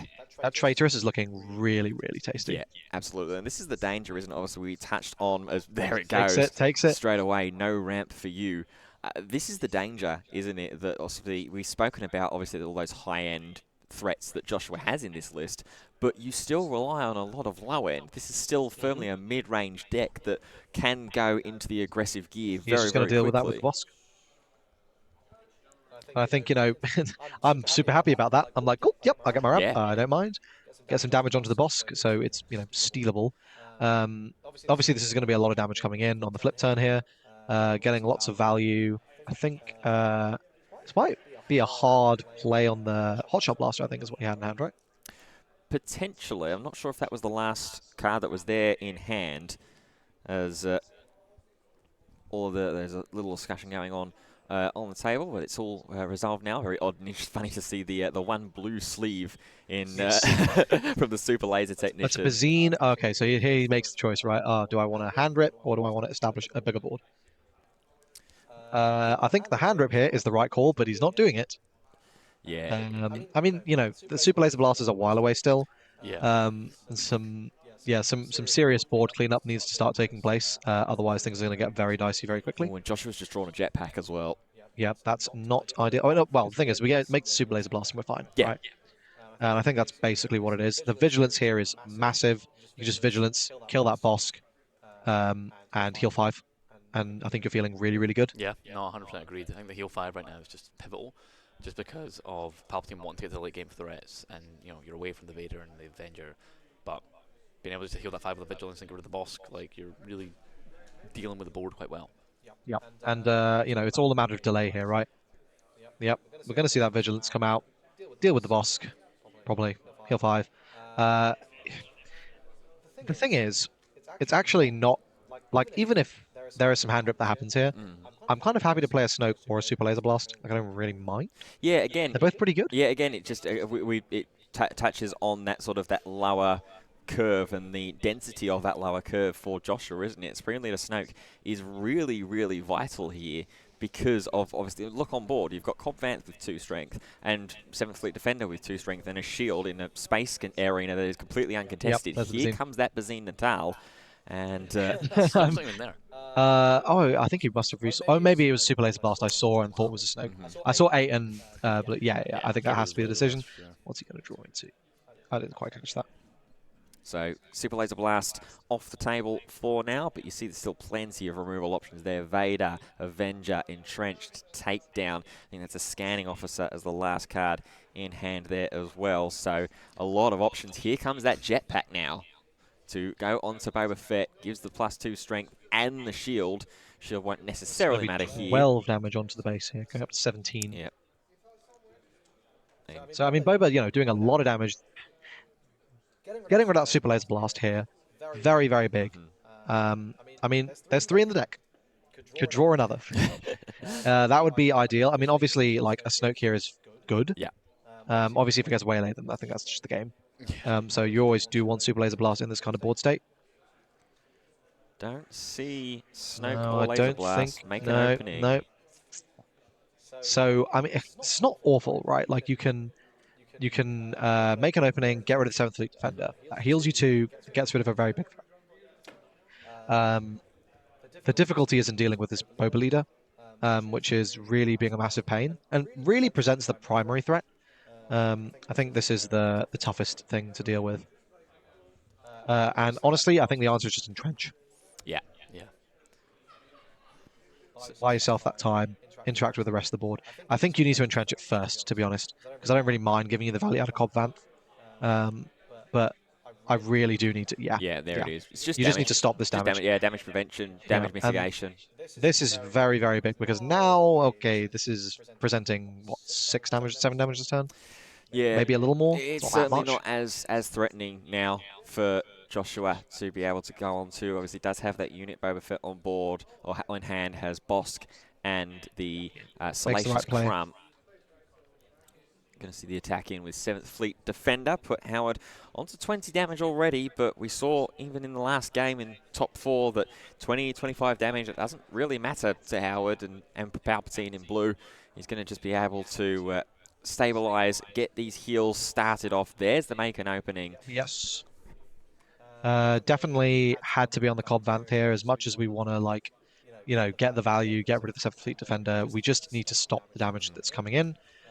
Going down to 18. Okay, we'll go up to 19 with the Bazine. We do have a takedown. I don't think we've used 5, so not quite the resources to do it. Coming very close. I mean, the Palpatine can deploy, so what we'd really like to see is just a way to trigger it. And I think if that's 3 resources up, that can be a Scanning Officer, potentially tapping some stuff down, and then sacking that off to ping off the shield, maybe, or more likely just, steal something, deploy your Palp, start controlling the board a bit. Yeah. There's options here. Ooh. There's the hot shot. Yeah. There's the hot shot, and that's exactly what Howard would have Now, loved to have seen. With okay, so this isn't ideal in the moment, but now you're stealing a 3-3. Yeah. Yeah. You can obviously, like, this Boba can attack, so you don't necessarily want to deploy in this board state. You may just want to claim. Yeah. Feels wise in that situation. You're really just like, I need a super laser blast now, because the issue, as good as that play is to, that's not what you want to see. As good as the entrenching the Boba is, and it is good, it does mean that you're now locked out of Snoke, and you need to be basically winning the game in space. So draws for turn. There's a Salacious Crumb and a Reinforcement Walker in hand for Joshua. I think I saw another make an opening, a Black Sun Starfighter in there as well. I think you got to make an opening this 7th Fleet. It's just way too scary right now. Looks like we're going to take down. So we're going to take down. Yep, take down the unit Boba. 7th Fleet still going to attack and fly in for another 3 damage. Not ideal. There isn't really a great way to structure this turn without taking just a little bit of damage. There finally is that make an opening, but it's targeting the Bazine Natal here, so not ideal. Only the 1 damage that's going to come through. That 7th Fleet Defender still just being left unanswered in space at the moment. One more. 24. Yeah. This is getting really, really dicey. Losing that super laser blast was really, really huge. Yeah, it was a great little acquisition there for Joshua, as here comes Bosk as well, just to really try and force the issue. Draw the super laser blast. Draw the super laser blast. Snoke does not do it. No. Well, okay, the Snoke. The problem is, I mean, this Boba is 9 attack, so even after the Snoke, I mean, it's not unaffected. It's unaffected by the Snoke as well, so it just gets deleted. So I think this is a go next moment, because you are not living at the moment. I mean, maybe not. I will say the Snoke, like, cleans up space. Yeah. It's like, do you really want to... Yeah. So we do see the Snoke come down. 7th Fleet Defender finally does get answered in space. Maybe a phase or two too late. But you still have that Bosk on board. You still got Salacious Crumb to get some of that card advantage, just get some draw. Interesting.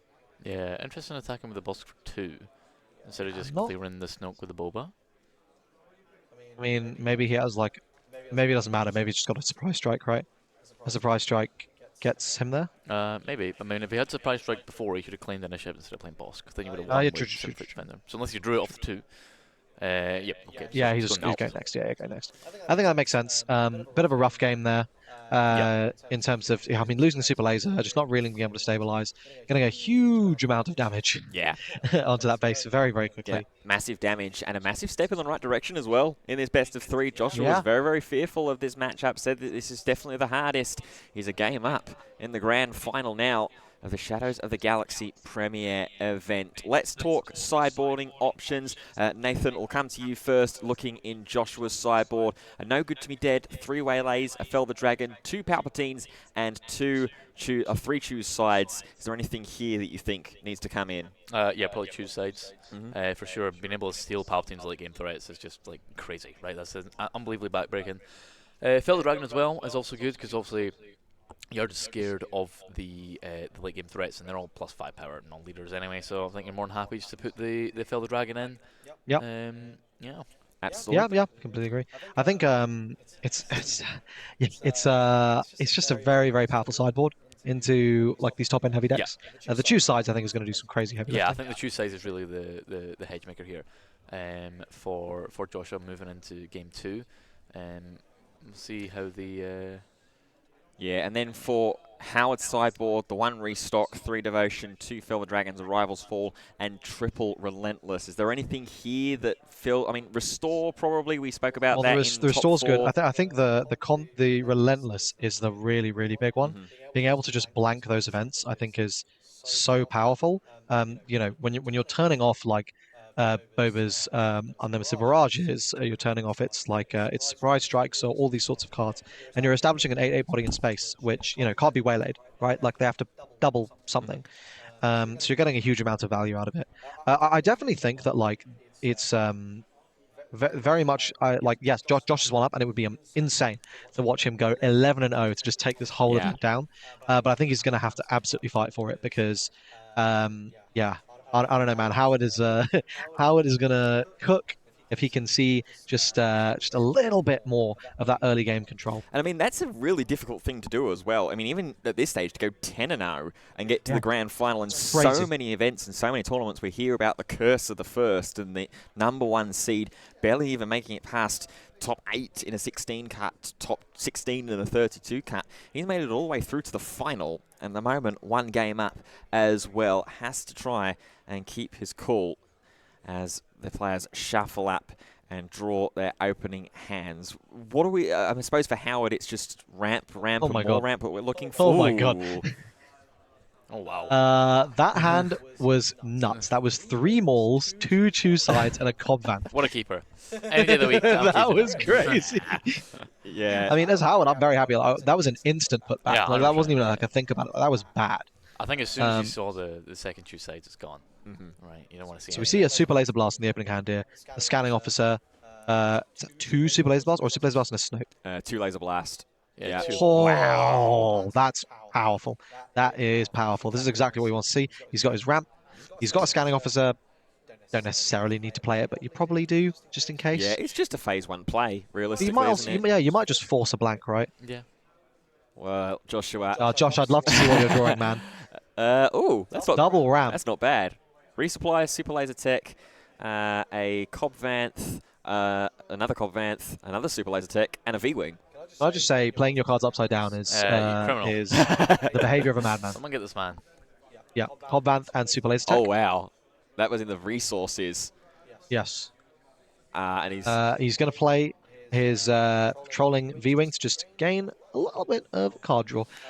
Some nice draws there. Double power of the dark side. Ooh, brutal. But obviously, sucks. You have to get rid of one. Yeah, I don't think you're necessarily worrying about firing this off here. Maybe it's the... Oh, I suppose you could... No, I don't. I think you play the super laser tech. Yeah, and then power of the dark side and Palpatine's ability, the super laser tech next turn. Yeah. And I think, you can play... this scanning officer probably doesn't trade with anything, so you could probably just sink 2 damage in, but it's possible. If he plays like Cobvanth or something, we are just going to see the laser tech come down. It's insanely strong. Yeah, it depends how it goes. You probably want... It's Cobvanth versus super laser tech here. The decision from Josh. I think you can delay that a little bit, but no. He's just going to go ahead and cool. Yep, I'll play super laser tech here. Well, it's good to be playing this super laser technician here as well because it protects against power of the dark side alongside that patrolling V-wing. Obviously, you said, I think it was Nathan said about that it's a great target for choose sides. It's an even better deterrent from power of the dark side. Hotshot, DL Blaster, and easy resource. Boba Fett, yeah. Especially with that scanning officer already been played down as well. Got a devotion. Ooh. A devotion on scanning officer here would be very, very annoying. Now here, I think you just palp away your super laser tech, right? Yeah. So there is that Palpatine effect. Get rid of your... Didn't quite catch what he drew into. Trolling V-wing. And then the laser tech going to swing 2. Going to challenge. Oh, that was a Vader. That's nice. Ooh. So we're at 4 resources. Both players, so this is now the Boba flip turn. He could double ramp. He could just go, you know what, I'm just going to resupply, deploy, swing 2, swing 4, play out a V-wing. Yeah. But it's not really that scary if he does it. Yeah. He's probably going to want to be slightly more aggressive, but... It's like, just go for the resupply. Yeah. Here, I think you just keep passing. You go, yeah, pass, power dark side. Howard looking on and it double super laser blast, Darth Vader, devotion, and that power of the dark side as well. He claims. I guess. You get rid of the Boba. You don't necessarily, because if he has a unit to play with the untap. And you've got to here. You've got that Cobvanth. You've got the V-wing as well. Yeah, it's really unfortunate for Howard thing. Yeah, I feel like the decision was to pass and let him have initiative. Not really sure why he claimed. I don't think you particularly mind if Josh takes initiative either, because okay, cool, nothing really happened that turn. You didn't take a lot of damage. You're more happy just to go next, especially when Josh has ramped twice. You want to try and just ease out as much as you can as Palp here. Yeah, I think we're in 7 resources this turn for Howard and 8 for Josh. 3, 4, 5, sorry, 6 and 7. Yep. 6 and 7. As we see. So we're seeing that Cobvanth value here. What is Josh going to find? It's going to be Bazine. Oh, it's a Bazine. Oh, Bazine's going to be really, really nice. That being said, Howard is over the moon here because I can just go, cool, Power the Dark Side? Yes, Power the Dark Side is going to go crazy. Oh. No. Wait. Going to grab it. Oh, did he trade? Oh, he traded, right. Oh, okay, we take a Super Laser Blast instead. I think that is the right call here because that Power of the Dark Side is no longer threatening. Yes, yeah, because you should Bazine instead. Yeah, all entrenched. Just slam that on. Ooh. Howard looking on, seeing what exactly he's going to want to do, whether it is going to be that entrenched play. I think it's probably realistic here. You're not feeling that in danger, I think. Like, you're only on 5 damage. It's not awful, but yeah, locking a Boba out, in particular locking out the untaps, I think is incredibly valuable here and just stopping that constant resource deficit. I mean, already, like, Boba's 1 ahead, but, like, it's kind of 2 ahead, really. I think, especially with the double ramp, right, I feel like Josh can just snowball out of control here if Howard doesn't allow it, especially getting rid of 1 Super Laser Blast already. Definitely think trying to lock down the Boba with the entrenched is like the way it goes. Just make sure you don't lose so much momentum. Here we go. It's going to... Oh, we're going to see just the Scry 2. Yeah, we're gonna. What do we got here? Oh, you can just put both those to the bottom. That's really good. These are the kind of situations when Inferno 4 is so valuable in just getting rid of dead draws and digging you closer to the stuff that's going to win you the game. So Joshua going to dig 1 card further, finds another Hotshot Blaster. DL44 Hotshot Blaster. I think here you really can just afford to entrench. Oh no, something else. Yeah, no, it's going to be entrench. That Boba Fett not going anywhere near my base anymore, says Howard. Now this is a very, very awkward decision because it's like, okay, I know he's got a Super Laser Blast. How much more do I really want to give him? I think here you do just McClunky though because you're going to go, cool, let me just go ahead and rip that second Super Laser Blast out of your hand. And that might just be the game. Yeah.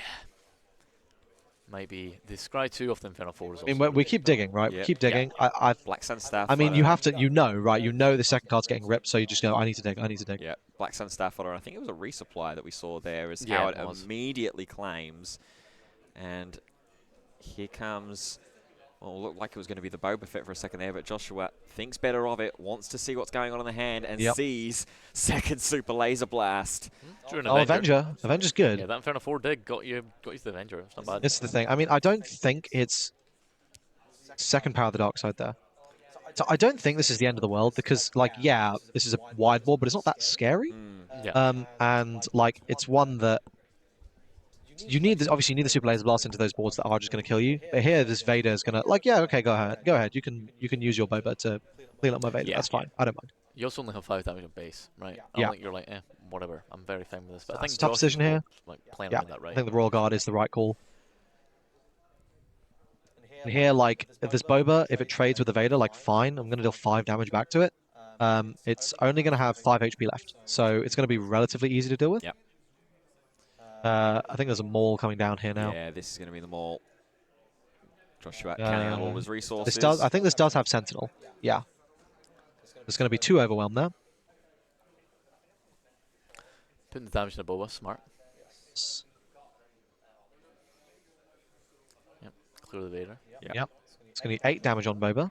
It's getting good value out of this Boba for sure. Yep. But again, only 7 damage on base. It's not the end of the world. It's very, very recoverable. But this Maul is going to be super scary.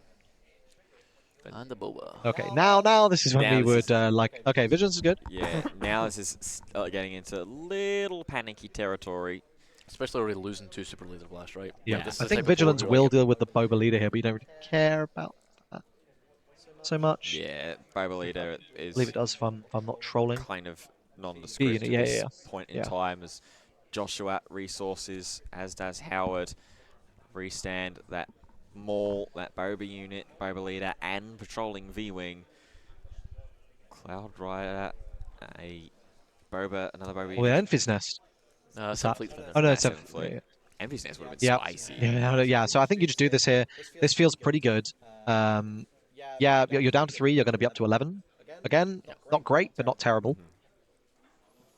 Up to 14, sorry. with the Boba unit. And again, you are going to be facing down this very wide board, but oh yeah, the hotshot blasters are going to be coming out. Oh, here we go. Yep, 9. Yep, 9 going up to 12. I mean, this is looking really, really rough. Yeah. I mean, 2 super laser blasts is so brutal. I mean, this Palp player just needs to get 1 damage onto that ball. Oh, wow. If he had a way to do it. I don't think he did. Just deploy Palp, no steal. Yeah, rough. Times are tough. I don't think I've seen him steal once. Wow. Well, maybe 1 game, actually. He stole a fire spray and just got it back, and he lost it immediately. Well, what's better than 1 hotshot DL44 blaster? Another one, and these aren't unique as well, but so they here stay comes around. the devotion. So this is going to be really nice. We're going to have a 5/11 Palp who is going to restore 2 on every swing. This is really nice. So we are going to get this swing. Clean up that Boba. Yep, there it goes. Take 5 damage back. Is Josh going to do this extra 1 bit of damage, or is he going to claim? I'd claim. He's going to claim, yeah. You want to like try and I got another devotion. I mean, this Palp could get very large, but presumably you swing them all into it and just get rid of it. Yeah. Depends on hand. Right? Yeah, 1 damage off being able to deal with this maul. Trade back into the maul. See there, Power of the Dark Side. Uber had the dark sides and an Avenger. Second hotshot blaster. Wow. All 3 of them from Smuggle in the Resources. Crazy. Just going face. Yeah. No, face is a place for sure, right? Yeah. Should be. It's basically game. Yeah, pretty much, right? You got to deal with 7 Fleet Defender, or otherwise silver. That's nuts. Right now, I mean, yeah, there's I don't think there's anything that saves him here. I mean, he can swing, and he'll be out of lethal range this phase, on board. Yeah. But yeah, I don't know that. You know, I mean, is there a surprise strike in hand? There's not a surprise strike in the deck. Oh yes. But we went through all 3 blasters, so that's all the pumps. Yep. There is stabilization potential here if you just slap the devotion on. Yeah, I think you have to, and then now you're restoring 4. Yes. Yeah. So this will be really big. McClunky. Lamau. McClunky to deal 3 more damage onto the Palpatine, brings Is that that ball back lethal? from hand. That's going to be what? That's 8 damage on it. It's got 4 health left, so you get 3, 4, 7. You're going to restore 4, so that will be 1 off lethal. Yeah, he's doing the maths. He knows he's got to swing. Yeah, he's absolutely got to swing here. Yep. Now, he could power the dark side, but I think then you just instantly lose.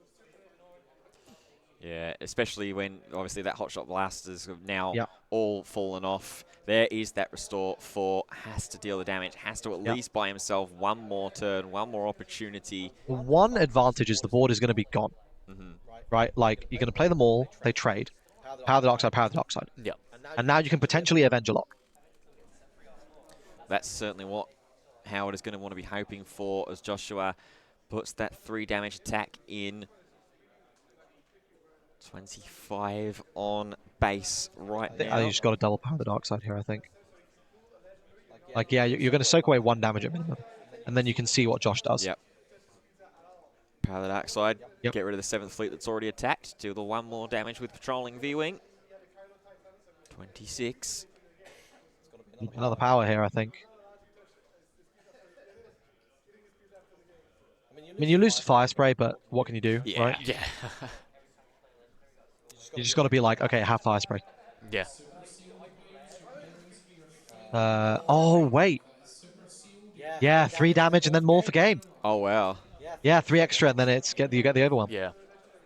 On the next turn, but not enough resources this turn. No, correct, yeah. So the initiative's been claimed. We pass. There's fire spray. Fire spray. So what, you'll overwhelm for 6, right, with Maul? Yeah.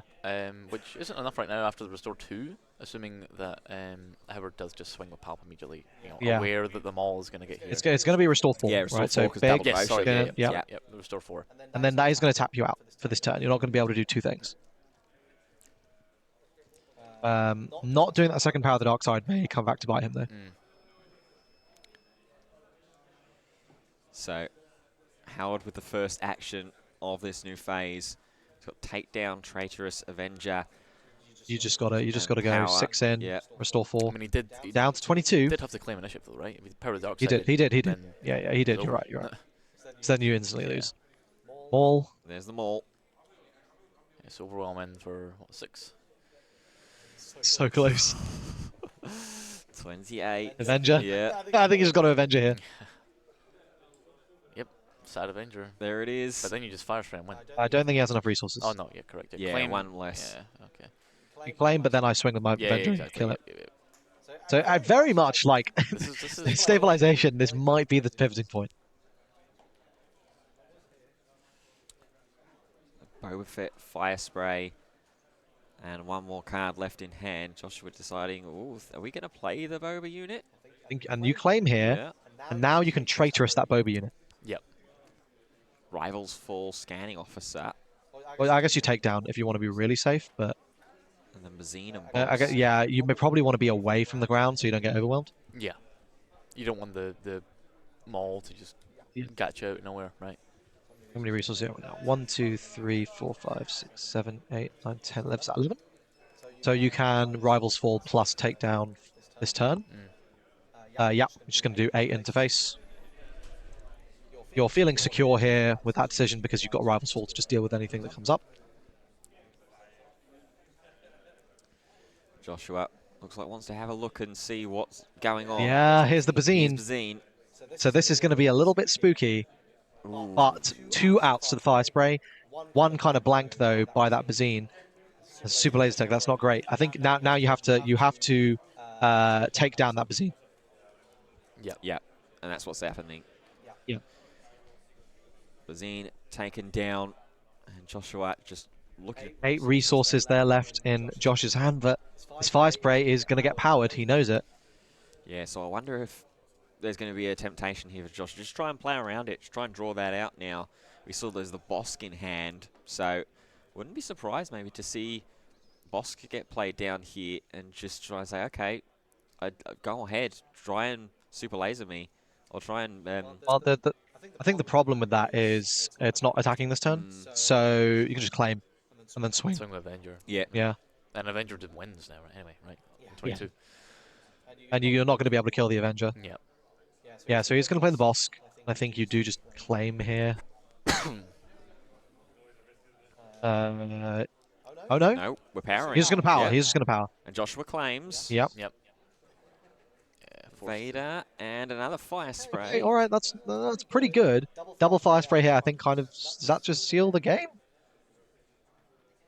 Well, yeah, 28. I mean, restore 2. Yeah, I think that second Fire Spray kind of just seals the game, right? I mean, Howard wins with Avenger, just swinging for 8. Oh, he does. Yes. Yeah. You heal first. 620. 6, 18, 22. Yes. Yeah. So I'm so used to seeing more dice when we're in this. Like I thought he was on like 18. I was like, oh yeah, fine. Yeah, like I mean, I don't even know. he's just playing Vader. Vader. Oh, he's looking for a Sentinel, right? Yeah, he's hoping for Black Sun Starfighter. Yeah. But here you then just make an opening and you go, yeah, pool, GG. Yeah. He doesn't find it, and that is going to be game. Heal one. Oh, finds a 1. He does find heal 1. One's important. Now you're out of range of Avenger. Yes. Still don't get there, but I mean, it's rough. That's so crazy, so close. We're out of fire spray range though. Yeah, because we're -1 resource. Yeah, but it will just be Avenger swing, sacrifice Salacious Crumb, and then what's to answer the Vader? Nothing, right? That You could. Imperial Royal Guard is no official. So is it just claim and Joshua wins? Potentially. I mean, yeah. I'm not sure if there's an. I mean, if he restores 2. Yeah, you go up to 26. He goes 26. 5 dead. Doesn't really get him there. I think he needs to. He probably has to draw something. So he has to like play a super laser tech. Palpability. Kill your Avenger. Yeah. I mean, you're on 29, right? Put your opponent on 29. Yeah. I think that's not terrible. But right now, I don't think there's an answer for it. Yeah. He doesn't have any pumping. Well, no, you could traitorous this Salacious and then. Well, that's what I was saying. You do that, but then you're running out of resources. Yes. Yeah, that's the issue here. It'll cost you 3 to do that play. Okay, so gonna do that. Yep. Yeah. That's fair. Oh, traitorous crumb and swing. Yeah. That got you there. Claim. Claim. Yeah. Okay, so palp. So that's still an option. You can still traitorous crumb and swing. Yep. Okay, drew an official as well. Okay, so he's he's going to heal. He's going to swing 8. Yep. And I think that probably is the game. That should seal it now. I don't think there's anywhere that... And you play the Yalaran. I think you just... Okay. I thought maybe you just play the Yalaran. But I guess you lose them all. So you don't want anything on the ground. Don't want anything on the ground at all. Joshua's finally drawn his first copy of Boba Fett's armor for this game as well. That's going to feel really, really difficult. Sitting there with this pile of resources. Yeah. Yeah, really, really, really close game. But I don't think there's anything Josh can do. He's just going to play down the fire spray, I guess. Indeed. Yep, cool. Swing game. Yep. Swing, GG, yep. Boom. Yep. Swing the Avenger. And... Wow, what a game. Wow. Knife's edge. Absolute knife's edge the entire time. Absolutely. Well, that means that we are going to a final deciding Game 3. And you know what? I mean, on the basis of that game, I want to see game 4. I want to see game 5. Honestly, incredibly close games. I mean, both players are just sitting there going, "That's so close, so close." But obviously, I mean, playing out of losing 2 super laser blasts is incredible. Double Devotion doing insane work. Yeah. Coming out, I think that came out of the sideboard. If I'm right, yeah, the sideboard doing massive work there. Probably want to see some more Fel the Dragon. He's probably going, maybe I do want to answer Fire Spray more consistently. Yeah, pretty good answer. Pretty good. So you know, the best answer to Fire Spray is winning the game, though. So true. That's generally what I tend to go for. Yeah, it's good in the mirror. Yeah. So players shuffling up, ready for their final game. I mean, it didn't feel like that Joshua did anything wrong there in that situation. No, I don't think so. I mean, the sheer amount of damage he was able to get from that maul was unreal. I mean, just absolutely terrifying. Yeah, and the McClunky bouncing it back as well. That was really nice. McClunky is showing itself to be such a powerful card.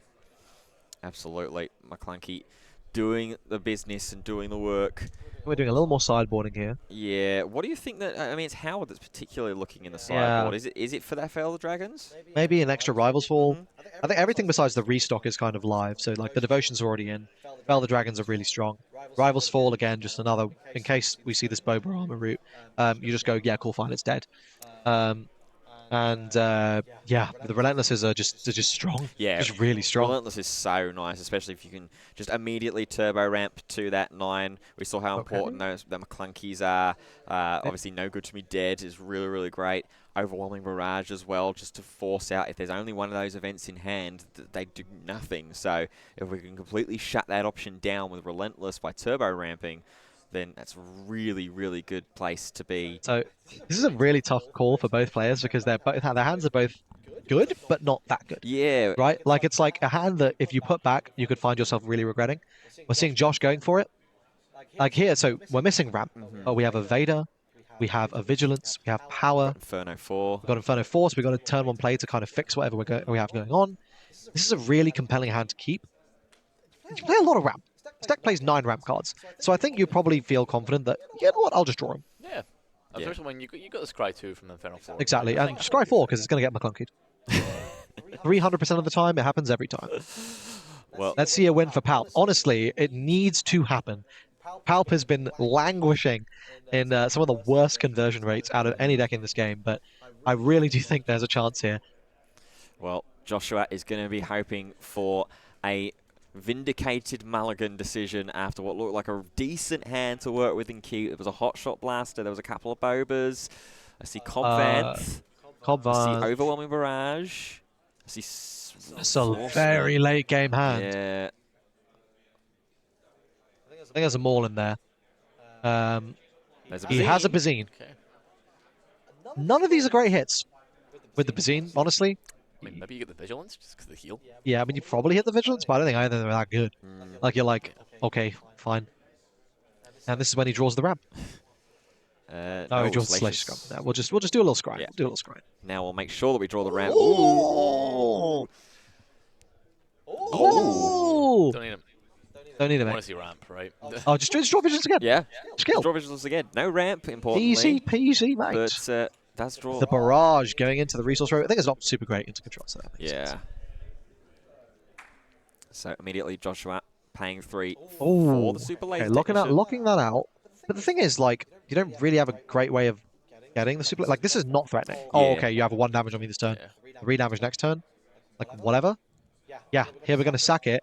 And I believe you can scry and then draw, which is what he's going to do. Ooh. He's going to get that super laser tech. Yeah, finds it. But maybe not. Maybe not. He drew first. And then, yeah, and we're going to see the super laser tech is going to 100%, like, he's going to get it off. Now, he may be giving his opponent a trade, which isn't ideal. But again, this is... Oh! Both players finding resupply. Wow. Pretty sure you can't draw off Palp Force. Maybe not. I think he resourced the super laser tech. He said, like, yeah, you know what? I'm not giving you that. Yeah, the resupply here is very, very nice. And it's just a very non-threatening board from Boba here. Yep, okay, let me go up to 5. Okay, yep, double resupply.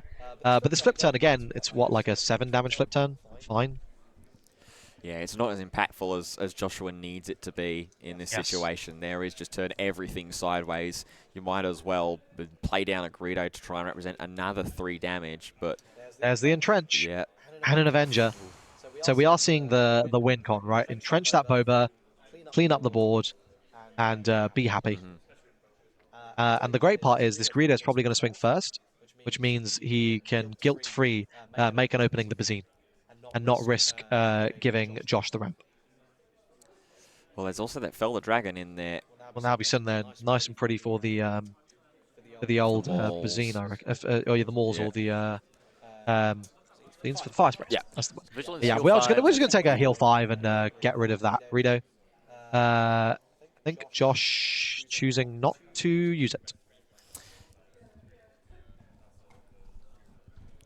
So what's the first line of action going to be here from Joshua? I suppose well, there's no entrenched coming this phase at the very least, so that Boba can attack in quite nicely this turn. Just going to start digging. Yep. We see that McClunky, which is going to be really strong and just ripping some cards out of the hand. We're going to start looping this Bazine. I mean, like, functionally, this deck has like 7 copies of Bazine, right? Yeah. Oh, Hotshot Blaster out from Smuggle. He's going to attach onto that Boba once again. But it's a bad choice to put it onto the Boba in the long game, because now that Entrench is going to be really, really threatening.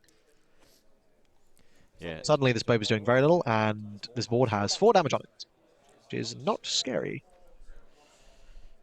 We are going to McClunky, though, just to get that Bazine back. Oh, yes. That's really nice. Yeah, also does the 3 damage to his own Super Laser Technician, gets it into resources for next phase. Really, really nice playline there. Yeah, really cool.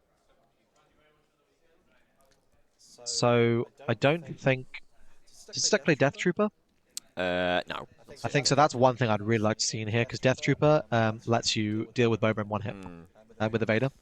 And I think that's something that this deck is lacking the ability to just deal with a Vader. Deal with a Boba. Yeah, I think you just have to entrench it here. But, I mean, it's so rough, right? Like, you see that Bazine, you know it's coming. Yeah, Bazine alongside Unit Boba and another Maul, but they're straight away, first action of the phase, entrench that 6 power Boba leader. Joshua looking into the resources for the moment, but we'll poke for 1 first with patrolling V-Wing. So the super laser tech. This will eat a lot of Maul damage, though, if he does. Yeah. The Maul's going to love seeing that 1 HP defender. Yeah, why not? I'll trample him for 6. Yeah. I mean, you will be able to fell the dragon, I think, as well. Yeah. This is what, 6 resources up? 7? 6. Can't quite see. If he's got 6, then it'll work. Looks like 5. 5? Yeah. Oh, yes, because he used 2. Yep. Right. So Salacious Crumb's going to go in for a little bit of damage as well. Cheeky. Might as well while it's available to him. Just trying to make sure that he gets as much damage as possible before any possible blast. And what do you take here from Bazine? Yeah, you probably hit the Avenger. Maybe the Vader? Probably the Avenger. The Fell Dragon there. Fair enough. I mean, you know you get... Yeah, you know you... Okay, another Power the Dark Side there. All right, go on. Now this is safe. Now it's not going to get blown out by more. Throw down. I mean, don't resource for them. So the nice thing here is we can get this Bazine out of rotation by... Oh, so yeah, denying that palpability is really important, because otherwise he could palpability, ping the Bazine, get a draw, deploy Palp, swing with Palp, or steal the Bazine, sack the Bazine, get another draw. Yep. Which looks to be really nice and just getting some advantage going. Oh, this is tough. This needs to be a Super Laser Blast draw, I think. Yeah, there's that maul to represent 7 more damage. Bazine and Bosk. Another Bazine, a Snoke, and to make an opening to get a little bit of heal going. I think the problem, right? Like just not being able to answer these cards off Vader. I think that's the biggest issue. Death Trooper sorely missed right now. So Howard's going to have first action with plenty of resources available, but where do you point that first action? Looks like we're going to scoop a lot. We're just going to see the Vader coming down. Yep. Going to search top 10, missing so far. I think that might have been an Inferno 4. There was an Inferno 4. Okay. That is what he finds, and I think you just throw it into the There's wall. Super Laser Blast. Yeah, I caught that as well. Yeah. So that's essentially 1.5 gone. Obviously, one was bottom decked earlier on in the game. I feel like you throw this into the maul so you can sack off your Inferno 4 and kill it, right? Yeah. Now this maul is just gonna. I mean, okay. To be fair, you're gonna get this maul's like just gonna do 7 to face, I guess. Like this is a little spooky, little spooky. Equals 7 face. Put him 21. Salacious Crumb getting for another 1 damage. 22. Fire spray gets you 27. Yep. To be fair, you ping them all and you can steal it. That's true. So there goes that Inferno 4. So that's what's going to happen. Yeah, ping them all. McClunky. Oh, Avenger goes to the bottom. I mean, McClunky's brutal here, right? Yeah. If only there was McClunky as an option. Bosk and Boba Fett are the 2 cards left in Josh's hand. With still that lone Salacious Crumb to potentially attack in, but feels like that as soon as that Palpatine deploys, which will probably be the next action from Joshua, or from Howard, I should say, that that maul is gonna switch sides pretty quickly.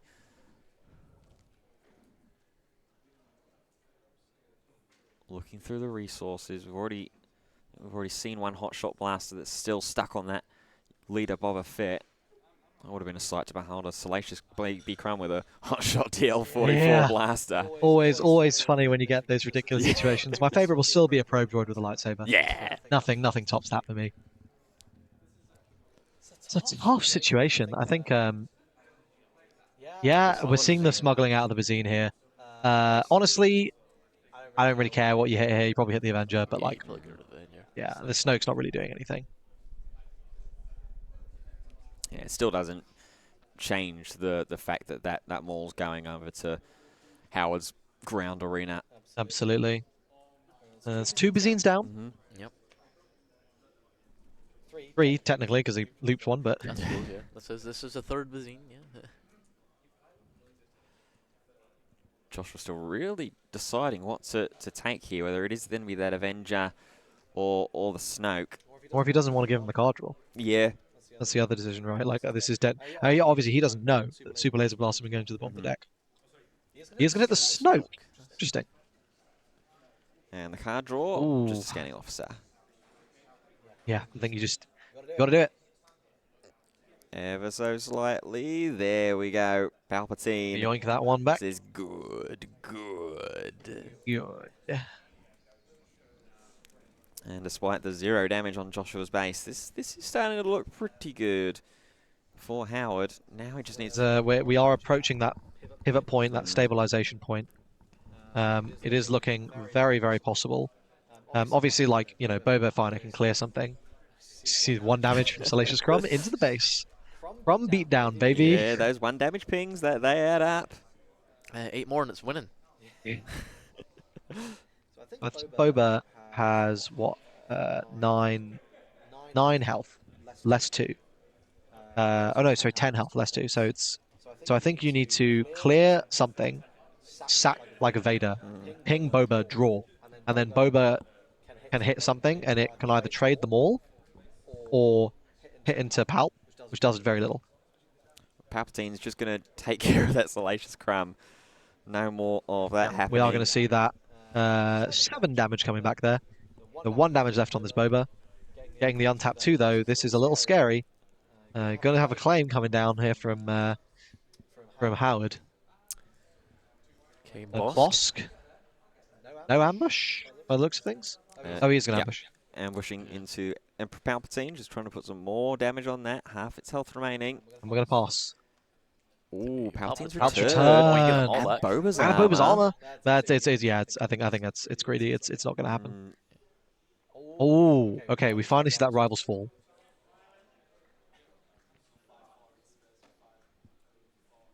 So here, I think you definitely want to like get rid of this Boba.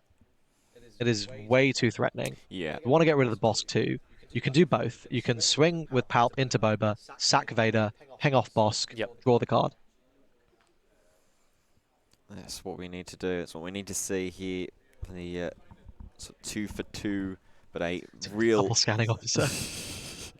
I think there's a good number of smuggles, though. To be fair, that might get hit. Yeah, well, it's those hotshot DL-44 blasters that are really going to be the fear, because the last thing you want to do is just leave one of those units just sitting there chilling. We're going to have make an opening. Does the job. Just to heal off as well. Put onto 10 more remaining. There is that hotshot blaster. Hot so chalk 3 more damage back on. Face. So here, I think you just swing Palpatine into Dental and just sack your Vader and deal with the Boba. Like, I feel like I'd want to maintain my leader here. And then the board is clear, so whatever is played after this, I'm only going to take 2 damage from them all. I'm fine, and then I can slam down Avenger, and I'm feeling in a really good position. As Howard continues to consider his options. Not too much longer left in this grand final as well. I really think Boba's armor should have had smuggle. Should smuggle? Yeah, 100%, man. Okay, buddy. Oh, could you imagine? That'd be awful. That would be beautiful. It'd be absolutely. I mean, there's a debate here, right? Like, do I just rivals fall here? Is that greedy? I just feel like, yeah. Okay, yeah. We're gonna see it. Yep. Clearing that off. Clear the Bazine. Yes. Yep. Attack goes in. Left. Oh yeah. Oh, sorry. We'll take 5 from them all here, which is not ideal. Yeah. Helps return. Brings out the maul. Gonna do 5 damage. Again, getting to that crucial point of like 28, 29. Really rough. Establishing an Avenger here is going to be really big. Yeah. Oh, Rivals Fall. Oh, I guess that makes sense. That's fine, because now you're like, let Josh have initiative, and now you can wait, because presumably he's going to want to play something like a Fire Spray, right? And you go, cool. Yeah, Pierce Fire Spray. No. Or Avenger, sorry. There's lots of potentially wasted actions here. In particular, that make an opening really nice to dealing with any of those little mini things. That Josh, obviously 3 HP is frequent in this deck. Well, that's got 5 HP in Boba Fett. I think there is 6 resources left for a Fire Spray. 7. We're going to need an answer to Boba, ideally. Is there an argument to just Avenger now? Or is it greedy? I mean, if you know you can't answer Fire Spray, then yeah. And it's sort of like, okay, have it. I think Josh doesn't. No, there's no Fire Spray from what I've seen, at least in Josh's hand. Not a great deal of immediate answers for Howard here at the moment in terms of just immediate removal. It's also really scary because you don't really want to play the ground when Maul just wins. I think he's like just going, okay, what do we do here? He's going to take the risk. Oh, yeah, it's a big risk. Do you have another Maul? No, he doesn't. Super Laser. It's a green villainy card, close enough, right? It has effect text. That's, that'll do. So we're going to see. I mean, I feel like you really need to interact with board. Yeah. I mean, potentially tapping 3 is all well and good. But you are healing. So this is going to heal. You can sack Scanning Officer, ping, draw. Fine. Nothing hit there. Was a Boba Fett's armor. which unfortunately, despite Krish's protests... I'm kidding. Is anyone 10-1? There's no 10-1 player yet because they've only been 10 rounds so far. So, seeing a lot of healing. Yeah. A lot of healing. Royal Guard make an opening. Yes. Your ramp by all means. Yep. And now I think you argument to sack the scanning officer to draw, but is that a devotion? A devotion would be really nice here. Yeah, fell the dragon on Joshua's side of the board, so that did come in from the sideboard. Okay, so we got a Vader, we got a make an opening. Is that make an opening? We got an Avenger, a Vader, or is it a second scanning officer? Oh, there's make an opening. That's huge. Well, here comes the 7th Fleet Defender first off as well, forcing the Artsy in space. Yep, there's the Vader. There's Vader. This is really nice. Yeah. I mean, this heal train is now like feeling really, really good. Yeah, I was just about to say they're really paying off here with the Colonel in Laren that hasn't gone answered. Miss there. Oh, oof. But you are going to deal with this Boba Fett. Yep. So you're feeling okay. You are feeling okay. Yeah, I'm feeling fine if I'm Howard here. Like the stabilization. On the Boba, I can deal with it. Yeah. Devotion here on the Royal Guard is Devotion. massive. Yeah, this is massive. Joshua just claims, and now this is the point in time when we start looking towards board, looking towards the base now as well with Scanning Officer and Yularen and think, okay, now's the time where I start to put the pressure on. Sack the Scanning Just Officer. going to sack to kill it. Get the draw. And there's that too. Then do 2 in. Got another devotion. Big. Our devotion and Really, stabilization really in their big. hand as well. So, Super Laser Blast? Finally. Oh, because he's powered through his whole deck. yeah, this is probably the one that was bottom decked right at the start of the game with I think so. Inferno On that first 4. Inferno 4. Yeah. Traitorous. here. Not bad on That's some actually quite points nice. either, yeah. Reinforcement Walker, Cloud Rider. Cloud Rider, and then I can't quite see that third card. Cloud Rider's not bad, right? Doesn't that KO I mean- the Royal Guard? Yeah, Cloud Rider does. Yeah. Yeah. And it will. But now we get to Traitorous. Yes, you do the traders. Or Avenger. Probably traders. Probably Traitorous Yeah. here. Traitorous is the resource value play here as well. Just gives that illusion or gives the option for Howard to still be... I've got the Fel the Dragon still. Yeah, to still be right, doing yeah. more actions in the phase and just puts Joshua the sort of little less of a back foot option or a little more back foot and just being like, okay, you've still got plenty of resources open. What do we want to do here? We are just going to revenge. I would say I think this makes sense though because if he fire sprays, okay, I swing with Vader, I claim, and then I swing your face. There's Fel Fel. the Dragon. There's Fel though. Out of aspect. Bill for 6. I mean, I'm so okay with this, right? I'm now going to devotion my Vader, and good luck. Yeah, I hope you want another answer to that. 2 and 6, restoring 2, Yeah. Crazy. going up to 10. We're seeing the swing here. The pendulum has swung to Palpatine. Yep. This healing's been crazy. Another Vader. Power of the Dark Side is a gargantuan draw right now. Ooh. As for Joshua, it's a Cobb Vanth and another Cloud None Rider. of these are good draws for Josh. Reinforcement Walker is okay, but with that Power of the Dark Side in the hand, it's just an immediate 3-resource answer. Yeah. Well, I mean, this is Howard has checkmate for every single play that Josh makes, right? Yeah. Okay, fine. You clear my Yularen, whatever. I'm now going to swing 6 into you and restore 2. Yeah. Yep. Okay. Already got Now the you lot. play a big thing. Cool. I'm going to power the Dark Side. Yeah. You play a small thing. Cool. I'm going to steal it. Yeah. And then I'm going to power the Dark Side. Just for good measure. Yeah, Howard's done exceptionally well. He's had the answers Yep. where they matter. Here is that reinforcement, Reinforcement Walker. And here is the Power of the Dark Side. Not quite sure what you drew I there. think that was a V-Wing. Okay. I mean, that's good. That's good here. Yep. But yeah, Power of the Dark Side. V-Wing.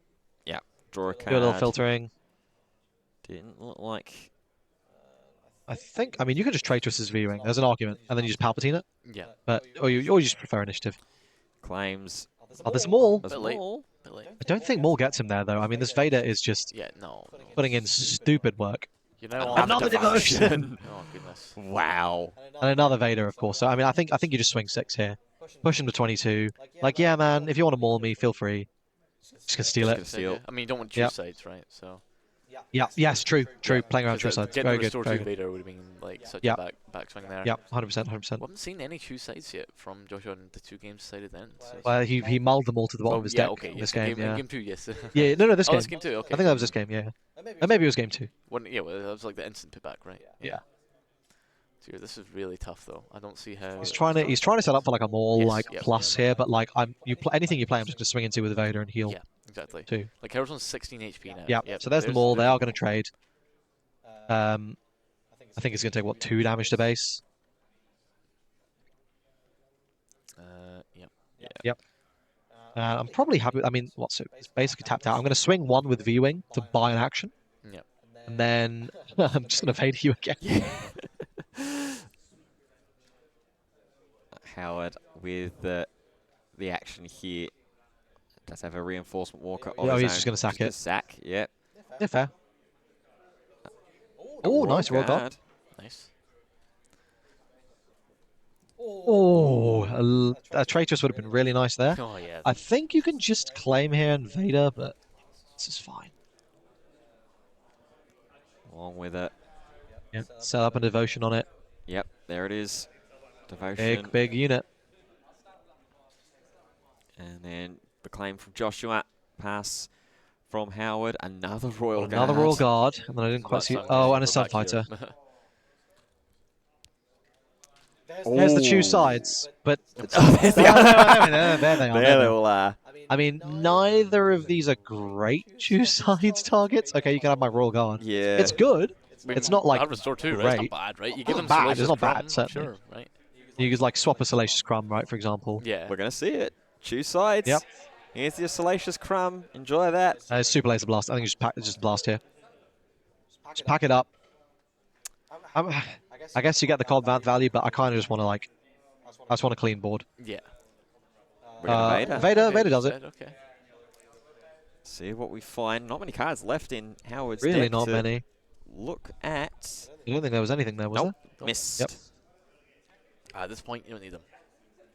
there? One card left in... 11 left in deck. Goodness. Okay. and I think... As an official. Well, he will be able to just kill the Royal Guard, Yeah. which I think you do want to do here, yeah.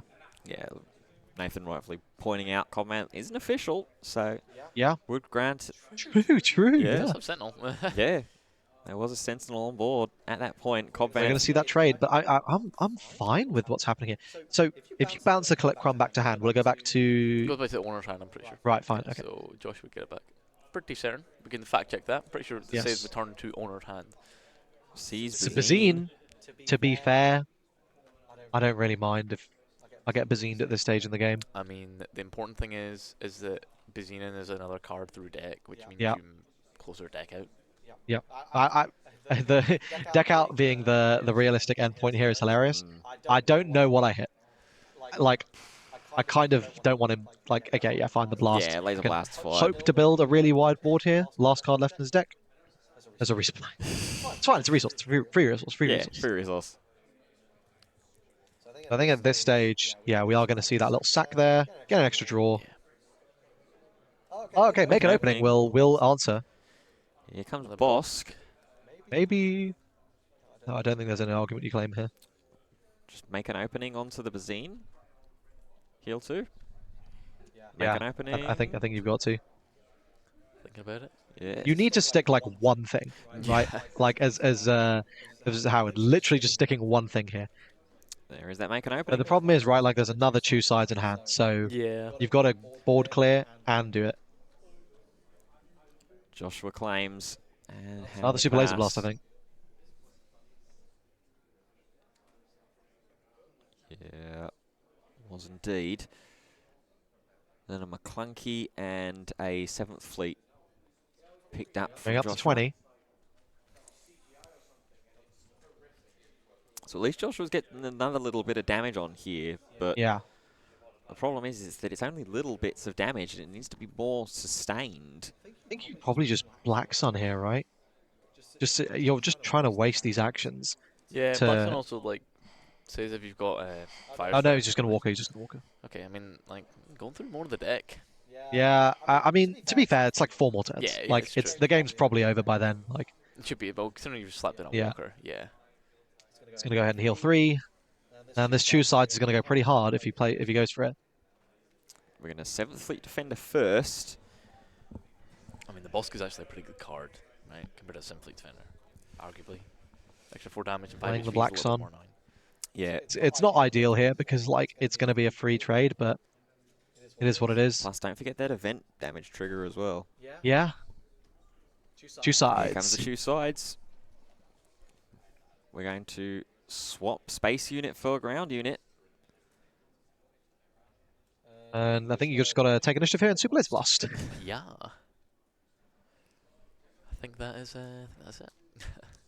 Joshua just having a look through Howard's discard pile to try and see what resources and what. And being suddenly extremely scared that he hasn't seen a Super Laser Blast outside of the one he discarded. There's a Vigilance and a Snoke. Okay, so both of these are massive lockouts, right? Like, you land this Snoke in this board state. It can't be answered by Maul. Yep. Yeah, it's got to be a board clean here, I think.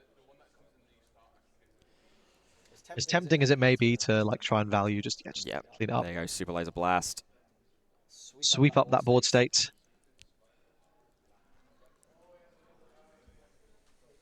What are we getting? Vader. A Vader. Digging something out of deck here. Oh, wow. Ooh. Wow. Wow. Oh my god. Okay, wow. There's nothing. There's nothing coming. Yeah. There's absolutely nothing coming for Josh. And that's about it. Ooh, this is brutal. That was a brutal top 10. At least he didn't whiff, though. I guess that's something. But, damn. Emperor's Royal Guard. Joshua will claim the initiative. Another Super Laser Blast there. Like, the Snoke Decker here is good. Close, look, right? We've got 2 left. Yeah. Yeah. The Snoke here is really good. Snoke Like, is unbelievable, yeah. I don't think Josh has an out for the Snoke. No. Especially not after the 5 swing. base, He slam Snoke. I think Josh's win here is just deck out damage. I think that's it. 22. That's 24. He's got 2 left in deck, so it's 2 turns. Yep.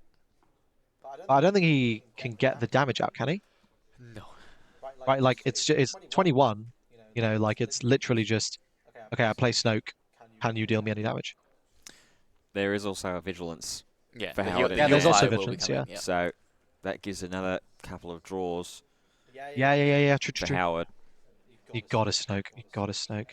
No, we're Vigilance. Oh, Vigilance. Yep, we value that. Mill heal. 6, maybe? Yeah, Mill 6. 1, 2, 3, 4, 5, 6. Ooh, Getting real all close. Your big bombs were in the bottom 10. Yeah. So. And I think he can still. I think he can also still Snoke here.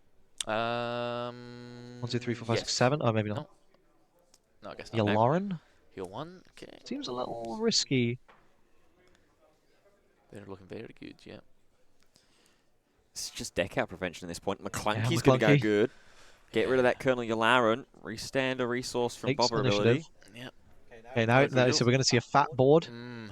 Okay, deck out. Oh, there's Avenger. Overwhelming. Okay, I mean, like, Snoke into Avenger here is really strong. Yeah. Takedown. You just got to Just Snoke. OB do anything? 7 damage. It can deals with. OB only deals 5. Yeah. Because if Snoke comes out, then yeah. Yep. Oh, look, You it's have to expecting stuff, Snoke here. You have to. Picking up stuff already. It cleans up board. Yeah. And then you can, you can actually realistically. Yeah. Yeah. Okay. Slap in Snoke. This is. So what will be massive here is if the mill hits. That's what he's deciding. Like, okay, do I mill here? They have access to open deck list, so he can probably figure out what is in the hand. But Yeah. So Joshua again going back into Howard's discard pile to try and figure out, okay, is there any? and the Royal Guard has Sentinel now. Oh, of course, yeah, with Supreme Leader Snoke in the official. Yep. Yeah. Which is massive. So this, I think he needs to Boba's armor and then do it, Well, and then OB. and then OB. I think that gets him there. Maybe. Could Well- be, what, 7-9? Oh, he's just gonna OB. now. Yeah. So now it's a 5. Yeah, just get rid of the yeah. official. Yeah. And then Problem is now it's out of takedown range. yeah. And not enough resources left for that, Yeah. that laser blast or Avenger that's in hand. What's the last card? Takedown. Take down laser blast Avenger. Oh. This is so rough. Yeah, it's I think Josh is just edging it out. This has been an incredible final, by the way. Really This has been amazing such set. a good set. Yep. just pure skill by both players. Right, I'm Howard gonna claim there. claims. Yeah, Fet's Boba's armor. Hitting base. Swing in, and Howard Brutal. extends the hand. So Josh wins. Wow. What What an set? incredible set. Wow. One So the unbelievable wait set. for an Emperor Palpatine championship win continues to move on. Joshua on 30 HP, Boba Green takes the victory by 2-1. And what a final set as What an well. incredible That was set. unbelievable. Some of the best Star Wars I think we've seen all day and all weekend, honestly. Really, really clean best of 3. I really think that final game could have gone either way. Yeah. Just super, super close. Josh going 11-0 Crazy. to round out the full set. What a performance. Incredible, absolutely incredible. And this was the matchup that he was really, really scared of as well, right? We were talking to him at the end of his top 4 match, and he said, yeah, I'm going to be watching this matchup, his Howard's top 4 game intently, making sure that I didn't have any kind of idea in any way out to finish off what was in paper to him, for the way that he was speaking, an auto loss. Yeah, But yeah, he's done so. I think it's one of those things where really what won him the game was Bazine. I think it's, he must have resolved about 8 or 9 Bazines in that best of 3.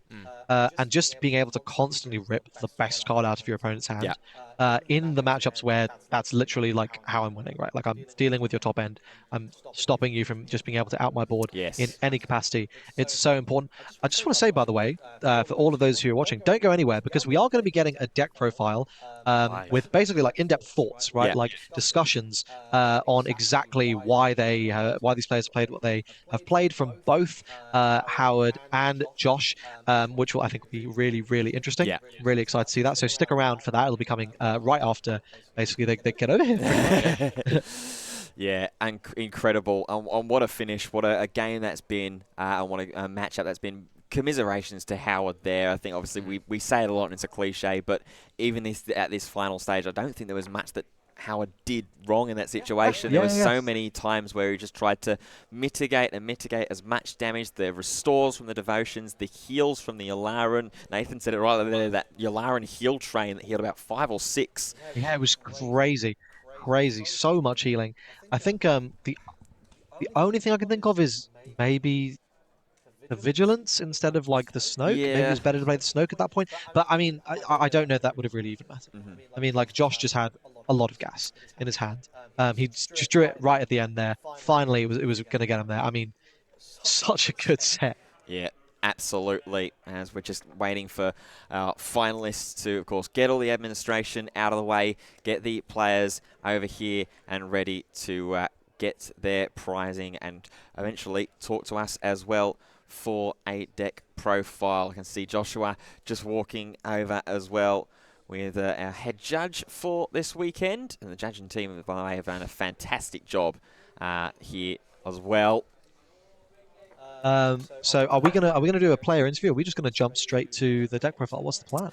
I think let's give our wonderful stream team a little bit of time to set up. Let's take a quick break, and then we will come back with deck profiles from our 2 grand finalists in Howard and our champion in Joshua. Don't go too far. We'll be back in just a moment.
Hello everyone. We are back, and we are going to be here with Josh for our deck profile. Let's get on over there so you can now see Josh. Josh, you can give us a wave over on the camera. Hello, congratulations. First place champion. Look at that. Look at that aspect pin. That's the flex. Amazing. Firstly, yeah, massive congratulations. I know you've been playing Star Wars for a long time. We've been chatting since Games Expo, where I recall you got your first Enfys Nest playmat, and maybe your second too. This was your third, right?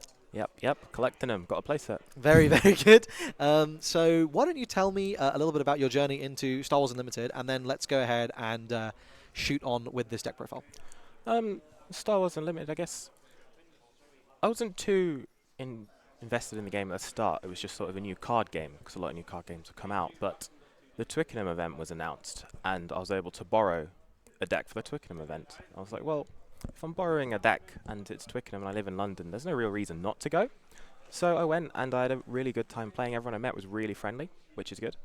And honestly, it's just a lot of fun. The way that the games go back and forth with the way turns work, where it's literally one person takes an action, another person takes an action. It's hard for the games to be too oppressive, because you're ultimately given a chance to react. So if you put the right cards in your deck, you'll always be able to stop something oppressive happening. Whereas in other card games where it's my turn, I do everything, then your turn, you do everything, it makes it more easy for somebody to get oppressed in the game. So I like Star Wars a lot for that. And that's sort of how I got into it. I just really enjoyed the back and forth. Oh, that's great. And I completely agree. I think that's my favourite part of the game too. You're on Boba Green today. Yeah. Now, in the past, I've seen you been on. I've seen you be on Han. Yep. I've seen you be on Kira. Absolutely. What made you choose to go with Boba Green for this event? So, in my opinion, the three best decks right now are Boba Command, Kira Command, and Han Cunning. Right. So. Oh, and Sabine, but I refuse to play Sabine. She is very, very strong. But Han obviously has a very polarizing game plan, Han Cunnings, and it's very bad at adapting to new scenarios. So it's not really suitable for a big event like this, because you'll just run into something you've not encountered before, and then your deck falls apart. Kira is very strong. She's very good at beating aggressive decks because of how strong she is with overwhelming barrage. And same with Boba. Boba's very good at beating aggressive decks, and those are the two things that I look for in Star Wars, because I don't want to just get rolled and it'd be sad. And then versus the slow games, like the Palp I played just now, you get player expression. So I want a deck that beats the aggro decks with no player expression, and then have a chance against the slow decks due to player expression. And so of the two, Kira and Boba, Kira's very strong, but Boba has the draws where he just, like, you know, it's unstoppable. You it's just like get the free wins. Yeah. It's like they play a guy, you go Greedo, Macalunky, replay the Greedo, next turn, you play resupply, next turn, boss, kill your guy, flip Boba's armor. It just ends the game. And exactly. Which we saw in your top 4 game, right? Like in the game top 1 and 2, super close, really engaging, and then game 3, just a complete Boba blowout. And that's why I like Boba, because you are strong against aggro, but you also just have this absolutely nuts curve that ends the game immediately when you have it. That makes total sense. And so I noticed you said, so do you not think Boba Cunning is as good as Boba Command then? No, the command cards are insane. Resupply, I think, is the single scariest card in the entire game. Yeah. No, that makes sense. Well, so there's been a lot of controversy in the chat about you daring to play a 54-card deck, and I'm sure we're going to get to that. But you can explain your philosophy as we sort of go through the cards, because as you know, as we're going through the list, there's a lot of cards that seem to be in there for particular matchups, seem to be in there because they can be fetched by certain things, or they're very useful into certain board states. So it'd be really helpful as you go through and you sort of explain why all the cards are in there. If you could give us some insight into that. I'll tell you, when I hit resupply, I tell you why it's 54. Okay, that's where that's where it came from. So to start with, you want to play Maskanata's Castle because it's the best green base. True. Anyone who says otherwise is simply lying to you. Fact. So make sure you purchase these, stock up. You're going to need them for everything. Right. So if I just go through the main, do you want to just go through the main deck? Yeah. Right. So 2 Greedo. Greedo is if you could put the cards the other way around, please. Sorry. Yeah. No, you're good. So 2 Greedo. Greedo is staple. Normally he's at 3, but due to space issues, he's at 2. He's an Underworld. Great effect. 3 attack. Honestly, he's just solid. There's nothing really to say about Greedo. I wish he could be at 3, but he's a bit fragile. And Salacious Crumb is in the deck, obviously, because it gives you consistent heal. So you would have seen it in my stream game against Boba Cunning yesterday. Against those type of decks, the Crumb's going to heal you like 5+ health over the course of the game. And the way that you beat aggro isn't by burst healing. Because if you spend a lot of mana burst healing, they're likely to be able to burst damage you back. And you sort of just end up back where you were. Which, it does help the control decks, just ending up back where you started because you get an extra turn. But the Crumb giving you consistent, cheap healing, especially when in towards the middle part of the game, when you don't necessarily always have a way to use Boba's untap, it's just very, very strong. In addition, it can kill your own super laser tech. So sometimes people refuse to play ground units when super laser tech's in play because they don't want it to die. But if you have Salacious Crumb, you can pop it. And then because the resource from the super laser tech comes in active, you can replay the Crumb. So it's nice like that. So these are part of how you beat Sabine along with Macalunky. Your ideal turn 1 is one of these, Macalunky, the unit that they play, get the untap, replay it, and then you've blanked their turn 1 and you're ahead on board. And you should be able to snowball that to a win. Actually, I'll do Cloud Rider first, because he's also part of this. Because again, in turn 1, if you don't have Macalunky, you can have Cloud Rider, and you Cloud Rider kill their first thing, and then with the untap, play one of these two. And it's really just lights out for aggro at that point. The other really strong thing about the Cloud Rider, I wish he was at 3, same with Greedo, but again, due to space issues. The other really strong thing with the Cloud Rider is with Cobb Vamp. Cobb Vamp hits a guy for 3, reveals the Cloud Rider, and it's 6. You can clear Poe Dameron for 3 mana some of the time. Not all the time, some of the time. 100% of the time, it works every time. That's what I heard. It's also a very strong Macalunky target if you need to. Also, what came up was the 1 health on it, actually, because in Swiss, I choose-sized and gave my opponent a Cloud Rider and took a Luke Skywalker. Then I played Maul into the Cloud Rider for 6. So those are sort of your anti-aggro things. Then we can move on to sort of the anti-control early drops. So we have 2 Patrolling V-Wing. You won't catch me lacking. I'll always have these in my deck. It blanks Power of the Dark Side. It's a strong turn 1 play because it can draw you towards resupply if you don't have it against control. It's honestly just fine, and off of Cobb Vamp on a neutral board state again, it's just strong and using up Boba's mana. There's lots of reasons to play it, and the main one being that it blanks Power of the Dark Side. Because you do need Power of the Dark Side protection, otherwise you get rolled. And Trouble Bazine, this is probably the... I mean, you resolved it about 25 times in the final. Yep, you have to. You just have to keep looking at their hand and taking. Because ideally you want to play it on turn 1, take the ramp. But then you need to Macalunky it, put it into resource, and play it again later to take the super laser blasts. So in the ideal world, you'll use the same one at least twice. And that's sort of how you get the edge against control. You take the key cards. Something I see people do with the Bazine is they just sort of take the card their opponent's going to play that turn. As Boba, your cards are just better. So often, if they have a curve play, just leave it. Just let them do what they want to do. If you do what you want to do and they do what they want to do, you're coming out on top, yeah. So what you really want to be looking for with these is either ramp at the start of the game or the really high value cards. The Avengers, the Super Laser Blasts, like the Poe Damerons, the Wreckers, just all of the strong things. That's what you want to be looking for. That's how you sort of beat control. These weren't actually in the deck originally. I can't remember why I put them in the end. I think I just wanted a little bit more meat in the deck, and he's a 3/5, so he's the best meat you're going to get. He threatens leaders, and is another target for your armor, I guess, as well. Yep, he was nerfed because of the whole thing with the leaders. Well, they buffed the leader, so personally I'm taking that trade. Yeah, exactly. So he's not a 3. He's also Underworlds for Macalunky if it comes up. He's just fine. He's a 3. He's another 3 attack hit off of Vader. Super laser tech. Not really much to say about this other than that you can kill it with your own Salacious Crumb and Macalunky if needed. It's just a strong card. And that did come up, actually, and I think that's a line that has not necessarily been very popular, but is extremely powerful. Yeah, I Macalunky'd a Bazine to kill it. Yeah. And then it got me another Bazine play and gave me the ramp. So strong. Because obviously he's there and he's trying to work out, can I hold the Bazine on the board and kill it so he can't replay it? And because he wanted to hold both of these in play, basically, eternally. But unfortunately, Macalunky, I'm sorry, man. Cobb Vamp is a card that doesn't see much play, but I'm hoping after today it might see more play. I think he's very, very powerful. In almost every card game, an effect that gets you another thing when it dies is very strong. And with especially one that plays it for free as well. Super high value targets like Bazine in the deck, it's a very, very, very, very powerful card. When I first started playing Cobb Vamp, I thought it was bad because I was misplaying with him a lot. And by that I mean there would be turns where it's 3 mana, and I would resupply instead of playing Cobb Vamp.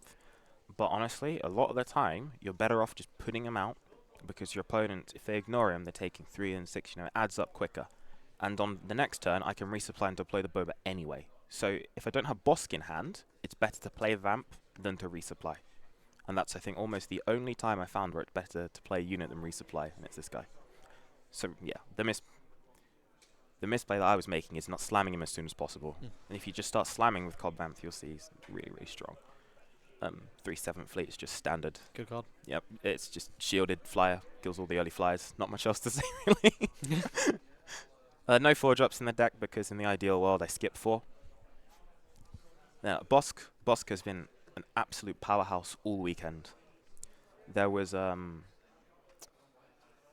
your mana turn 5 with a Bosk, you tap the 5, play Bosk, ambush, kill a guy. With the 1 untap, if you have Macalunky, that's another 5. So if you, ideally, in the ideal world, you have a Bedin in play, but if you don't, you can still return Bosk and do 5 anyway. But you'll go Bosk, kill a unit, Macalunky, kill a unit, deploy Boba, kill a unit. That's 3 units. It's a massive swing. So honestly, he's just been outperforming himself throughout the day.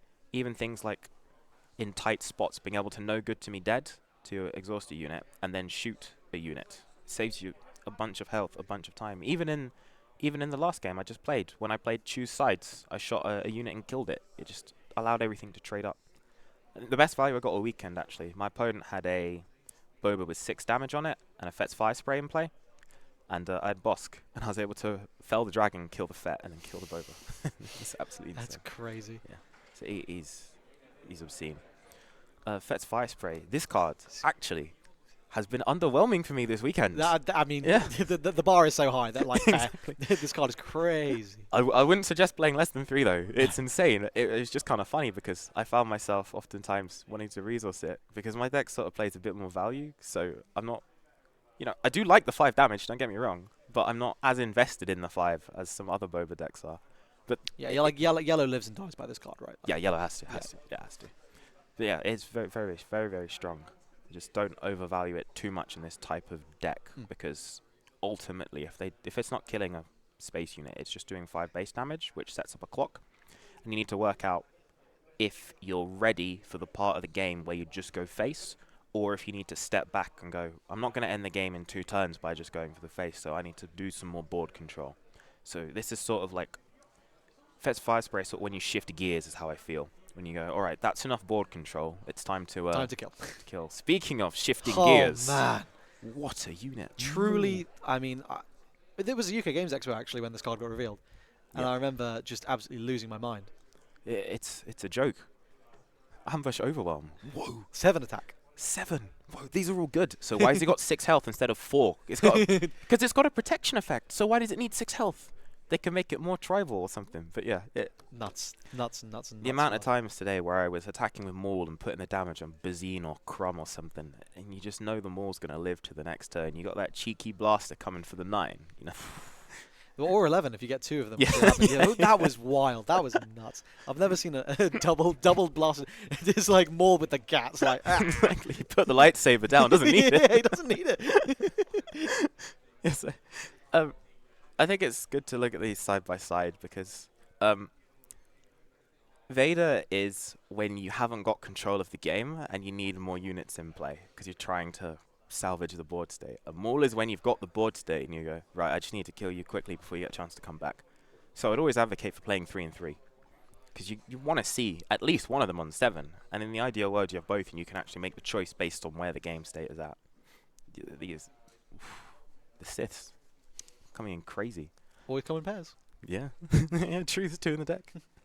2 Reinforcement Walker. He's just stable, honestly. Anytime you... Because with this deck, up until turn 8, you should be trading cards with your opponent. Or ideally, you just kill all their cards, but sometimes they fight back and it's really annoying. But you trade cards. It's nice when you get the free ones. You trade cards with your opponent, and then after trading cards, they shouldn't have stuff to deal with it. And if they do, it at least draws a card. And it says heal 3, and there's not much heal in the deck, so it's sort of like a placeholder until they print a better top-endy card. But it's honestly just fine for now. And it's part of why the deck's at 54, actually. The 51st to 54th of these, which I think make the deck more stable. in almost all matchups. So Macalunky, I was playing it at 2 before, but then I realized the reason I was playing it at 2 is because I'd bashed my own head in with a cinder block. And, I recovered, thankfully, and I now play 3. It's a good card. Yeah, it's part of your nut draw in turn 1 for stabilizing the game. And then versus control, as you saw, it gives you replays on Bazine. It's too strong. The way, I think the craziest thing is how this is so fundamentally shifted. No, that's okay. It's how this has fundamentally shifted that control matchup, because before that was really tough. Yep. And like now with Bazine plus McClunky, you just loop, and suddenly they have an awful time trying to interact with you in any way. And you just get to take all the cards that you need out of their hand. The 3 damage as well. It's criminal that it doesn't just go ground. Going space is insane with this. You can cross arena. Yep. So you can deploy to ground with no fear of your Sabine opponent going space, because you go, unlucky. Yeah, nice A-wing, bozo. Boop. Yep. Also 1. Hello? 1? Wait, what? 0? So yeah. Hot Shot Blast, you just need it at 3. It's the best card to resource at all points in the game. It replaces Surprise Strike to be honest, because Surprise Strikes rot in your hand until they're live. They're in the resource pile, man. You're not holding cards. I think for this deck in particular, like, because Boba Yellow you could just jam 6, but here like yes, you can put the Surprise Strikes. Yeah, in as but well, here like this is just like, okay, well you always have that issue with, as you say, like it rotting in your hand. You have to resource it, and it felt awful, but now it feels fine. Yeah, exactly. It's just strong, honestly, and also it helps your Sabine matchup, because you got Greedo, Cloud Rider, and Cobb Vamp through all of 3 attack. When they flip the Sabine with the Dark Saber in hand, they've got the glow in their eyes. Yeah. You play this, unlucky. Unlucky. The one of Jetpack. Honestly, this card, every time I've played it this weekend, has been insane. I don't think it should be more than 1 in this deck, but the giving a shield, it's just so good, because units like Boba, Maul, Vader, the high health units, they're the ones that your opponent is likely to have to take multiple actions to kill. And you disrupt all of their actions by giving it a temporary shield, because they're like, oh no, I need to hit it with this, or I need to play this to kill it. So, nope. And then you get to do your 9 with the Maul to the base. And it's got the shield, so it lives to the next turn. You get to do your 7 to the base with the Maul. Sorry, 9 again, because it stays, and it's, it's a very good snowbally card, and having Smuggle's a nice little bonus. So it's a very strong one-off. So the sketchy cards in the main deck are these 2 no good for me dead. So I didn't want to main or board Confiscate. I just kind of wanted to ego it and say my equipments are better, so I'm not going to bother with their equipments. But that doesn't always work, so I want a bit of insurance. Post-board against Boba decks and against hand decks and against Sabine decks, you want 3 no good for me dead and 3 waylay in. So kind of to save space in the sideboard, just sort of rammed 2 of my sideboard cards in the main, and they've been fine in the main. Waylays might be better, these might be better. It's just sort of personal preference, but these are the flex slots in the deck right now. But you put resupplies after the barrage. Oh, sorry. That's all right. We'll do barrage first, because this is the funniest. This is a very funny one-sided board wipe card. Hello. Deals 2 more to their base on top. What? It's part of why Boba's really strong, because obviously Boba flips on 5, so you guaranteed a 4 attack unit for your roving barrage. So anytime you fall behind at the start, you just catch back up immediately. Because like when you look at your opponent's deck list, you'll see all the stuff they're playing in the 1 to 4 mana slot. And you just kind of look at the health total that they can possibly put in play by your mana turn 5. And that's what decides if the deck's scary or not to me. Because if they're likely to not put more than 6 health in play, I can actually just ignore them for the first, 2 turns. I don't even need to play a 2-drop. I can just wait, resupply, flip Boba, clear the entire board, start again. And so this card is absolutely insane. Mandatory 3. I'd play 6 if I could, but unfortunately I'm not allowed to. Well, if anyone catches you. Yeah. Actually, I'll do the resupply last. Boba armor just 3 off. I mean, it was 2 for a while, but similar to the Macalunky, I recovered from a cinder block. It super overperforms against the decks without a game plan for it. Yep. And the decks that do have a game plan for it, okay, draw it. Yep. So the Boba's armor, game 1, it just gets people, because most people have their answers in the board. So you just play it and you're just like, oh boy, a free win. And then what I do a lot of the time is I honestly just board all 3 out, and they're just an easy 3 to take out to make space for what you really want. Because going into Game 2 and Game 3, your opponent should be planning to beat your Boba with armor. Which you now no longer play because you've got the value out of it. Yeah. Exactly. I've got my free game win. That's good enough for me. I'm not being too greedy. Not greedy. Exactly. Right, and the 3 resupply. So, I consider this to be the single scariest card in the entire game because it says +1 resource. And it puts you from 3 to 4, which means next turn you go to 5, and Kira and Boba both flip on 5 and can be cast with Overwhelming Barrage. So, yeah. Initially, when I was playing Han Command, which I played at UK Game Expo, the issue I had with the deck was that deck wants to be very toolboxy. It needs lots of different answers to different things, and it's just impossible to fit them all in within 50. So also because of Han putting the top part of your deck into play as a resource, like the smuggle mechanic, if your deck is too dense on good stuff, you're more likely to put good stuff in. So I'd rather have tech cards to pad out the deck, and then I might lose a tech card instead and keep the generic strong stuff. And so what made me land at 54 was because of resupply. In Han, your win percent skyrockets when you draw a resupply. And so going above 50 lowers the amount of times you draw a resupply, and that's bad because you want as much win percent as possible. And so what I decided was, as long as the odds of after mulliganing are above 50%, I'll just stop at that number. And so you go from something like maybe 54% to 53%, something like that, to open the resupply at 50 card deck. You go down to 50% to play the 4 extra cards. And the 4 extra cards that I put in the deck with the Walkers and Patrolling V-Wings definitely added more than 3% to my win percent over the course of the weekend. But I wouldn't go 55 just because it means I'm less than 50% to see it. And that's that. Yeah, very briefly as well, if you want to just run through the sideboard. Yeah, just going to. So sideboard, I'll just start with the easy ones. So for aggro, you've got the 3rd and the 3. So as I said, you want to end up with 3 and 3 in your deck post-board against aggressive decks. So pretty standard. And then you get the fun stuff, which is to beat the control decks. So 2 Palps Return. These used to be in the main board because this just says bring back Fet's Fire Spray, and that's back when I was just trying to, do the old school plan of just kill your opponent. So you play Fire Spray, you hit them, they kill it, you go, have another one. And obviously it gets back Maul Invader, which is insane. But it's more sort of a value card, so it ended up in the board in exchange for more anti-aggro tools to help with the Sabine and stuff. It's also very strong against the pillage decks, the Han and the Ray, because they pillage you, and you're like, alright, discard Maul. Next turn, bring them back. Because you had a discount on it, because it's 6 instead of 7 now, so you actually turn the pillage on the head. Because now you're doing it on your 6, which is their 5, which means they can't answer it with Luke Skywalker for 2 turns, as opposed to if you do it in your, as opposed to when you play Maul naturally, they can answer it next turn with Luke, so you get an extra bit of pressure with it. So that's why it's at 2 in the board. Also, it's just value. It's just value. It's just good. Then we have Fell the Dragon. Kills Fet's Fire Spray for 6 mana. That's a good trade. It also kills Avengers and stuff, but the main as the bonus. Yeah. It's like one of the few ways to answer Fet's Fire Spray for the same mana that it costs. Obviously, if you're playing blue, it costs 4, which is even better. But honestly, it's worth paying the extra 2 just to blank that thing. Also, against Boba decks, they're cunning. They buff their dude up. Then you just do this and blank it. It's just good. Now, this was the real MVP of the sideboard. Choose sides. And I choose sides so many criminal things today. As mentioned with the Cloud Rider, I got the thing with that.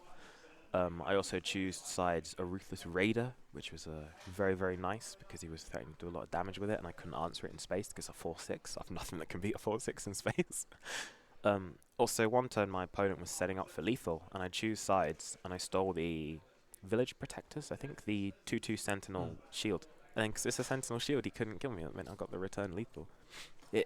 All weekend, it's just been, it's just massively been overperforming. I mean, you saw in the final against any control deck. Yeah, they're forced to massively change how they play. Because you can't naturally answer Avengers Reinforcement Walkers. You can't naturally answer those massive units. So just take them. Because you used to have Change of Heart, but you take it for 1 turn, which is fine, but I'd rather just have it forever, and they can have one of those Patrolling V-Wings, So that's sort of the deck. That's amazing, and a really interesting deck, and definitely not what most people, I think, have been on. So really fantastic insights there on how to play this deck, and I'm sure we're going to be seeing you at lots more tournaments. Congratulations on your win. Thank you. And yeah, hope to see you soon. Any shout-outs you want to give while Yes. I've got you? So there's my Facebook and Twitter and stuff, which is Yehosera, Yehosera. And then, honestly, just everyone who hangs out in my Discord and helps me test. Thanks to all of them. It's been great. Amazing. Well, thank you very much, Josh. Really, really great to get all this insight from you.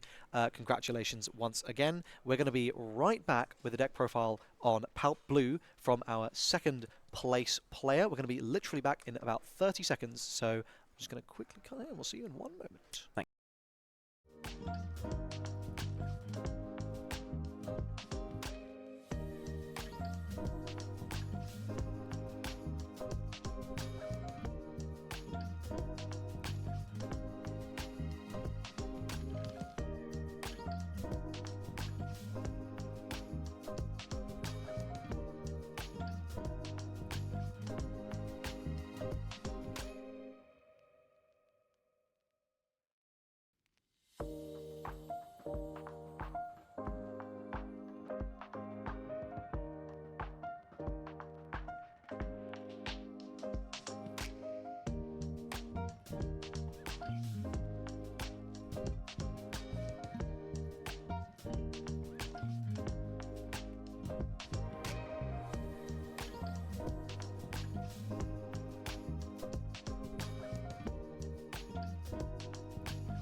Okay, we are back. We are here with Howard Williams.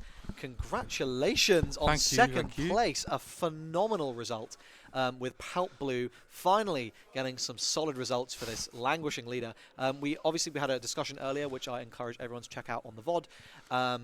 Yeah, I mean, well done. Do you want to tell us about Palp Blue? So, Palp Blue, it's a leader I started with and a leader I stuck with. The reason I wanted to play it is I wanted to play something unique for the meta, and people just telling me like Palp won't make it or Palp was just not good enough, and I just wanted to prove people wrong. And I came second place here, and I came second at Birmingham, but going XO as well. So I'm doing Palp players a justice. My goat. We'll get into the deck profile here. So we'll go with Tier 1 players here. So we have 4 officials, Crumb and Infernal 4. I play only 4 officials because you play it with the Royal Guards, as I'm going to show next. But you play these ones because this one's good against tech, the unit tech. But there's so many meta-relevant smuggle cards in the game where this becomes like crucial later on. Ripping two mana on an 8 turn and they go to 6, it's detrimental. Obviously this is for healing, and then this is for... Well, this is mainly just for Phantoms. Like, I wasn't playing this at first, but Phantom's such a problem card, I have to try and deal with it turn 1 or turn 2. So this deals with Phantom. The Crumb is a weird one. I wasn't originally playing Crumb, but Crumb being a 1-drop, because of the turns of Palp where you just pay 6 Vigilance and have 1 left over and you can't do anything, he fits that slot. But Crumb paired with your Lauren, you're going to heal 2 a turn, and you can present a loop to your opponent once you've controlled the board where you're just not going to take any more damage. So that sums up all the turn 1 drops. For turn 2 players, so 3 Royal Guards, that's absolutely standard. If you don't play Royal Guard, you should not play in a Palp leader, just don't play Palp. 3 of this, Space Sentinel, originally wasn't playing it, then thought about it. The hardest card to kill in the game is Fet's Fire Spray, and I didn't have efficient ways to like stall it out and then deal with it. So this comes into play, you slap it down and they either have to attack it or waylay it. If they waylay it, you just play it again, and it makes it absolutely awkward. Mandatory, you have to play 3 Super Laser Technicians, like you're just not going to get to 8 if you don't play that. For the 7 drops, 3 Vaders over Moles. I think you need to spread out the board. I think you need to find units and thin out your deck for perfect removal. But getting a Crumb and an Infernal 4 is what I found out is pretty good. Or just getting a Space Sentinel for the Fire Spray to delay it. It's just the hardest matchup for me. 2 Reinforcements Walkers. I'm not too keen on this card. People tell me it's good, and I know it's good, but the matches I've played today and the matches I've played beforehand, Walker's just not felt that good, and it's only good in an open game state board where you just slap it down and resolve it. Any other point, I just cannot do it because I need something else that heals more than 3 damage, and this doesn't really fit. So, very optional card. You don't have to play it, but I might change. I might not. We'll see. 2 Snort. This is mandatory. I'm sorry, but Phantom, it kills the deck. I'm sorry, but it's a good card too. You have to apologise. It's a very, very strong card. This card's insane. Someone told me to take it out and play Free Walker with Timely. I tried it and I was like, oh, this moron. I only play 2 Avenger because this is all to control the early game, and then when you get to this point, you should be closing out the game. This deals with mid-game stuff. This is open state. This delays the early game. When you get later on, and then this should finish for the final blows, because Bob and Sabine cannot kill this card, so this is either sticking or bouncing to your hand, you just replay it. Or getting stolen. Or getting stolen like it is. there's a new threat. For upgrades, I play... Oh, it's in cost, isn't it? Yeah, so for the upgrades, I play 2 Entrench and 2 Traitorous. Traitorous is it was very debatable if I wanted to play this just because of Bobber, but I feel like if they're going to waylay it or cutting it back to hand, they're wasting mana. So I'm stalling 1 turn to get to my Vigilance turn and then carry on from that. Entrench is mainly just if I need to super laser the board and I can't deal with leaders, I'm just going to entrench it. The other use is if you entrench your early game against a Sabine, they can't play the Sabine, you just go past and they're like, okay, I'll play the Sabine, and it's like, I'll just kill it. It's a very efficient way to do that. Free resupply, I don't need to speak about this card. Good card. Power Darkside, good card. Make an off Phantom, again. Mandatory, yep. Vigilance, heals 5, Mill, Mirror, that's all you need. Takedown, I was going to play Free Fell, but then I thought about it. Takedown does actually deal with Sabine, so I kind of do need it. 1 Fell the Dragon. I had 1 flex slot, so it just deals with a lot of stuff. I debated playing Devastator over Liz, but I feel like this is going to come up more. Rivals Fall at 1. Very clunky card. I didn't play it a lot, but when it comes up, it does come up. And then, obviously, 3 Super Laser Blasts. This card's insane for Palpatine. You go to the Palpatine, you blast. If they can't do anything, sometimes you have to tempo out Palpatine. We'll go to the sideboard. So, sideboard, we'll start with 1 restock, obvious reasons, Vigilance Mill off. 3 Devotion, not many people know what this card does and people get surprised by it. They should know what it does. The reason I play it is 'cause sometimes I have to tempo out Palpatine in some Sabine's matchup once I've cleared the board and they're out of mana, and then I equip this to it, and it becomes a race of how much damage can they deal before I heal that much more damage, and how many more devotions can I equip to this leader before they're like, okay, I'm going to scoop the game. I think this is very underrated. I think people should definitely play it. 2 Fell the Dragon. This originally was for the bigger matchups, and then I realised Fet's Fire Spray is 5 power, so it's now originally for Fet's Fire Spray. 1 more Rivals Fall, even though I said this card is a bit clunky. For the bigger matchups, obviously, for Avengers and stuff, it's just a clean out. And then 3 Relentless for the Vigilance Mirror, because that's just, it cancels out the Vigilance, so they have to play 2 cards at a time now and then kill this. Well, amazing. I mean, some really useful insights there in playing the deck. I mean, are you happy with your run? Is there anything you wish you'd changed? I did misplay it in my final stream of Swiss. I had the option to Traitorous the Tech, and I chose to entrench the Luke, and he smuggled out a Crate Dragon. So that is my insight of not knowing what was in resources and what's in hand. So. Oh well. Congratulations. I mean, an absolutely outstanding finish. Any shout-outs you want to give before I say thank you? I'm going to shout out my local game store, Harlequins. Really good store. They've been helping me out a little. And I want to shout out my Star Wars community, especially Lewis, Gollum, Simon, all those people, just helping me with the deck and just giving me ideas on what to do. Absolutely amazing. Congratulations. Second place is a phenomenal finish at a massive event, the biggest Shadows of the Galaxy event in the world. So, I mean, that's pretty good going. Thank you so much for giving us the time and all your valuable insights. Thank you. All right. Well, that is it for us here at the Star Wars tournament here. I'm gonna grab Ben. Ben wants to say a couple of words here. Let's go in. Hello. Hello. Yes, I'm going to have to kneel down here because the whole place is getting torn down a little bit. Yes, amazing event. Fantastic final as well. Thank you so much for everybody for sticking with us and tuning in. Thanks to everybody for turning up, for the judging staff, to Krish for finally turning up today, for Nathan for sticking with us for the entire weekend. We sincerely hope that you have enjoyed. Follow along to the Organised Play Events Twitch channel to make sure you stay notified for any new events that go live. That is going to be it for us from here, from Salford, across the entire edge of the galaxy. Thank you for joining us, and we'll see you next time.